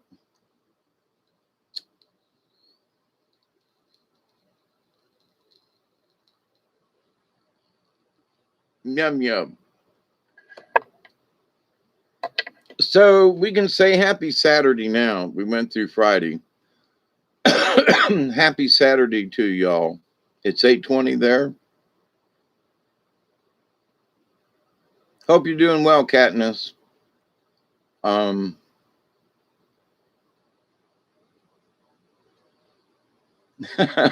You're right, Christy. 4 will outnumber a hernia. In a heartbeat, in the first 24 hours, you'll be going, nope, this is not for me. I need a sling.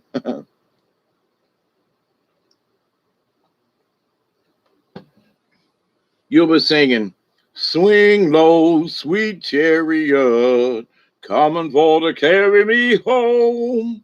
Swing low, sweet chariot, coming for to carry me home. Well, I looked over Jordan, and what did I see? Coming for to carry me home.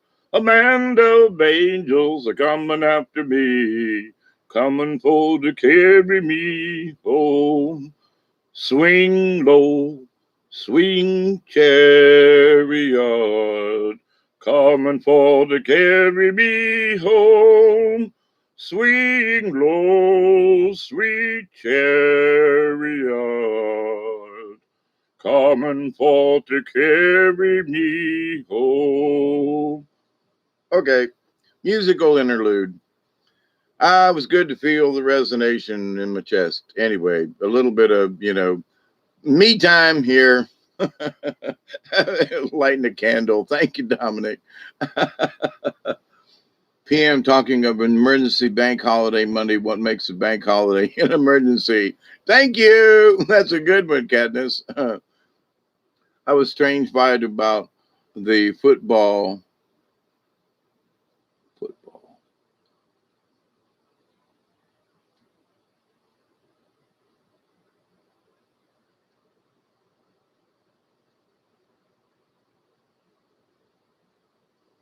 2 and a 6-year-old. Yeah, you'll be swinging low there, Isby, in the jungle gym.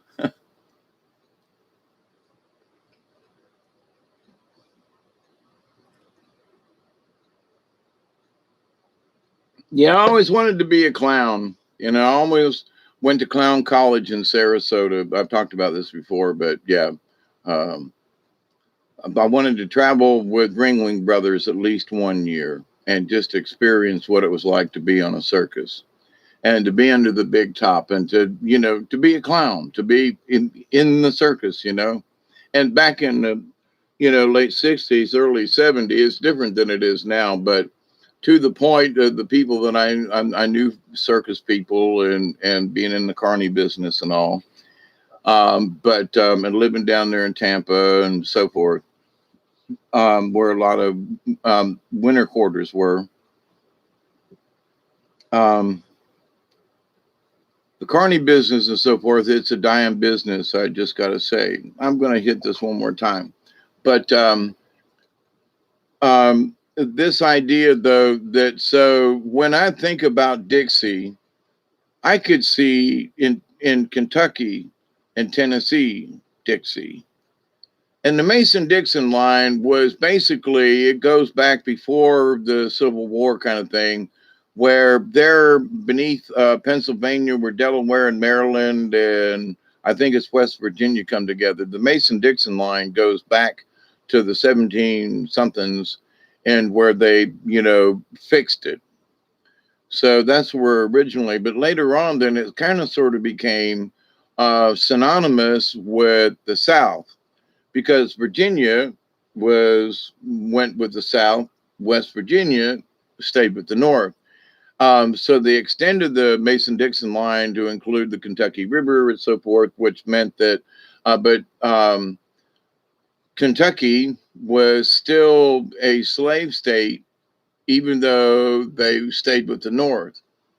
And so did Missouri. So this idea that, people say, well, the North was all about the slavery, then why didn't they give up their slaves in Kentucky? And, in West Virginia and in Delaware and places, why didn't they give up their slaves? Huh? It wasn't until, 1863 or something, well into the war, that the Emancipation Proclamation, I probably got it wrong, but my point is, they didn't sign this early on in the war, and that's what started it all. No, it wasn't about that. But staying with the flag, though,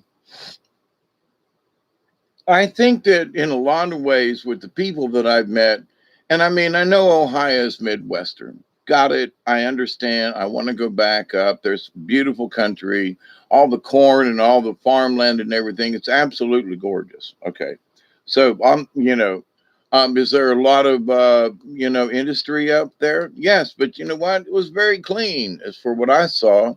Where some industries down here that I've worked for and been around, it's horrible around the building and stuff, and it's nasty and messy. And up there, it was like, it was really clean in the industrial areas. And I was like, now that's interesting, but further south, it's a lot crappier, even on the local level.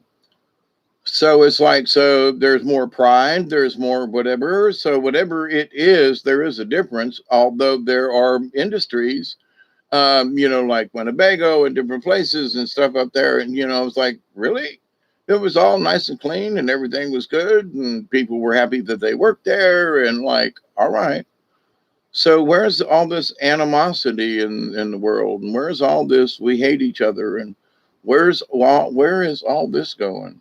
When you actually, there's a Honda plant and there's this plant, you go by this plant, you go through here and you see the coal industry, and you go through Kentucky and you go through here and you look around and go, what's this big deal all about?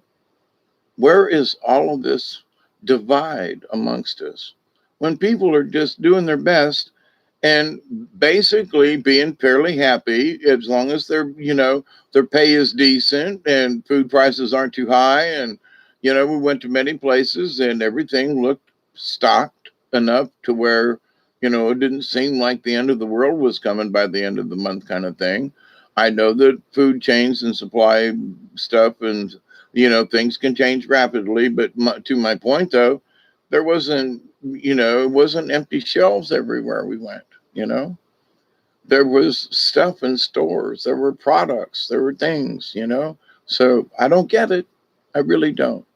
So whoever's pushing those buttons, but I truly believe, and as one of the folks who I talk about the silent 72 plus, We're the folks who are helping out the good guys down here.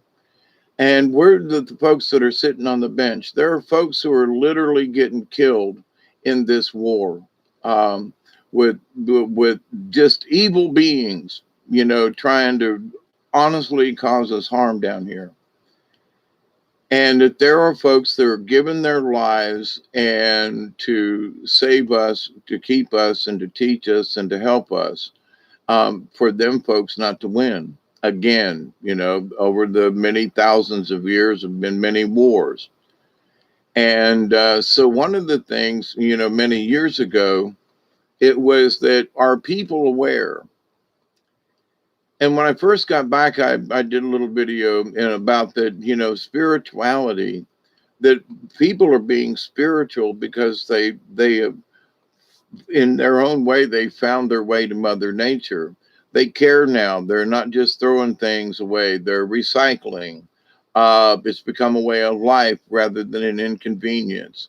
People are, no, no, no, no, that goes in the recycle bin. Okay, all right. And versus where 10 or 15, 20 years ago, people were griping and bitching about recycling. Now it's like it's become a way of life in all these different communities and all these different places, in this 2,000 miles that we went. And that, so people are paying attention more. So to Mother Earth, to the folks above are paying attention. Does humanity give a shit? Do Americans care anymore? And I would absolutely say yes. Now, is it the result of going to church? No. Is it the result of some kind of higher spiritual awareness? Not necessarily. But somehow in this, they have understood that it is necessary. And regardless of the inconvenience, that it's necessary. So, okay, so Big Brother has manipulated their brains into, well, we must recycle this and you must put this there. Well, okay, well, then that's a good mind control, in my opinion.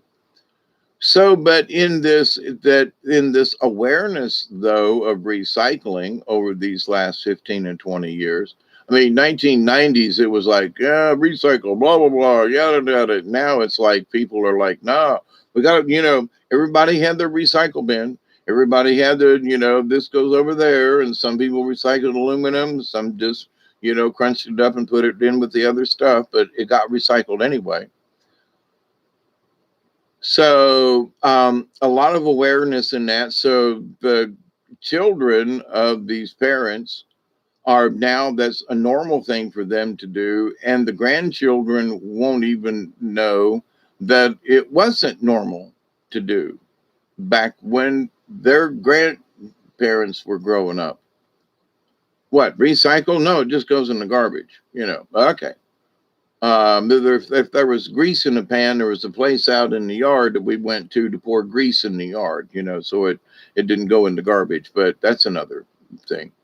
But anyway, so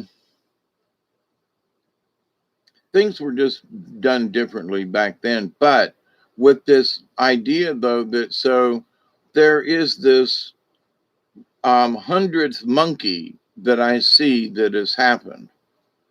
And it has to do with, there were two things that I saw in particular. Number one was everybody got water, drinking water from somewhere. No, only the people up on the mountain who had their own well and who had it tested and so forth, they drink their own water. But everybody else had to go somewhere for drinking water. Everybody. And if you made coffee, then you used other water. And now even that spring water up there on top in Spring City, they used other water because there were too many minerals in the water, much like I have to do with, there are too many minerals in my water sometimes as well, and it will clog up a coffee machine. So they were bringing in water, clearer water, more filtered, because of the too many minerals in the water. but they would drink it and wash with it and cook with it, everything, but they did use a different water source because of too much minerals collecting in their coffee pot. But it was interesting how everybody treated water differently. And it's the same thing that no matter where they were, everybody had a recycling thing going on. My one sister, Amy, she makes money off of recycling. If somebody doesn't want to fool with the cans or whatever, she'll take them or something else. So she's into recycling to help her because she's on limited income. And she just got her disability because of her breast cancer and so forth, which, and she has back issues with things that have happened to her over the years. But anyway, so we're all basically on some kind of limited income simply because of our ages, right? But also because of conditions beyond our control, you know. But anyway, but even, like my sister, I have a lot of aluminum cans that I really need to do something with. There's too many of them now. And my original, intent is I got too many cans and they need to go. But the price is up. So what I would have gotten 20 cents a pound for now is possibly 60 cents now. So I would going to get twice as much simply because I didn't turn them all in. I quit going to town because the price dropped. So it's still aluminum and I still got it. Now I can get twice as much, and now I have a trailer to haul it off in. So, somehow we can work this out. But anyway, but to the point, it's like it's still aluminum is my point.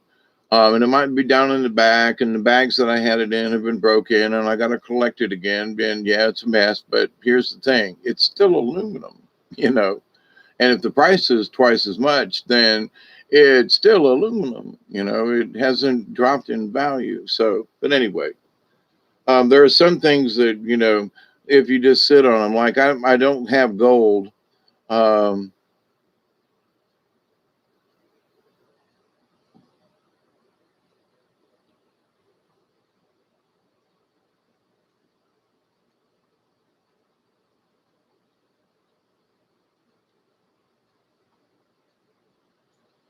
Yeah, for a lot of people, there are too many changes happening. I would agree with that. And we just have to do our best. And that's the biggest thing is that we take a deep breath, whatever it is, and just say, let me do the best that I can do. That's all. Don't try to overthink things. Don't try to underthink things. But in any situation, you must, in the back of your mind, maintain your own patience and peace. No matter what it is, you have to maintain your own patience and peace. On the B man with the shrooms and messenger. Uh,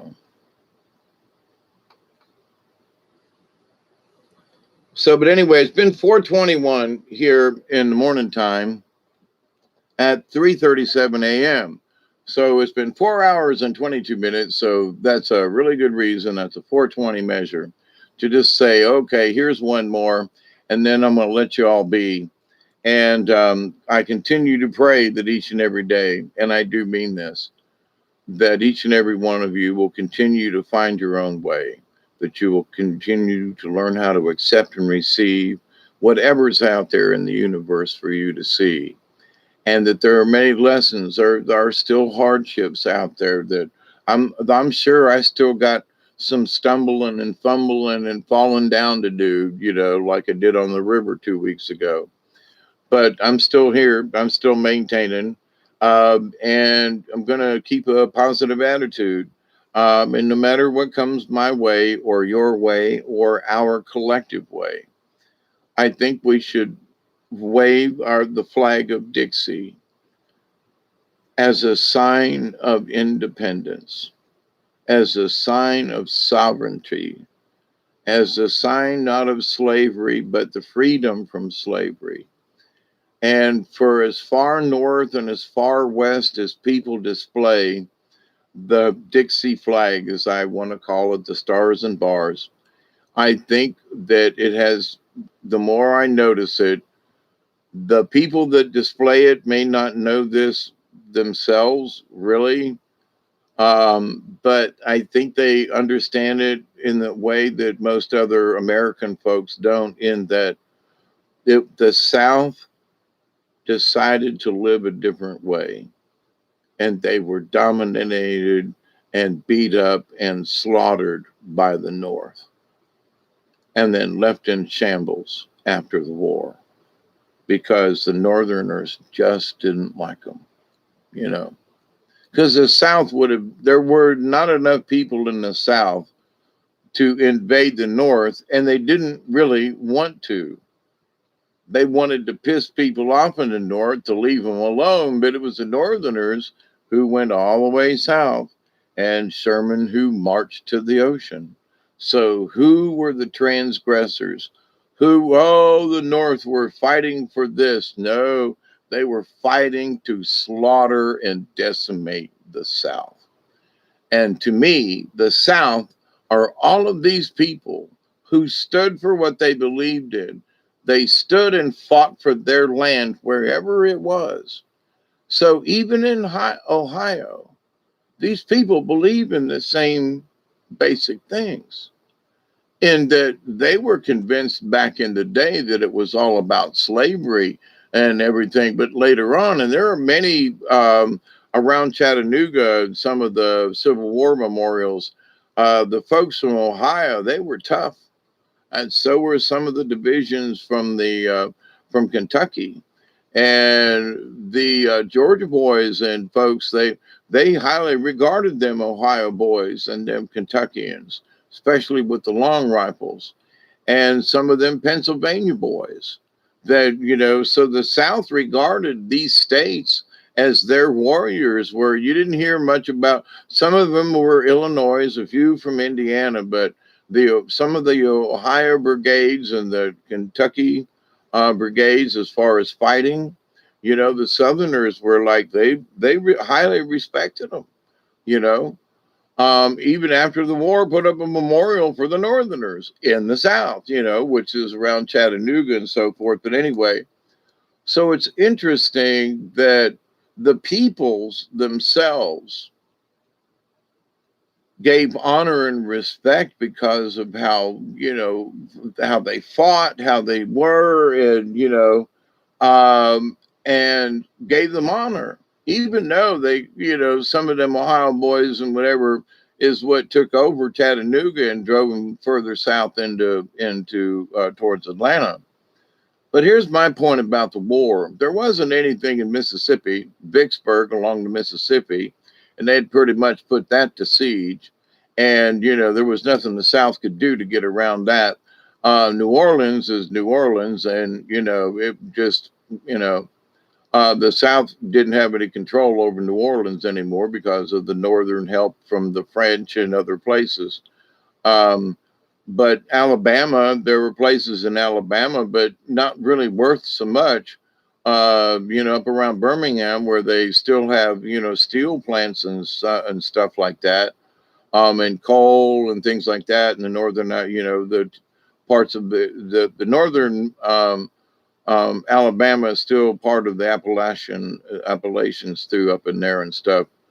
And it kind of tinkers out when it gets over towards Mississippi, but you know, so Mobile wasn't necessarily, not Mobile, Montgomery in the middle of the state wasn't necessarily that, you know, there was the river and then traffic on the river, but it was only within the state.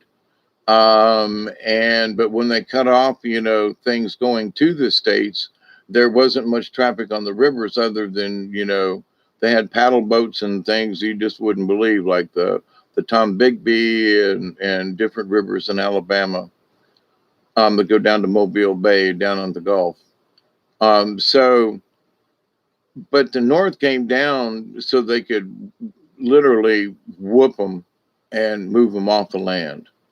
And they used slavery as the excuse. But it's basically that the war machine the North, the industrialist, you know, wanted to teach Southerners a lesson because they had their own way of life that was, had become, 100, 200, because folks who had plantations down here and growing cotton the way they did, they'd been at it for a while. And so they just, they wanted that business, the Northerners. And the best way to do it was to kill off the plantations, go to war, and take over the businesses. And that's why Northerners became carpetbaggers, because they carried everything in these great bags that were made out of carpets and things with handles. You see them in the movies, it was their luggage.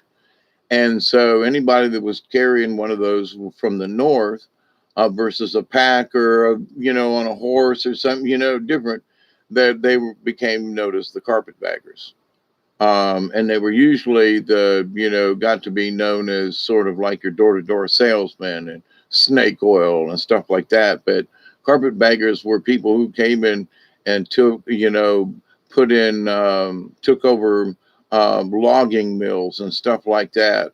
And they, brick making was very important back in the day. So there were a lot of places around here that are now torn down that used to make their own brick. It was back in the day with horses and buggies, brick are too heavy. I put them in the back of my pickup truck. Let me tell you, 100 brick weighs a lot.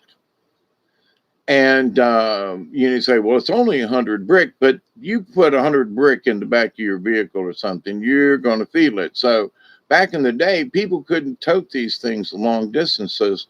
So every town down here in South Georgia had their own brick company because it was too freaking far to carry heavy brick to build all these buildings that they were building around here. So they had their own brick companies. They made their own brick. Albany still has a brick company. Thomasville had a brick company. Cairo, Georgia had a brick company. Moultrie had a brick company. Meigs had a brick company. It was one of the things that they had established around here in Meigs was this, then there used to be these great, huge, big, like 75-foot tall chimneys, the smokestacks from where these things used to be. But anyway, so none of that exists anymore. But in the old days, that's what they did. There are sand pits and clay pits because there were certain types of clay and sand and so forth that made the best brick and made the best mortar and all that kind of stuff. But what I'm seeing, though, is that locally, there are places where there are trees, and then there are places, so there's forestry.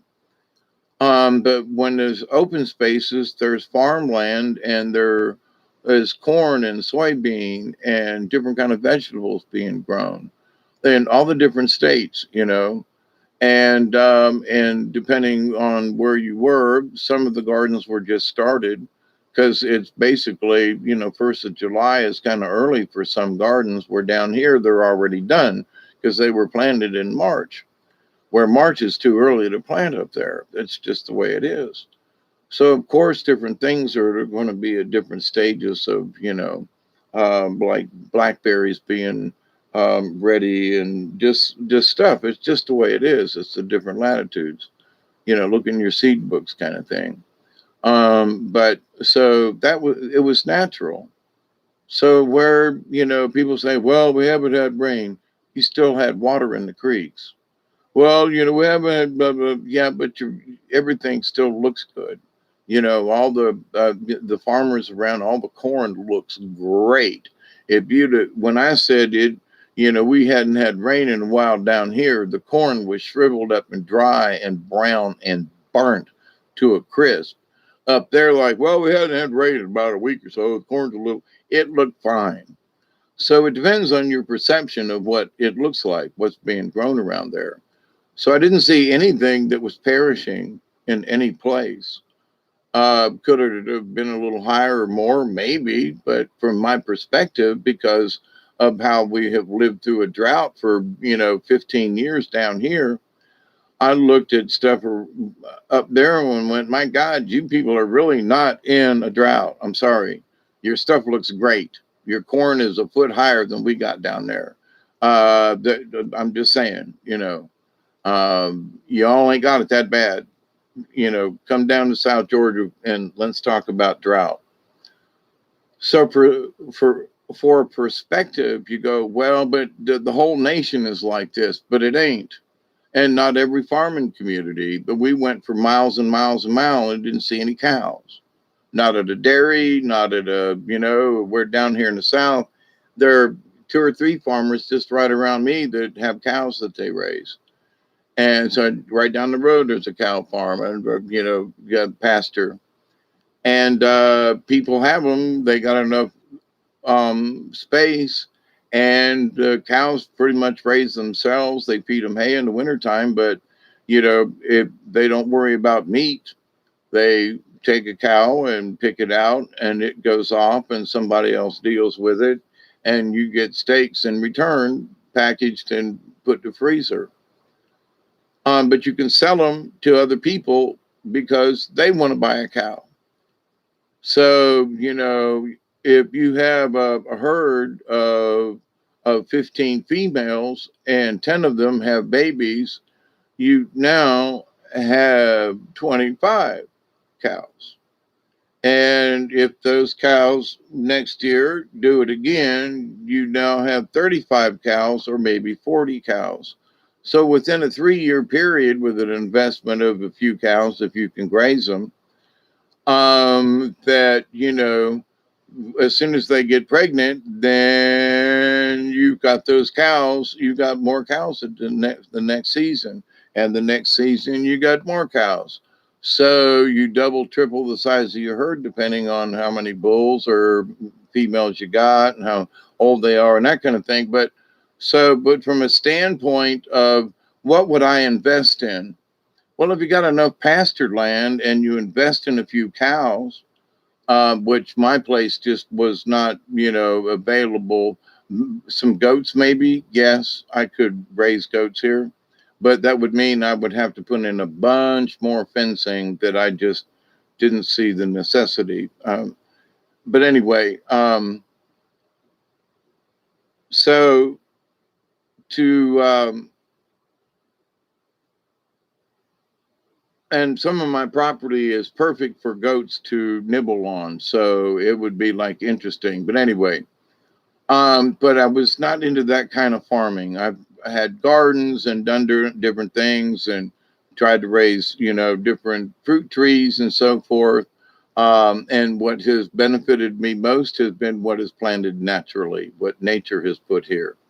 I'm having more results and, from that. So, but we've also had a really bad drought down here, and it's hard for anything to grow when there isn't sufficient water, no matter what. So everything has been under duress, some kind of duress down here.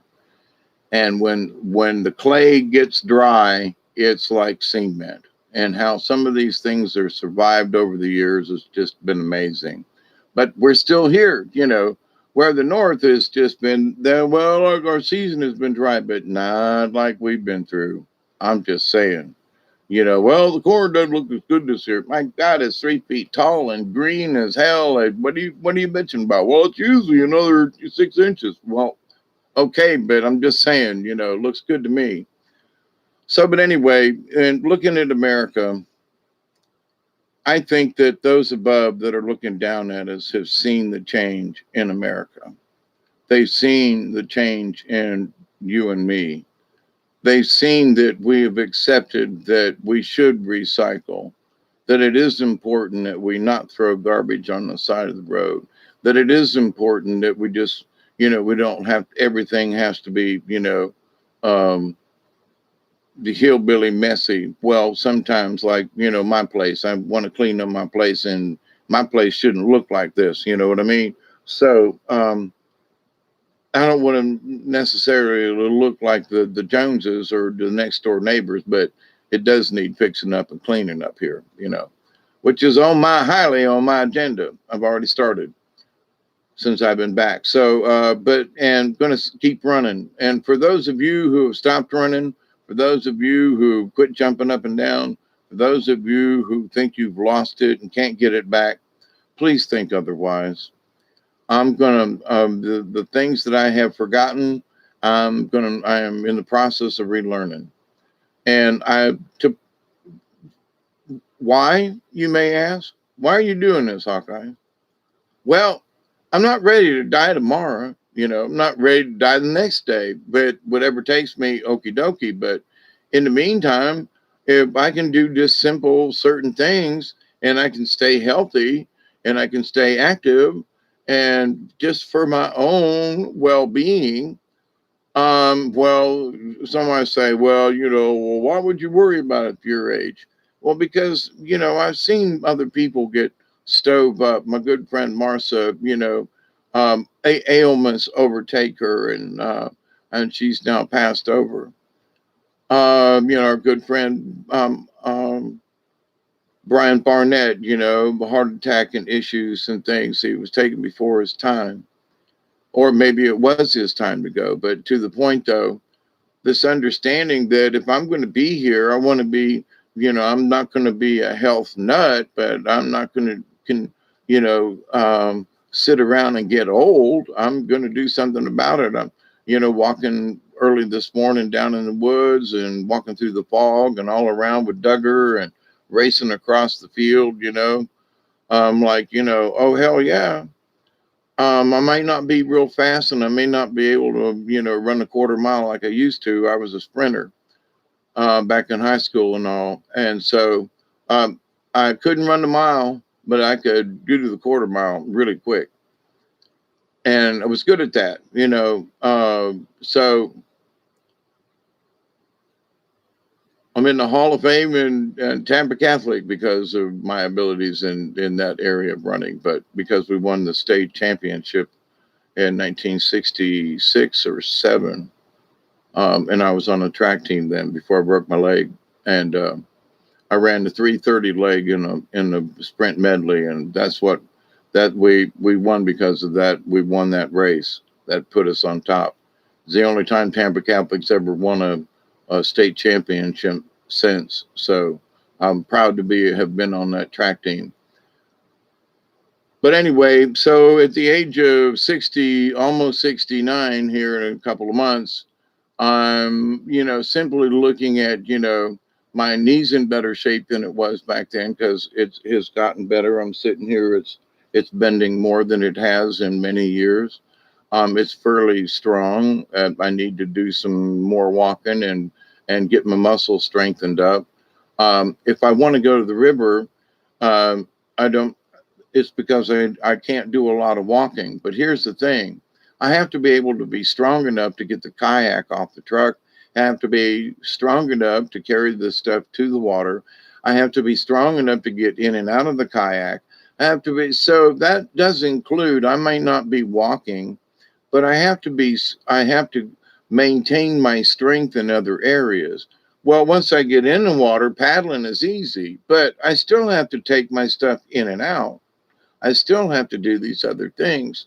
So in order to go paddling, I have to stay strong enough to be able to do these other things that are associated with the kayak, right? So I see the value in it. It's like I was telling my family members, don't know if I've mentioned this with y'all, but I'll kind of close with this story. In that the canoe that I bought from a 74-year-old man in Moultrie. And it's a 17 and a half foot Mohawk canoe built in Chattanooga, Tennessee.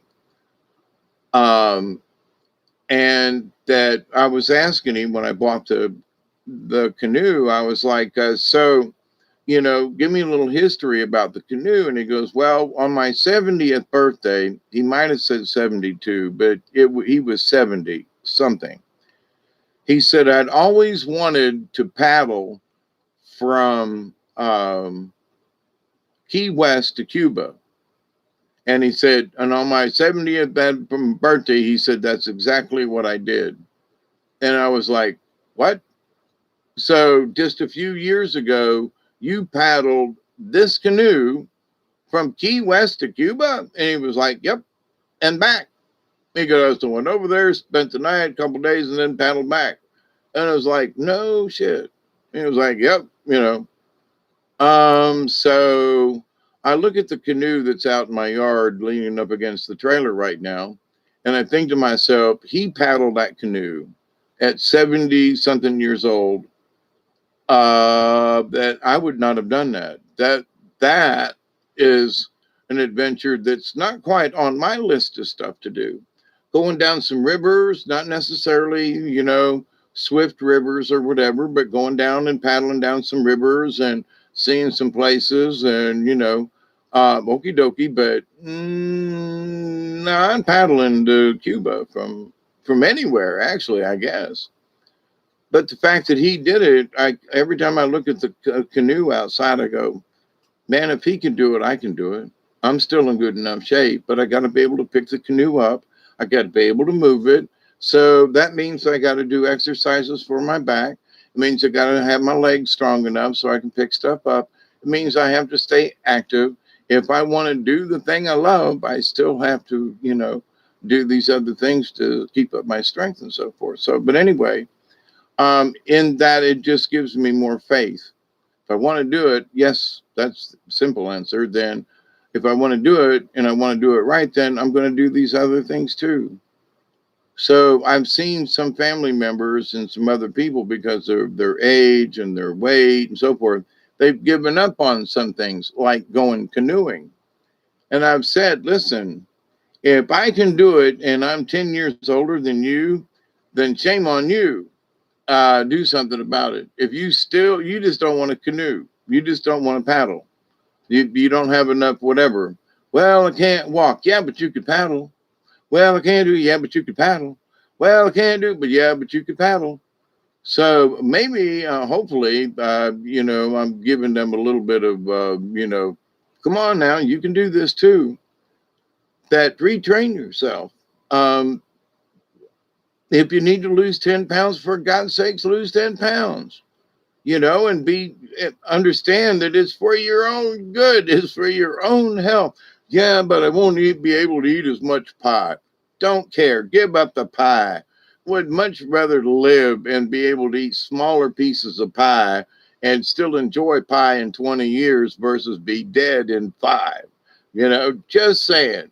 Keep eating that pie. Go right ahead. Um, that's the best moose turd pie I ever ate. Go ahead, keep eating the pie. But at the same time, are you really seriously looking at what's going to happen or could happen or how it's going to affect you? And for me, it's like in having reconnected with my family members, I would like to know them for 10 more years. So that means I'll be pushing 80, right? And my uncle, he's 86, so he's made it. So I'm still alive and in fairly decent health as far as I know. So if I can keep up at least this mode of getting around, I got 10 more years.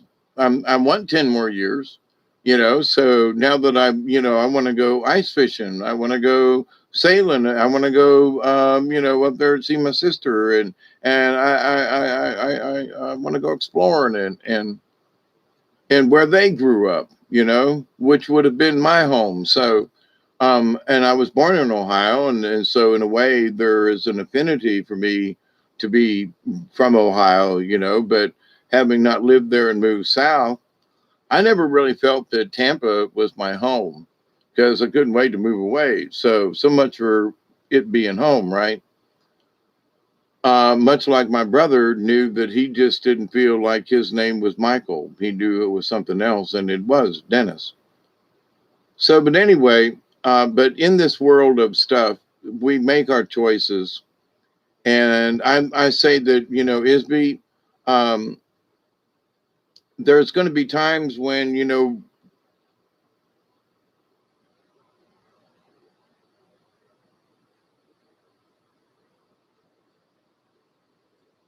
I'm hearing something, not quite sure what. Rain? Or wind or something. Anyway, um,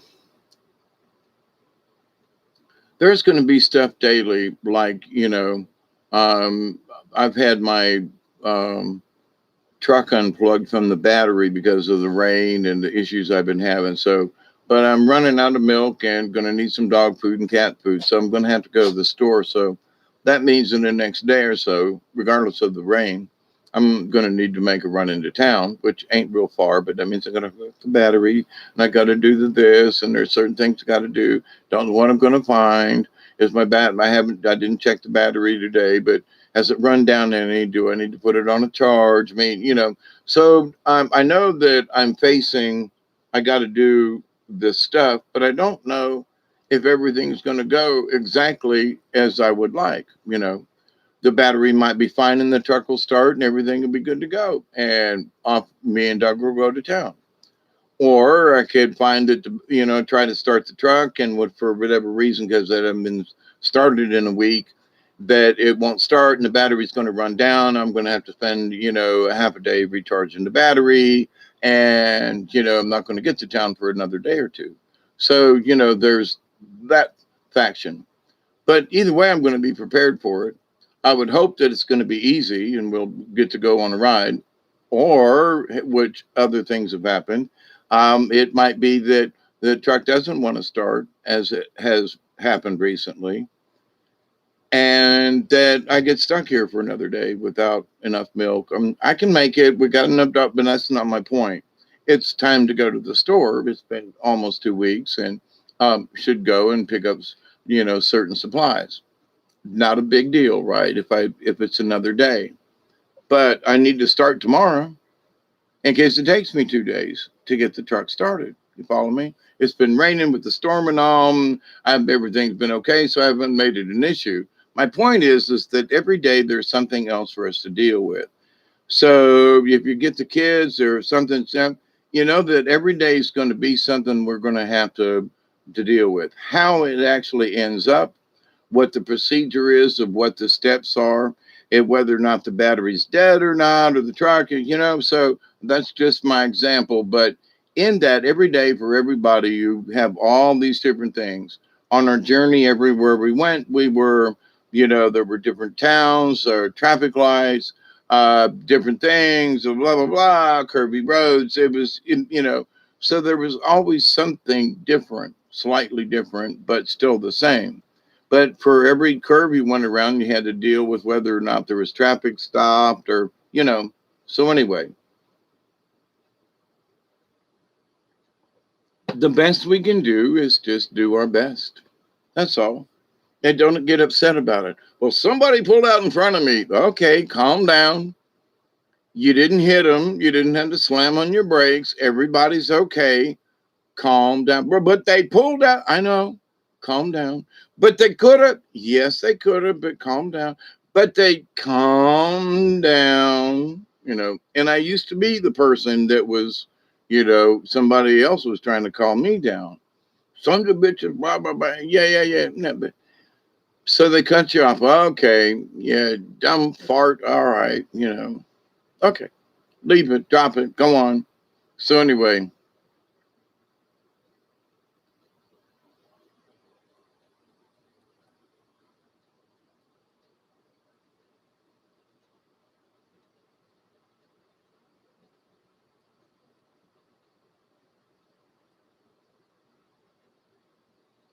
Yep, you're a paddling freak. Yeah, I can't wait for the next couple days. Well, see, I got to check the weather again. We're still in the 50-60% range for afternoon showers. So I got to check the level of the river, which is more important. Not so much that me and Duggar might get wet, but that the river is up at 9.5 feet, and that's at a good flood stage. 15 feet is really flood up towards the top of the bridge kind of thing. So, but 9.5 foot is getting up there to where when you're going down the river, you're literally in the trees.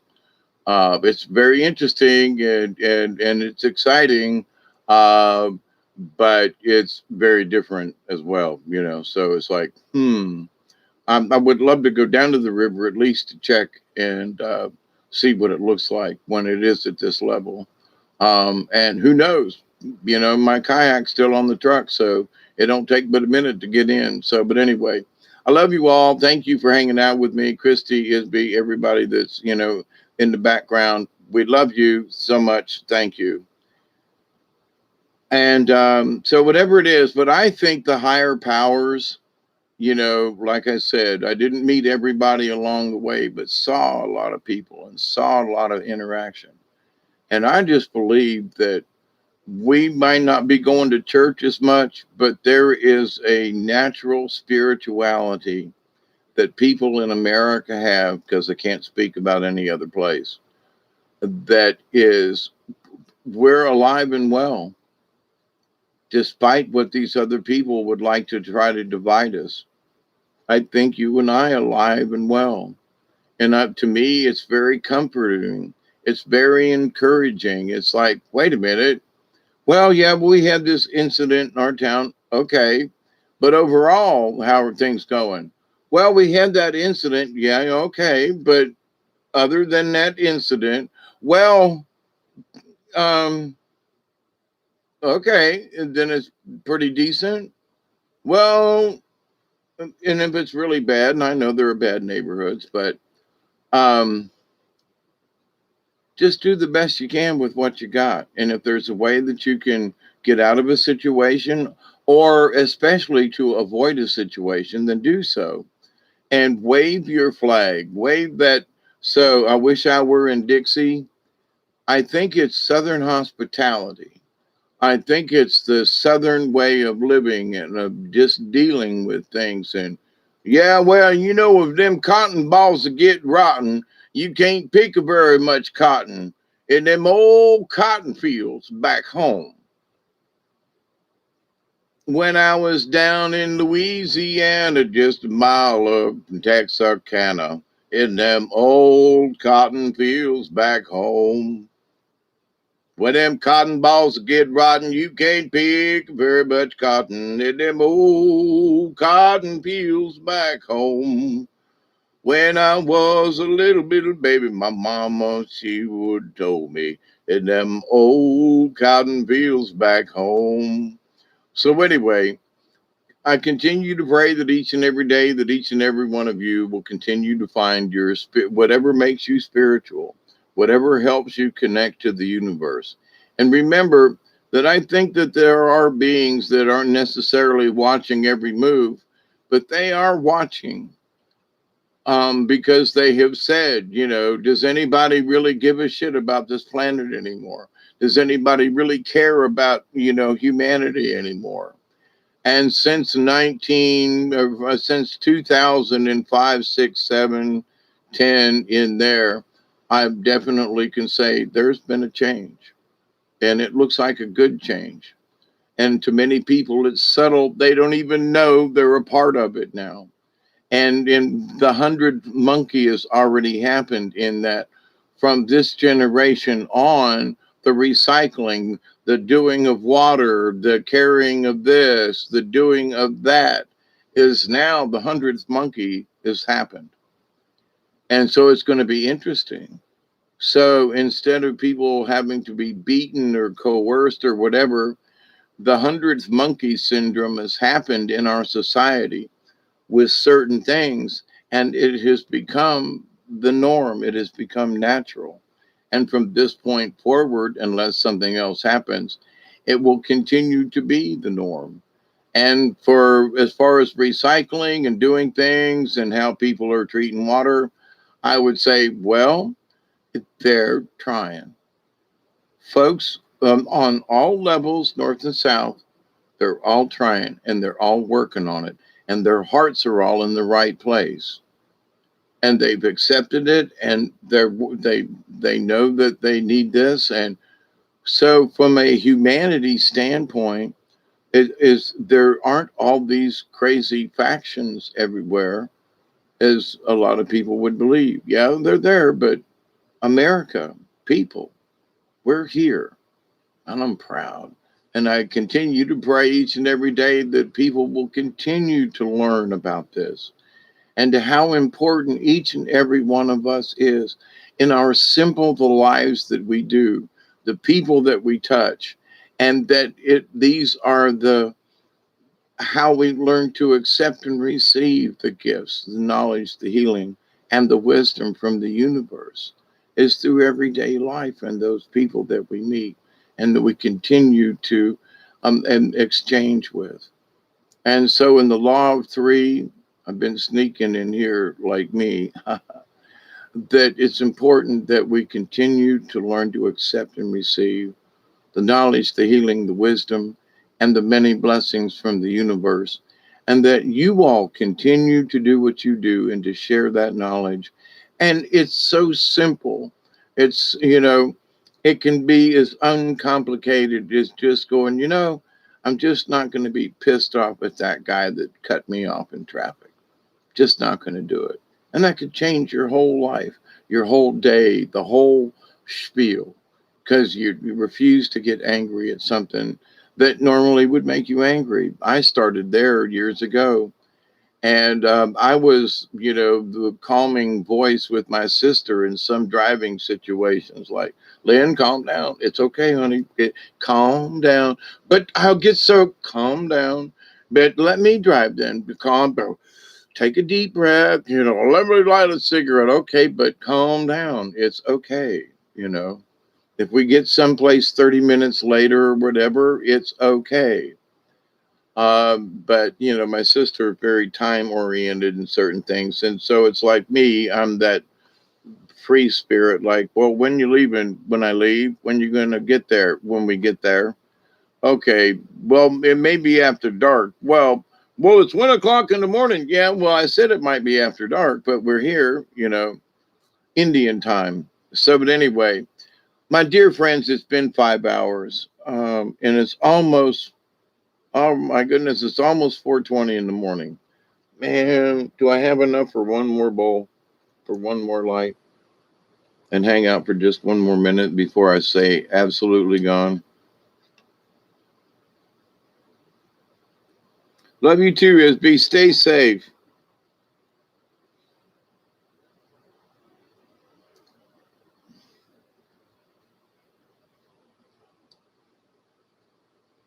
And SB, the spirits are asking me to give you this message. Remember, in all the questions, the answers that you seek are contained, think about this, are contained in the silence. So for everything that you're seeking, it's in the silence. They want me to remind you of that.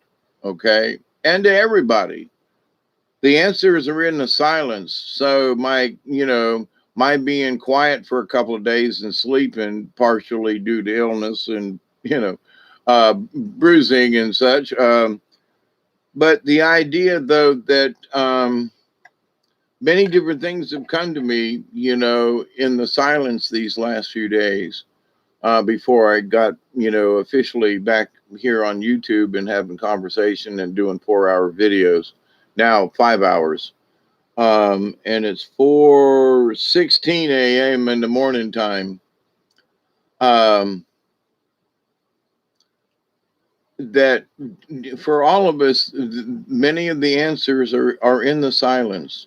And it's about time to do card readings again, which needs to be coming up soon. But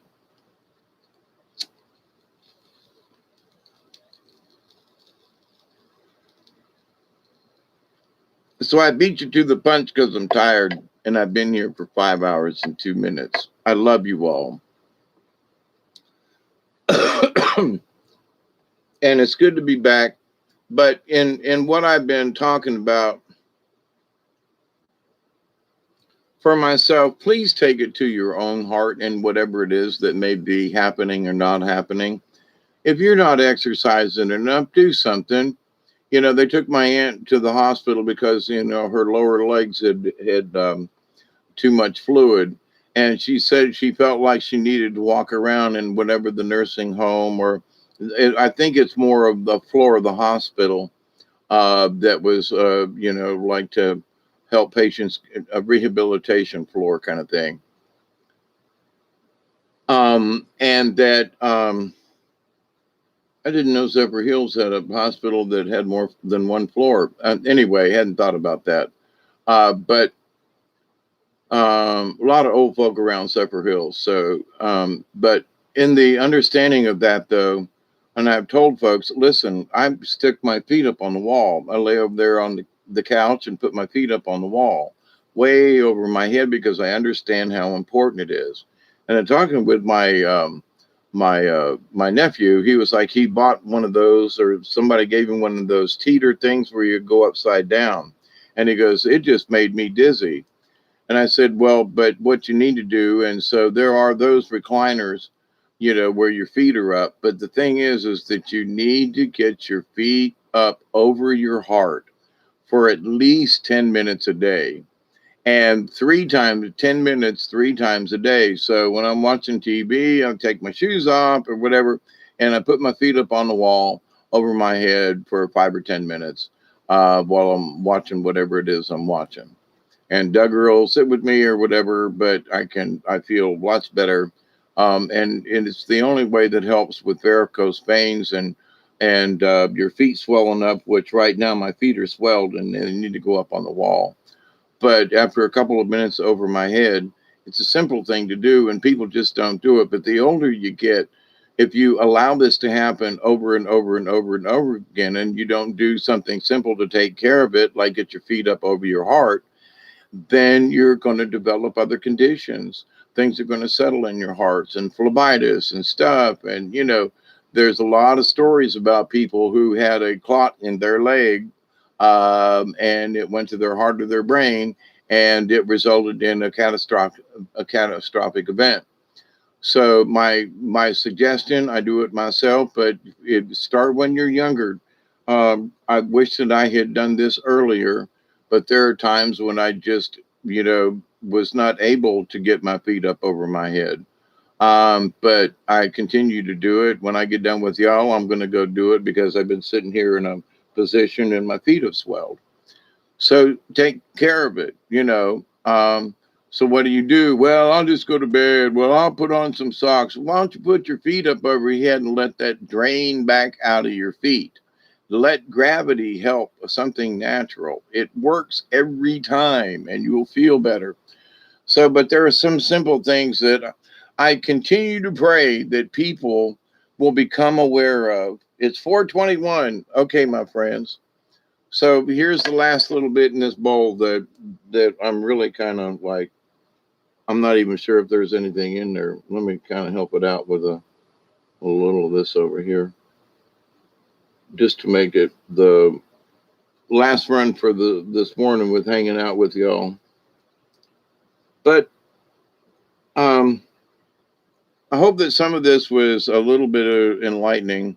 I say continue to wave your flag from Dixie because it means independence, because of the other things that it means, and because of what and how the Civil War actually turned out, and why people in Pennsylvania and people in Michigan and Ohio would be waving a Dixie flag.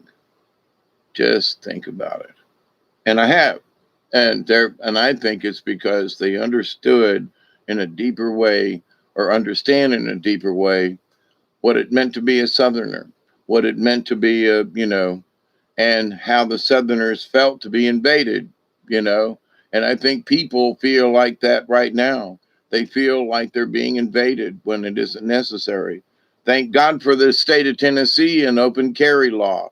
You go, Tennessee, Mm-hmm. Let's show them. Yeah, you go, Tennessee.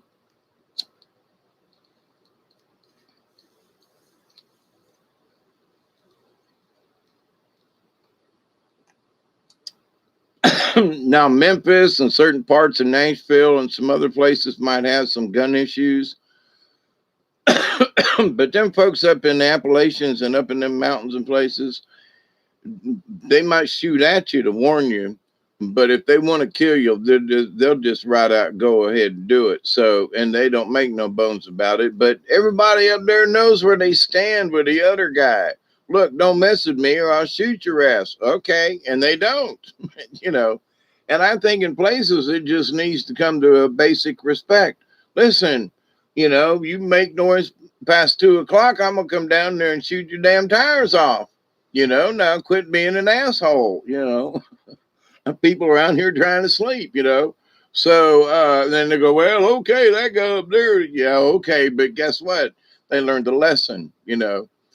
Uh, so, but that's how people who's in the country and places deal with stuff. They just like, look, now cut it out. You know, and I'm gonna put a bullet hole right here. You have to change your tire before you go to work in the morning. Now cut it out. This is a warning shot. I don't want to hurt you, but cut it out.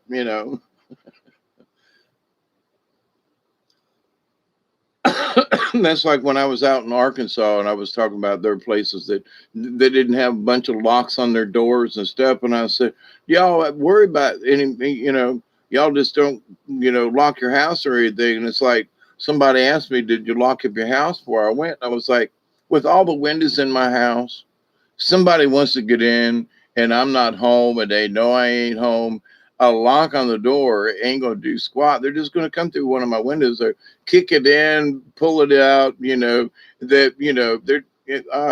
and then open the door. It ain't gonna help because of how far down the road I am. Nobody's gonna know. So, am I worried? No, I just kind of bless the place and hope that the spirits of, that they'll have a flat tire before they get down here. Or would consider like with all the bones and crystals and everything that they might get cursed if they do come down here and try to steal something from me. But then there are those folks who know me who go like he'd probably give it to you if you asked him. So, but anyway, um, you know, there's some folks in the neighborhood are like, I am that old hippie dude that lives down the road. But if I'm up on the highway and I wave to them, they wave back. They know I'm the old hippie dude that lives down the hill. They all know about me.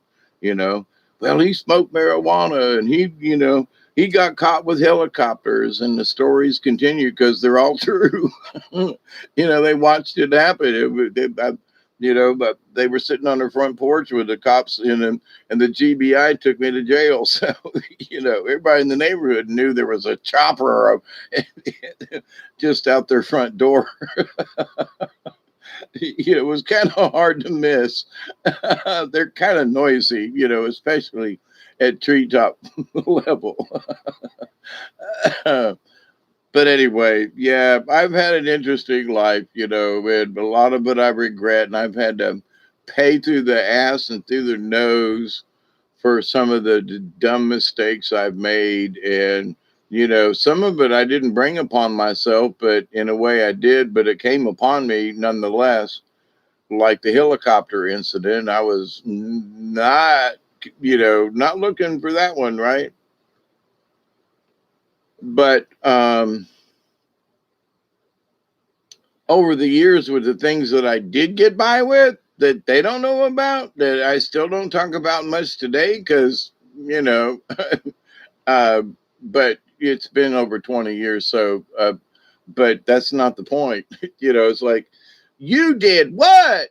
Yeah. And how much? Yeah. And you did, and how, what? And how'd you, what? Yeah. Oh, well, it's too late now, and there's nothing around here associated with what I have done. But yeah, we got away with a lot of stuff before the helicopter came. But they still fly over this area. There's a couple places on their map that every spring or towards fall, and they, here's the thing, if anybody's growing it, they're not growing it outside because they can fly over with helicopters and they get caught. So everybody's moved their operations indoors because it's easier to maintain. You can grow 2 or 3 plants in a closet easily. We used to do it all the time. My brother-in-law up in Atlanta, he had 2 bathrooms, and in his back bedroom bathroom, he grew weed in the shower, and had plenty. Was good weed and blah blah blah. Most everybody knew he did it, and all the kids kind of thing. My sister. But it was his little grow room, was his extra bathroom, and he just grew them in the tub, and they were in pots and stuff. But So, so folks have been doing it indoors for a long time. So if anybody's growing it outdoors anymore, I know there are folks in California and certain places, and when I was talking with Andy, my nephew in Tennessee, that he said, yeah, there's still folks that go up into the mountains and will plant weed. And I'm like, seriously? Honestly? He goes, yeah, they do. And he goes, they still fly through here with helicopters looking for it. You know, I'm like, I just don't know if I'd do that because it's just too open and too many people can see it, you know. He goes, yeah, but there's some really remote spots around here. If you know where you do and where you're going, and you can hike up somewhere up in the mountains. And I'm like, yeah, I could see it, you know. But anyway, so 420, 429, I missed it.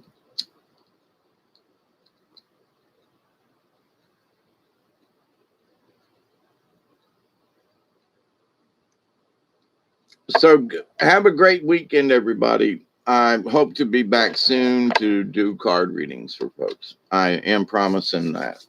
So this is just sort of my hanging out with you, sort of my getting warmed back up and getting back in the groove of doing videos or whatever. But I still say we should thank Dixie, the feeling of what Dixie means to many of us Southerners.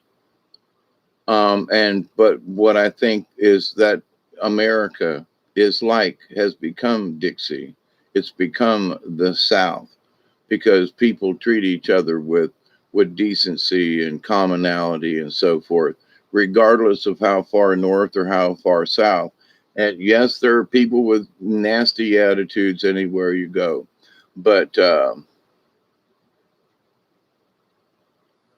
I burn bay leaves? It's independence from incorporation. We all in cooperation. Yeah, you too, Isby, and everybody. So thank you. And so from South Georgia, as always, I say cheers. You know, keep the faith.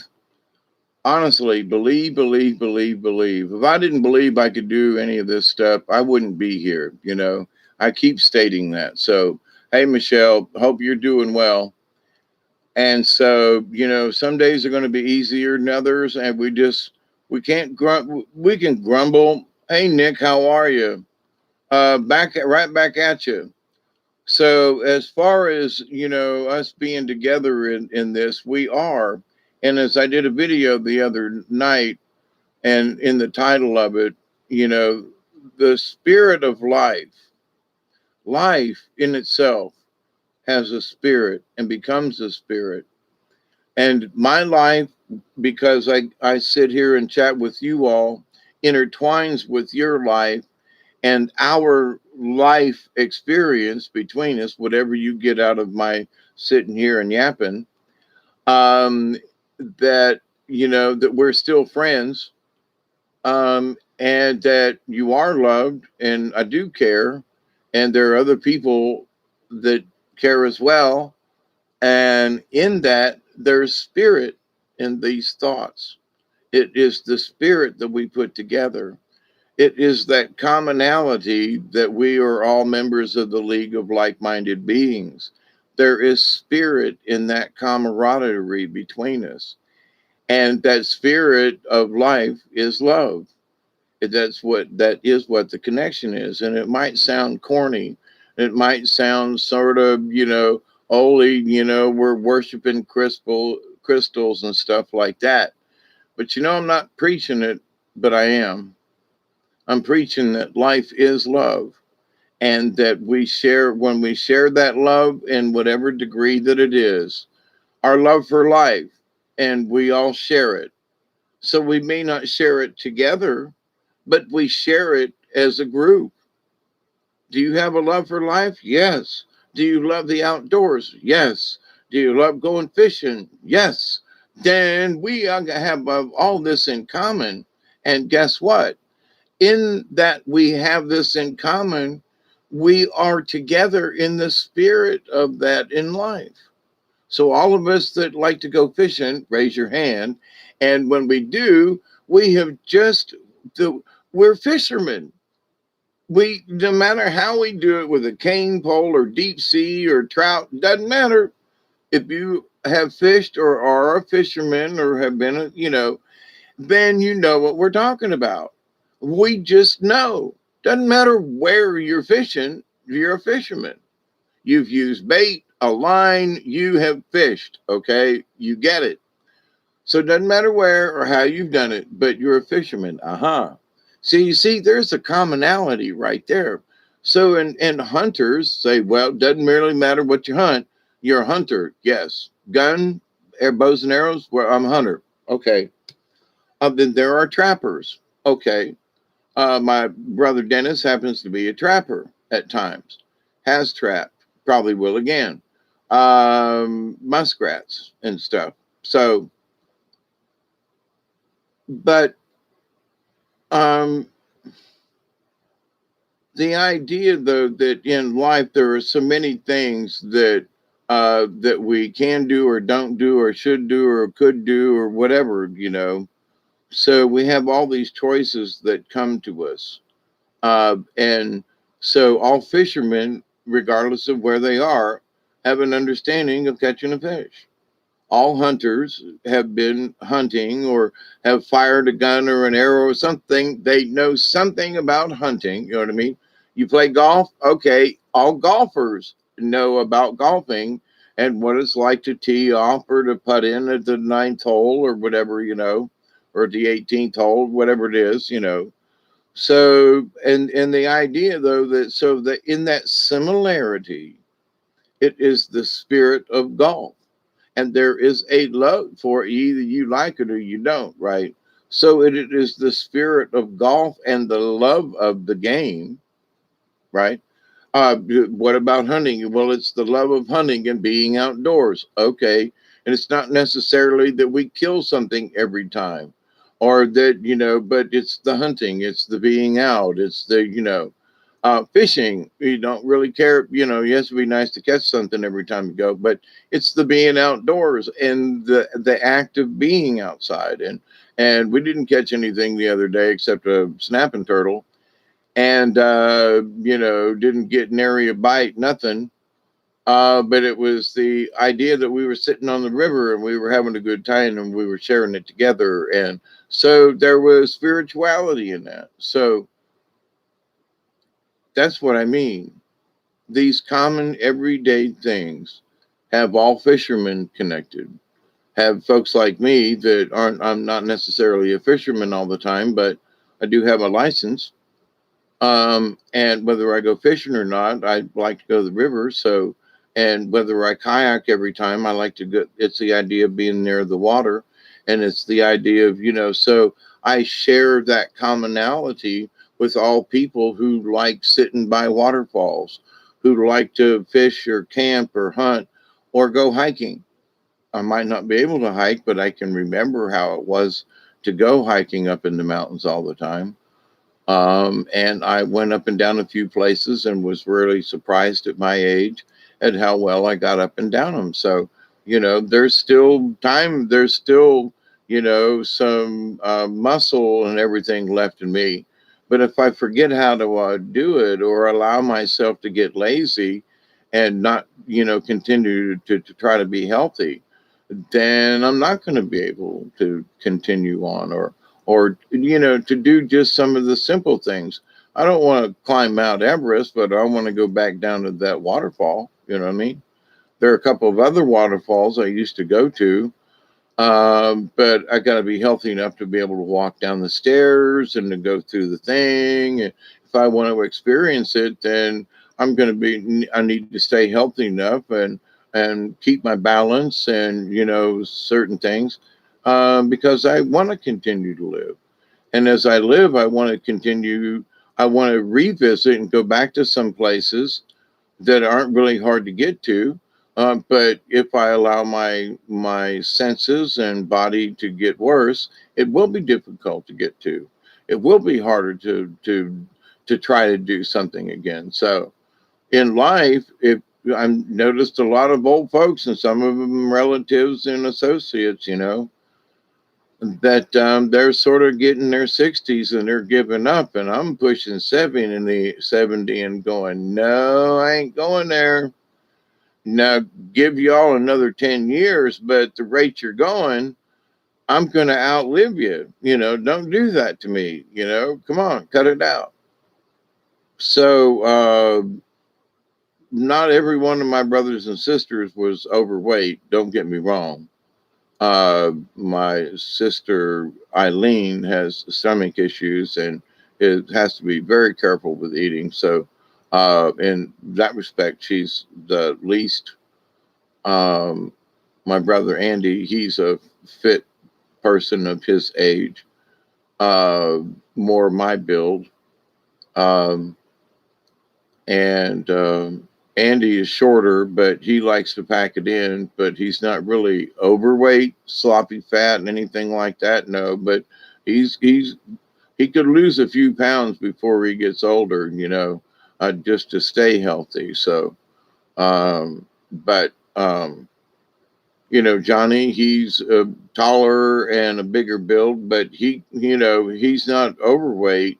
But he realizes that he could lose a pound or two, so, but he wants to stay healthy, and I'm going to bug his ass and go, look, you're not the older brother anymore. I am. So listen here, as me being the older brother, I'm going to call up and razzle your ass and go, hey, have you lost any weight yet? Are you exercising at all? Are you going to be able to keep up with me when I get back up there?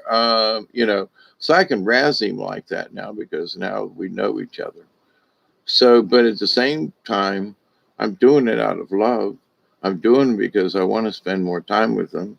I do it for the spirit of life, in that I'm bringing the heart of Dixie and waving my little flag, and saying I'm going to bring liberty with me, and the liberty is life.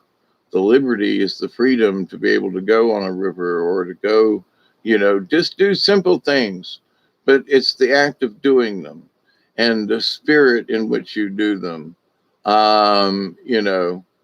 It just, there's a lot to be said in that. So, in the sharing of what we do, whether or not you catch your fish or not, did you have a good time? Yeah, it was nice sitting out on the bank of the lake. Yeah, I talked to some other fishermen there. They weren't catching anything either, but we had a good time talking. That's happened more times than not for me and my brother. We were talking about that. So, in life, in the spirit of life, in just doing of things, we connect with others, we share our experiences, we share the love of what we do. Sitting on the bank of I'm thinking of Russell's Point up there at this one place where we sat. There were some other people fishing. We were just talking about different stuff and watching the sun go down. And it just, in that simple act of us talking and yakking. And my brother John understands the importance of this, which is, I think is great, because he sees the value in the sharing of the conversation and of the stories, and and just sitting on the bank with other fishermen. Regardless of what's said or how it's said, it very rarely, gets into arguments, or because you usually want to stay out of any kind of arguments. Um, but So there's very rarely any guns involved. But but to the point though, um, I think that America, because I can't speak about anybody else, has got a lot more going for us than they want us to believe.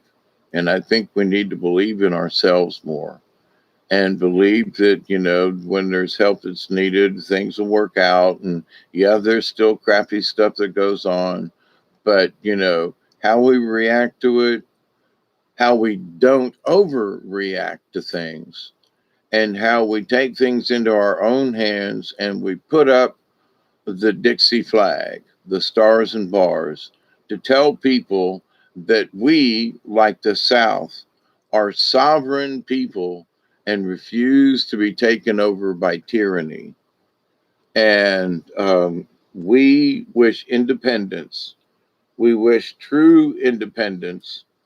And in a lot of ways, the CSA, the Confederate States of America, was almost as much or more of a binding society than the North was. And them folks couldn't stand it. Imagine had we won, not that there would have been slavery, because I think it was reaching a point in society to where it had to change regardless of a war. But in order for the North to stop the society that was developing in the South, that they could not allow that to happen. And they didn't. And they started war over it. And they used slavery as the excuse. When the North still had, 4 states still had slavery during the Civil War in the North. Wait, okay. It's easy to find out and to check out.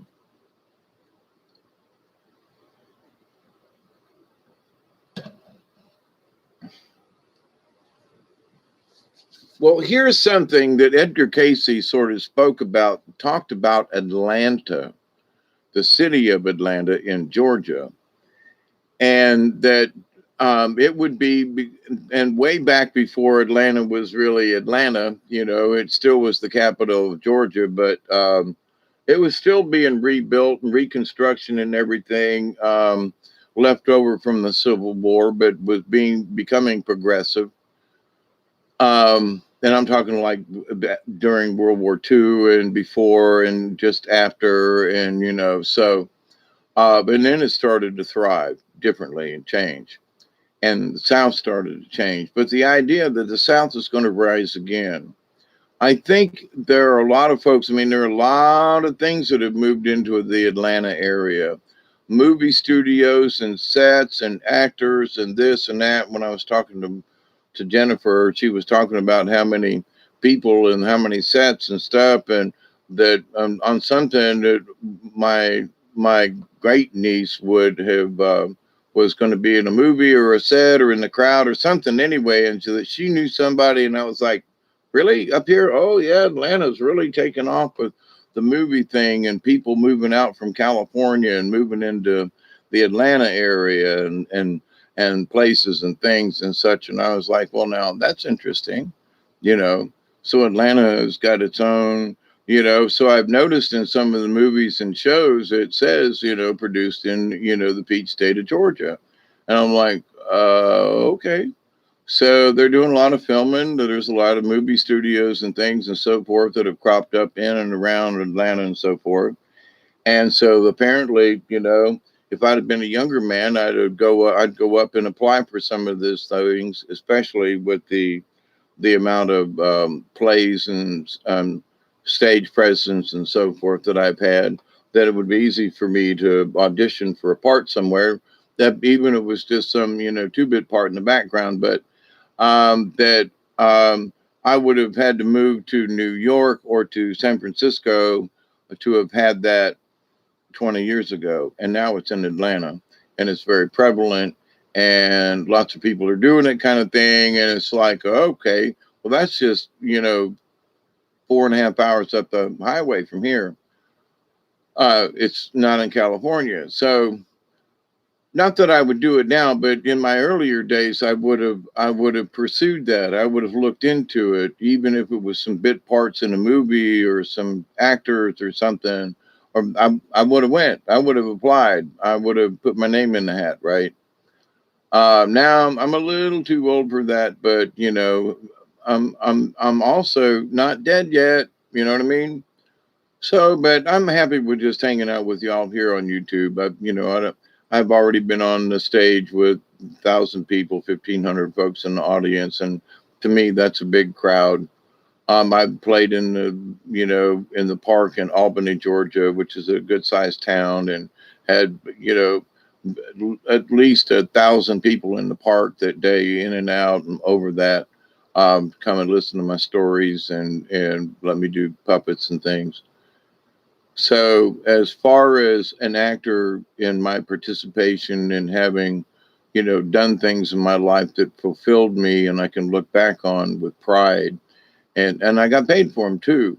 But was I a big movie star, or did I go to Atlanta? No, but I've been to Albany, and no, and I've been to Tallahassee, and no, I've been to these other towns, and I have been in the premiere, and I have done, directed several shows, and I've written several shows and directed them and had them, published.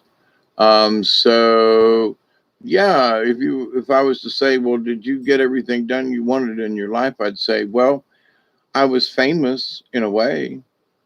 I got done what I wanted to do. I had people come to a show that I had written and directed, and they brought their friends and came back. Did it 2 years in a row. Used to do the puppet shows and everything, and people would bring their kids and grandkids. And I've done it over a period of 15, 20 years and established a rapport and relationship with people in the community because of the puppet shows that I did and performed for free, and folks would put money in a tin can, and I'd say, I work for tips and have a good, time. And so the idea that in my lifetime, would it have made any difference to me if I'd have been, quote, famous over the things that I achieved? Like, I think Jeff Dunham is absolutely hilarious with him and his characters. Do I, when doing my puppets, did I ever wish that I was that famous? And I don't know. I felt like I was famous enough, and I wasn't super rich, but I made I made a poor living at it. But as an artist, I was happy because I didn't really need much. So, have I achieved what he achieved? Well, I have been to Las Vegas, but not to perform. Um, but I have had experiences where I was very fulfilled by what I did, by what I achieved, by how people reacted and laughed and loved the show and the performance or whatever it was. And so in that, I can say I have been rewarded many times over the years from those things that I have been involved with, for community reasons, not just for myself, but I wanted to show that you see, I've talked about this before, but I rewrote Scrooge from Dickens, and I was very intent on keeping his word, and I became Dickens, and I became Scrooge, and we performed it on stage. It had 32 different scene changes, and I invented this carousel effect so we could do a scene change in like under a minute.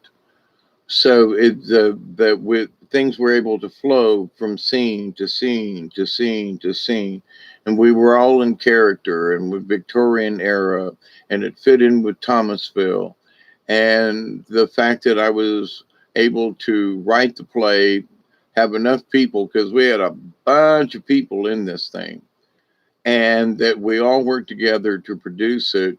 So for original 2 weeks ended up 3 weeks, and they asked us then the following year to do it again, which ended up being 3 weeks. And we also performed it at a separate location that second year. So I was very proud of that. So did I get any money out of it or anything, or did I get any high prestige? No. But for 2 years in a row, we were able to perform, and my cast came back the second year because they loved Mr. Dave and they loved doing it and they wanted to be involved in it again. There's a lot of pride in that for me personally, just because they came back the second year and agreed, and that we were able to do a good performance and do a good show and show, what Dickens said and how I directed it in the way that I wanted to stay so true to his words, and in how I wrote the play, I kept how he wrote it. I converted it into conversation. So I kept his nuance and everything, and me and the actors and so forth. They kept Charles Dickens alive. Through yes, had to write it, and yes, I had to put the dialogue in, but I didn't invent dialogue where it wasn't necessary. I had to take a little bit of license in explaining how, because many of the things he wrote, they were thoughts. So in these thoughts, I had to turn the thoughts into the conversation. And so there was a little bit of liberty into trying to explain, but it was very slight, with only a change of a word or two, or an addition to a sentence, or maybe just a little help. Like I added a sentence in one particular thing just to help explain what was going on. And so just to clarify it. But as far as, putting my own words and changing the story, nah. My uh, mission at the time, and we succeeded 2 years in a row. So I'm very proud of that. But does anybody really know my name about that, or how that we did it, or how successful it was, and how a lot of folks, rich folks around Thomasville, were really happy and pleased and said we should have done it on Broadway. Many people down there in the South have connections in the North to go to New York and Atlanta and different places up there. And I had several people who had offered to send me to New York or some of these theaters that they knew for me to audition. And I was like, nah, I just want to stay down here in the South and do what I do. But to the point, though, I was famous in a lot of ways, and my nephew pointed that out. And I didn't do it to be famous, because if I'd have done it to be famous, I'd have moved somewhere else where I would have gotten famous from what I did. You know what I mean? But I did it because of the love of the art, and the connection with people, and the spirit that was conveyed through the different plays and the different characters that I've done, directed, and been in, and so forth. The different sets that I've built, which in a lot of ways helps make the play. I rewrote several of Edgar Allan Poe's plays. We did the Telltale Heart, and how the chopping scene went, and it was really effective. We did the Fall of the House of Usher, and how we did the extra scrim, and how we were able to backlight it, and how the fog came out along the wall.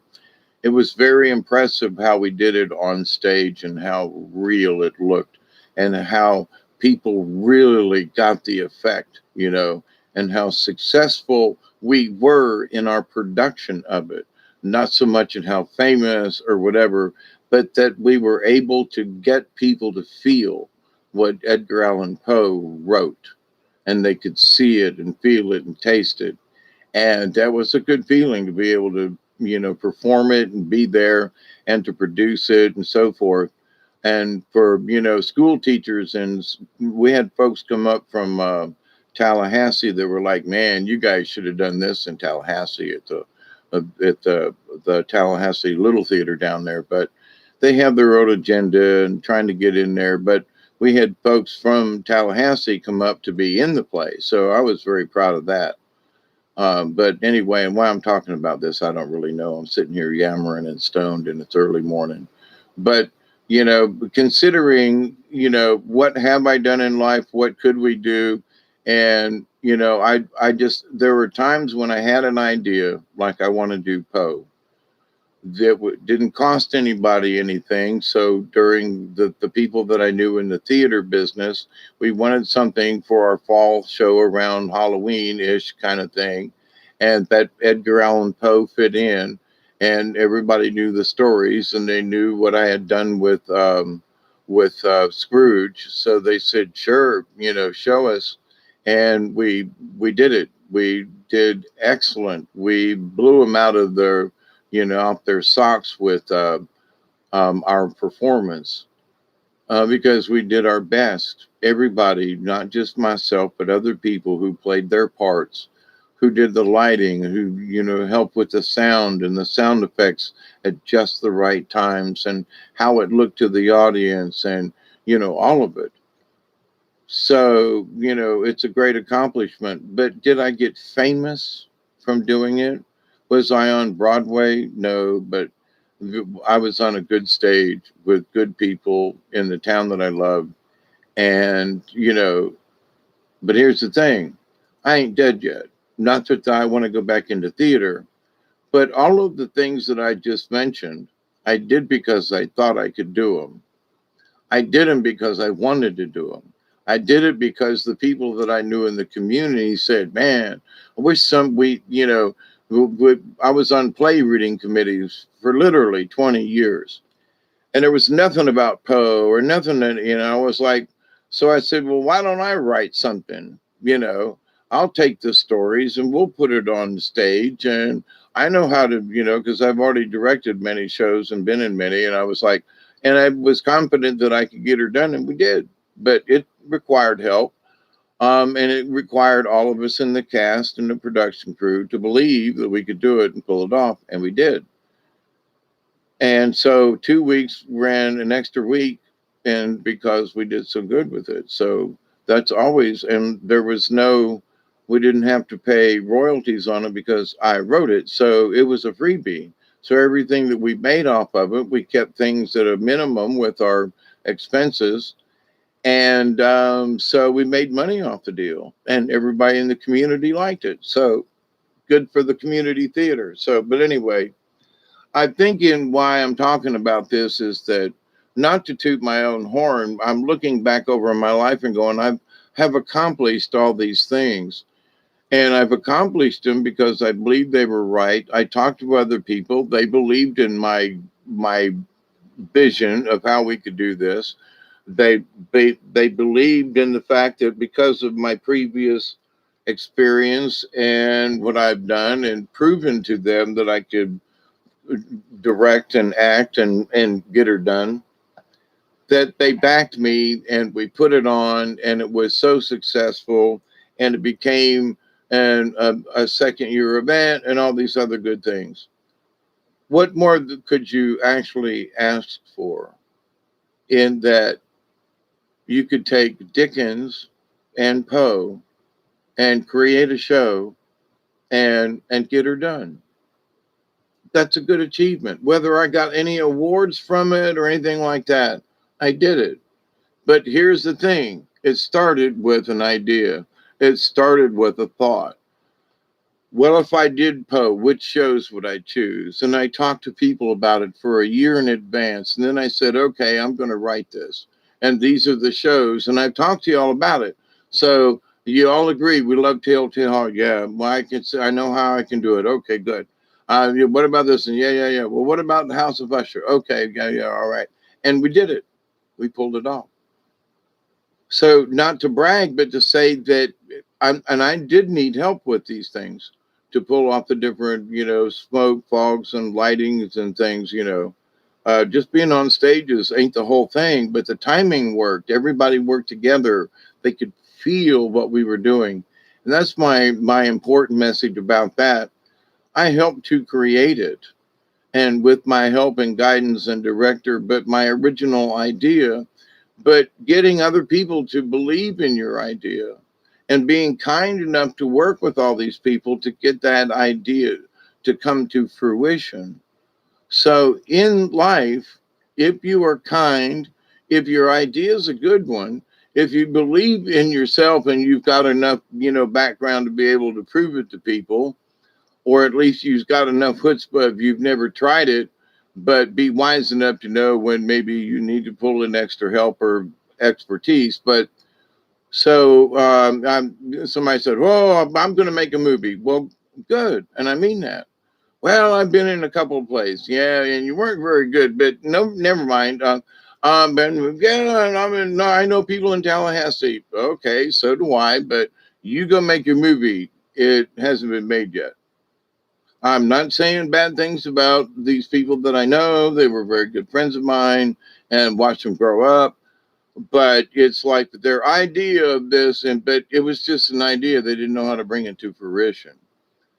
Now, the play that I wanted to do took me 2 years to develop. I talked it up for the first year, mainly because they'd already pitched. You pitched your season to the theater group, and if they vote on your show or whatever, then then if you want to do your show, then you got to wait another year till the next season. So I started and pitched it to one season. It didn't make it, but it was ready for the next season because I pitched it the year before.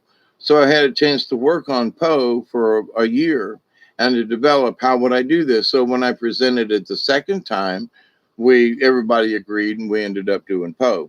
So, but to that, my bragging, if that's what it may sound like to you, I do not mean that. I mean that, yes, it was an idea, yes, but I had to follow through on everything. I had to be there to open up the building. I had to be there to help consult, do the set. We had to go and pick out different kinds of fabrics. We had to work with lighting people. We had to work with this. We had to do that. We had to work at it. It just didn't just happen. It took 2 years from my initial, I want to do Poe on stage, to it actually happening. So, but don't give in, don't give up. And if you believe, you can get her done, especially if it's a worthwhile project. And that, like I have just described. So I'm looking back on my life and going, I'm not dead yet. I don't really know what I would do or how or I would get involved in stuff. But in looking at what I've already done, there's still stuff I could do. You know what I mean? I've just been kind of lazy and stuck out here in the woods.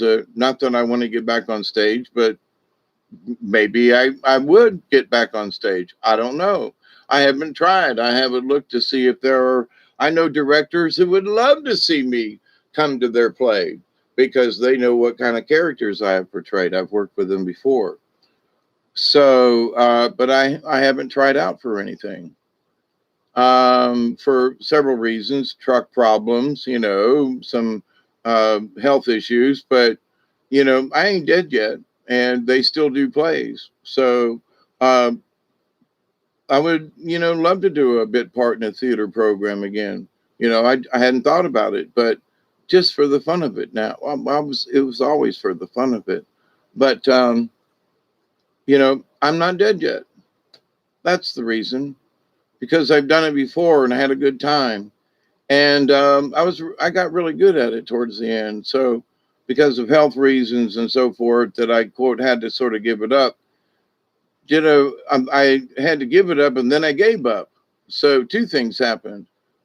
I couldn't do it because of my condition, but then when I got better, I just gave up that I couldn't do it anymore, so I don't know if I'm going to go back to doing theater, but the idea of not doing anything or, being unproductive or at least trying to, for example, I didn't publish either of the plays that I did, and I could publish them and possibly get royalties out of them. And I should pursue that. But when I got beat in the head, I lost where I was at with that. Somewhere there's some files that, but I do have hard copies of the scripts if I had to retype them. But, okay, if that's the way it had to be, I could scan them or something, the scripts that I did if I can't find the files and turn them into, text. But the long and the short of it is, though, there's something I could do about it. Could gain a little extra income, which wouldn't hurt. I'm not really begging for anything at the moment, but it wouldn't hurt to have a little extra income. And by publishing works that I've already done, that all I need to do is go that little bit farther and send it to the publishers like Samuel French and Company and then these theater folks, and allow them to print them up and sell them. I would get whatever commission. I know friends in Cairo, an author who's written several plays, which I've been in and helped, would do lighting and sets. And he would be more than happy to help me to to do that final stage of publishing.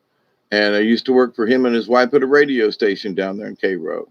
And so all I would have to do is be to, call up and go, hey, yo, Jeff, hey, this is Dave. Yeah, yeah, how you doing? Listen, I could use some help. Is there any way you could help me with this? And I'm sure he could give me tips and things. So there are people I know in certain areas, but for my own self, I just like, what the hell? Well, maybe it should mean more than that.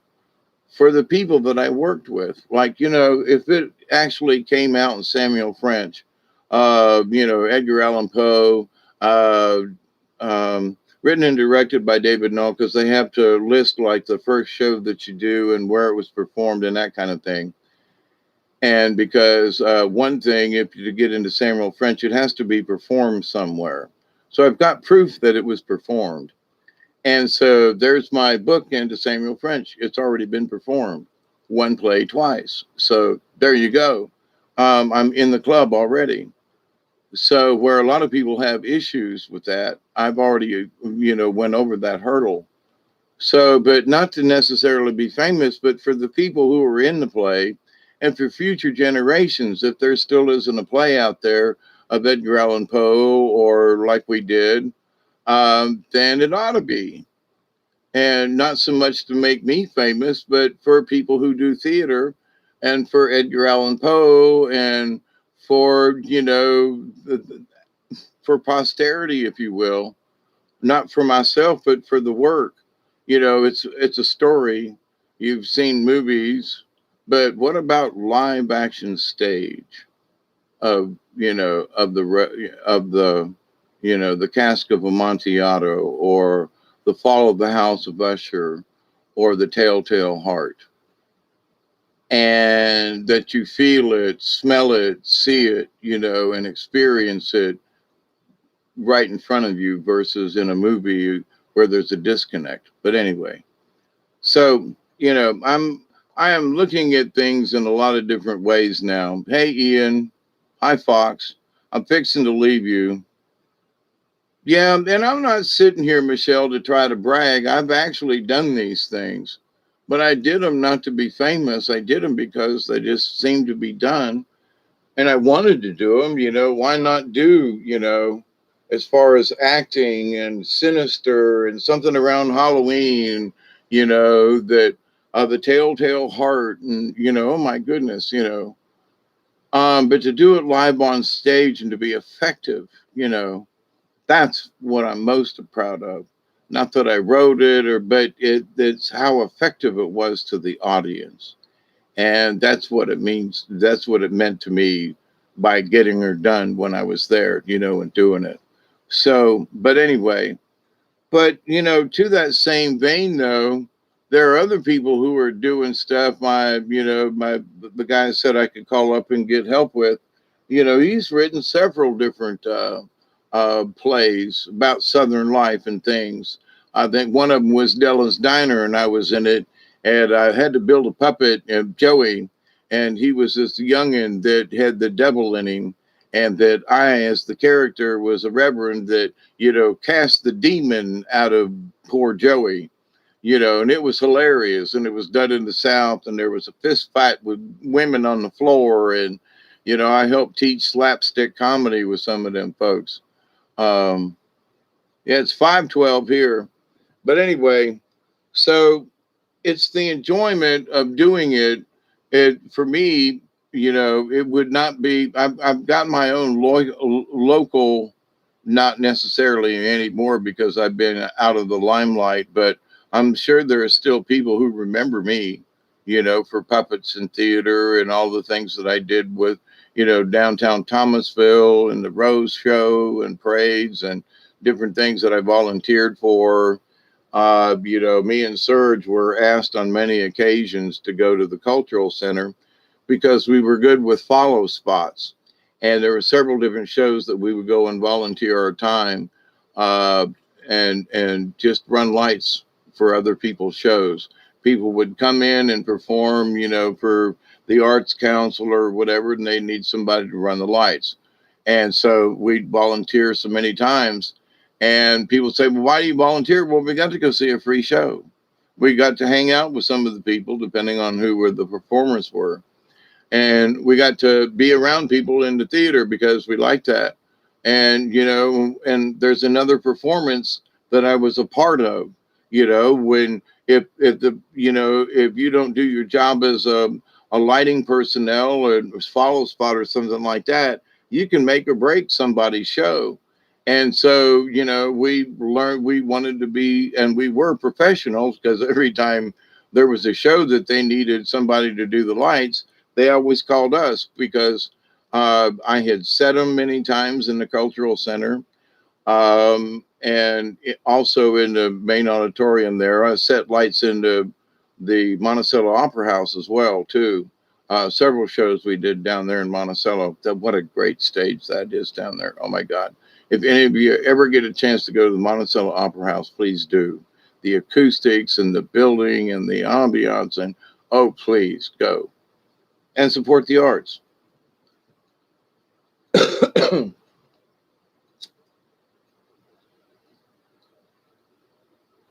But here, this last year or two, I've just kind of been concerned about me being here on the farm and not really thinking, what I'm, thinking of things that I've done in the past. And I mean, I have been involved in like with 85 different plays over like 30 some odd years, actually longer than that in my career of, volunteer and community theater. And that ain't counting puppet shows and places I've been. I'm talking about theater performance and honest to God, real plays. At one time, I was doing a show in Thomasville, and I would leave Thomasville and drive to Moultrie and be in a second play at the same time. We had one night that conflicted that I had to literally haul ass from Thomasville to be in Moultrie. I had a major role in Moultrie and had to be there. So they held the curtain in Moultrie so I could drive up from Thomasville. And they started the show 15 minutes early so I could do my part and get off because I was very early on in the program. And it was The Miracle Worker was the show I was in Thomasville. And I can't remember. I played Judge Harry in the play I was in Moultrie. But anyway, it was a lot of fun. But yeah, two plays at one time. That was really interesting. So, and I've been in Cairo and Thomasville. I have done sets, lighting, and lots of stuff in Tallahassee, but not officially on a stage as an actor in Tallahassee. But behind the scenes, and art director and lighting and set, and yes, several shows in Tallahassee Little Theater. But lots of shows at Thomasville on stage, which included people from FSU, FAMU. We did Pearly Victorious with two white people and the rest of all black cast. We had a wonderful time. We had a great show. Yeah, pulled it off again. One of the shows I wanted to do again in my lifetime, and we got her done. So, and it was very effective. It was written by Ossie Davis, and they did a musical too. If you ever get to see Pearly Victorious, it's a funny show. So anyway, I'm still yakking another hour later. Can you believe it? Yeah, I can. Sun's going to be coming up soon, and me and Doug are going to go outside and walk in whatever conditions is going on. So, but anyway, if you don't believe you can't, if you haven't done something, or because I'm still going over this stuff and I'm yakking out loud, thinking, there are so many things that I have done already, and they all started with a thought. So what's wrong with me now? Not that there is, but what's wrong with me now? And then why haven't I done anything like that? Or why? Well, I got banged in the head really bad and I lost the ability to think like that. But everything that I've ever done or achieved over the many years of my lifetime started with a thought. Well, it might have been somebody else's play, but I had a thought that I wanted to be in that play for whatever reason. I had a thought that, later on that I wanted to direct a play, and I presented it to the group. And then later on, I decided that I wanted to present, Scrooge, and then, Poe. and did so. So then I got banged in the head really hard and I lost it. But somewhere there, that information, that the things that I've done is still there. Now, whether or not I want to do anything in the next 10 or 15 or however many years that I'm around, do I want to try to produce any of those shows again? Do I want to get involved in theater again? I still know a lot of stuff. I can still direct a group. I can still help with sets and things. I'm not as fast or, but I can still be effective. I still know stuff. So, and I ain't dead yet. So I hadn't considered this in a long time, and why I'm talking about it now is a little curious, but I think it's in that I'm not dead yet. And these are things that I used to do that I loved to do, and I have stopped doing them, much like running, much like jumping, much like going fishing, much like doing other things that kept the spirit of me alive. And it also gave me the opportunity to be able to share the love and the spirit of theater or song or whatever with other people. And so why not bring it back? And I think it's my brother Johnny that I can blame this on, because tonight they got together. Every Friday night they get together in his front room, where all these musical equipments and the bass and microphones and different kind of guitars and the drums are set up in there. And folks come over and it's a jam session. And the kids come, the grandkids come, the neighborhood comes, and for a couple hours every Friday they get together and have a musical jam session. And we used to do things like that. And being part of the theater group, there were times when there was song and some dance and the harmony. And I don't get any of that anymore. And having been up there and shared some of that with my brother, it's like, I would really like to do that again. So, and gee whiz, that is a part of me and the things that I have done in the past. I'm not dead yet. Why am I not trying to do any of this? It's not about fortune or fame, but it was about the participation. It was about the singing and the dancing and the harmony with other people. It was helping to bring laughter or drama or whatever the play was to, help people to be able to go somewhere. So there are all these things that, okay, I don't know. So right now, as I speak to you, it's like, here's a new thought pattern that has reawakened in my brain, that if I just did a little bit of cleanup and did a little bit of searching, I could probably find the files of the plays that I wrote, and that I should at least offer them to the public, because I've already achieved the hurdles. They've already been produced. So why not go ahead and offer them to people? And maybe somewhere in America, somebody else will be able to make produce this play at a high school or something, and they will get the experience of how it was done, and being alive, they can still contact me as some people do, and they ask the director a question of whether or not they can change or alter or how they perform something. And so that's in the director's notes kind of thing in the italics of a playbook. So it would be, interesting. And so, but why not? I've already done them. So in a way, I've already left a mark, but why not leave a mark if I've already done these things? And if my niece has become a published author, why can't I go ahead and publish what I've already created? I just have to bring it up and send it to the publisher. Why not? If she can do it, she's younger than me, why not? I've already produced it. Anyway, so it isn't about being famous, but I understand things differently in that, but it would be about the sharing. It would be that if other people could experience what even close to what we did and what we performed in Thomasville, then it should be allowed for other people in theater and high schools and stuff to be able to have the chance. Why not? So in a way, I've been stingy by not publishing it. So shame on me for that. So I think that here these next few months, as I'm cleaning up upstairs and getting things, arranged and rearranged, that's going to be one of the things I'm going to be looking for, is where are those files?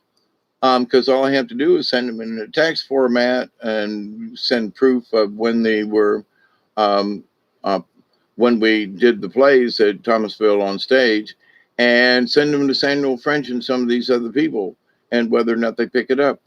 So they change it to their format and send me a check if they ever, the plays ever chosen for whatever the royalties are that they would charge for the play. So, but I think it's more of whether or not I would get any money is not. I honestly think that I need to share some of these things that I didn't share because I got bonked in the head. I had issues. So, but since I'm not dead yet, I think that's one of the things that I really ought to clean up. So anyway, I've talked for another hour. It's 6:24 in the morning time, or is that a 5:24? So I'm out of stuff and I gotta pee. And so I'm just gonna say I love y'all. Said the prayers an hour ago. So, but I continue to pray for each and every day that each and every one of you will continue to learn to accept and receive the knowledge, the healing, the wisdom, the blessings, and all the good stuff that's in the universe for us to be able to wrap our hands around. And I guess the reason I'm talking about this theater thing is that, I have really achieved a lot of things in my lifetime, but it's because I had the thought. It all began with a thought. And from there, but you have to back it up. You have to believe in what you're going to do. There are times when you just want to throw your hands up and go, this is never going to work. And you can't do that. You have to believe that you can finish what you started. I love you all very much. So Ian, give me the strength, not because I want to be famous, but because, there are folks that teenagers and so forth that were in my plays that they should be allowed to have the opportunity to produce them. So good morning, everybody. And I promise you soon, I'm going to do a card reading. I'm getting better. Things are working out. My energy's getting back. I'm getting back into now. I've been on here for 6 hours and 10 minutes. So I love you. I got to go pee. I love you. Until next time, please be safe, everyone. Keep the faith, whatever that is. Don't give up on life. We have opportunities all the time. Sometimes we just create them literally out of thin air. And that's how plays come about. That's how stories and things come about. We think them, but we have to act on them to make them, appear, or I hate to use the word manifest, but, to make things happen. So, but everything starts with a thought and everything starts with a change. And my change may be tonight, this morning that I'm talking to you, that I go find those files and I say, listen, I'm going to go ahead and send them in to Samuel French. It's way overdue. So, yeah, I did, Ian. But what I created was an adaptation of what Edgar Allan Poe did. So I didn't create the story, but I adapted it to characters and to conversation and to the stage. And, the Fall of the House of the Usher, Vincent Price did it years ago. And the way we did it was different because of staging and things, but it was very effective. And that's the point. How effective can you be? And there were techniques and things that we did that other people can copy, and they can get her done too, without a lot of expense. A smoke machine, a little bit of lighting, some background scrims and things, and you can do this too. So, but I think in a way I've been stingy. But like I said, I got beat in the head. I was in the middle. We had just got done doing Pearly Victorious. I'd played Captain Kochapi to great reviews. FAMU came up, which is the FAMU is the black college down in Tallahassee. They had come up. They were great people to work for. We had a black director. We as a community were inviting to do shows with black folks, even though we did some shows that some of us, a young lady down in Thomasville, very talented, mixed parentage. But to try to get a black person on stage in an otherwise white person's character. And there were some people that said, we'll never pull it off. And I put her on set several times and said, yeah, she can, because it's the talent of the person, not the color of her skin. So, we did one where it was supposed to be a couple of men, ended up being a couple of women, like in the Telltale Heart. And it worked out great.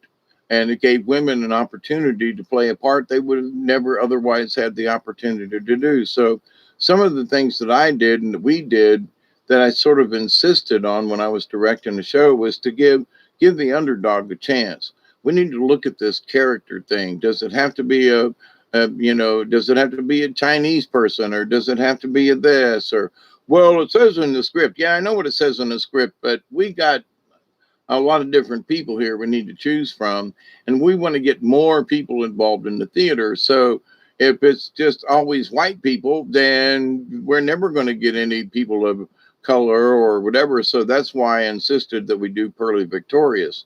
I said, you want to get a cast in here of 10 male and female black characters and only 2 white people. This is the show for you. And we got FAMU involved. And so, I was very much instrumental in getting mixed black folk, other folk on stage in Thomasville, and to give them the opportunity. And, so some of this stuff about this racial tension and stuff, see, I just don't get it. It's been a few years, 5 or 6 years since I was involved because of my accident. But, I did the way the relationships were going with the people. I just don't see where these people were just going to turn on each other overnight and become vile and nasty to each other. Just don't see it, just don't see it. So, but anyway, I love you all. Good morning, good afternoon, wherever you may be. Remember, we're all in this together. Life is a journey. It's also a lot of fun. And it's all in how we perceive it. So, what the hell? It's better than the alternative at the moment. So keep up the good work, my friends. TTFN, Ween, everybody. Love you, Chloe, in the background somewhere, and Ian and Michelle. Thank you always. Keep the faith. Good morning, everybody. Okay. Have a great weekend. Until next time, I'm your humble host, Hawkeye Two Feathers.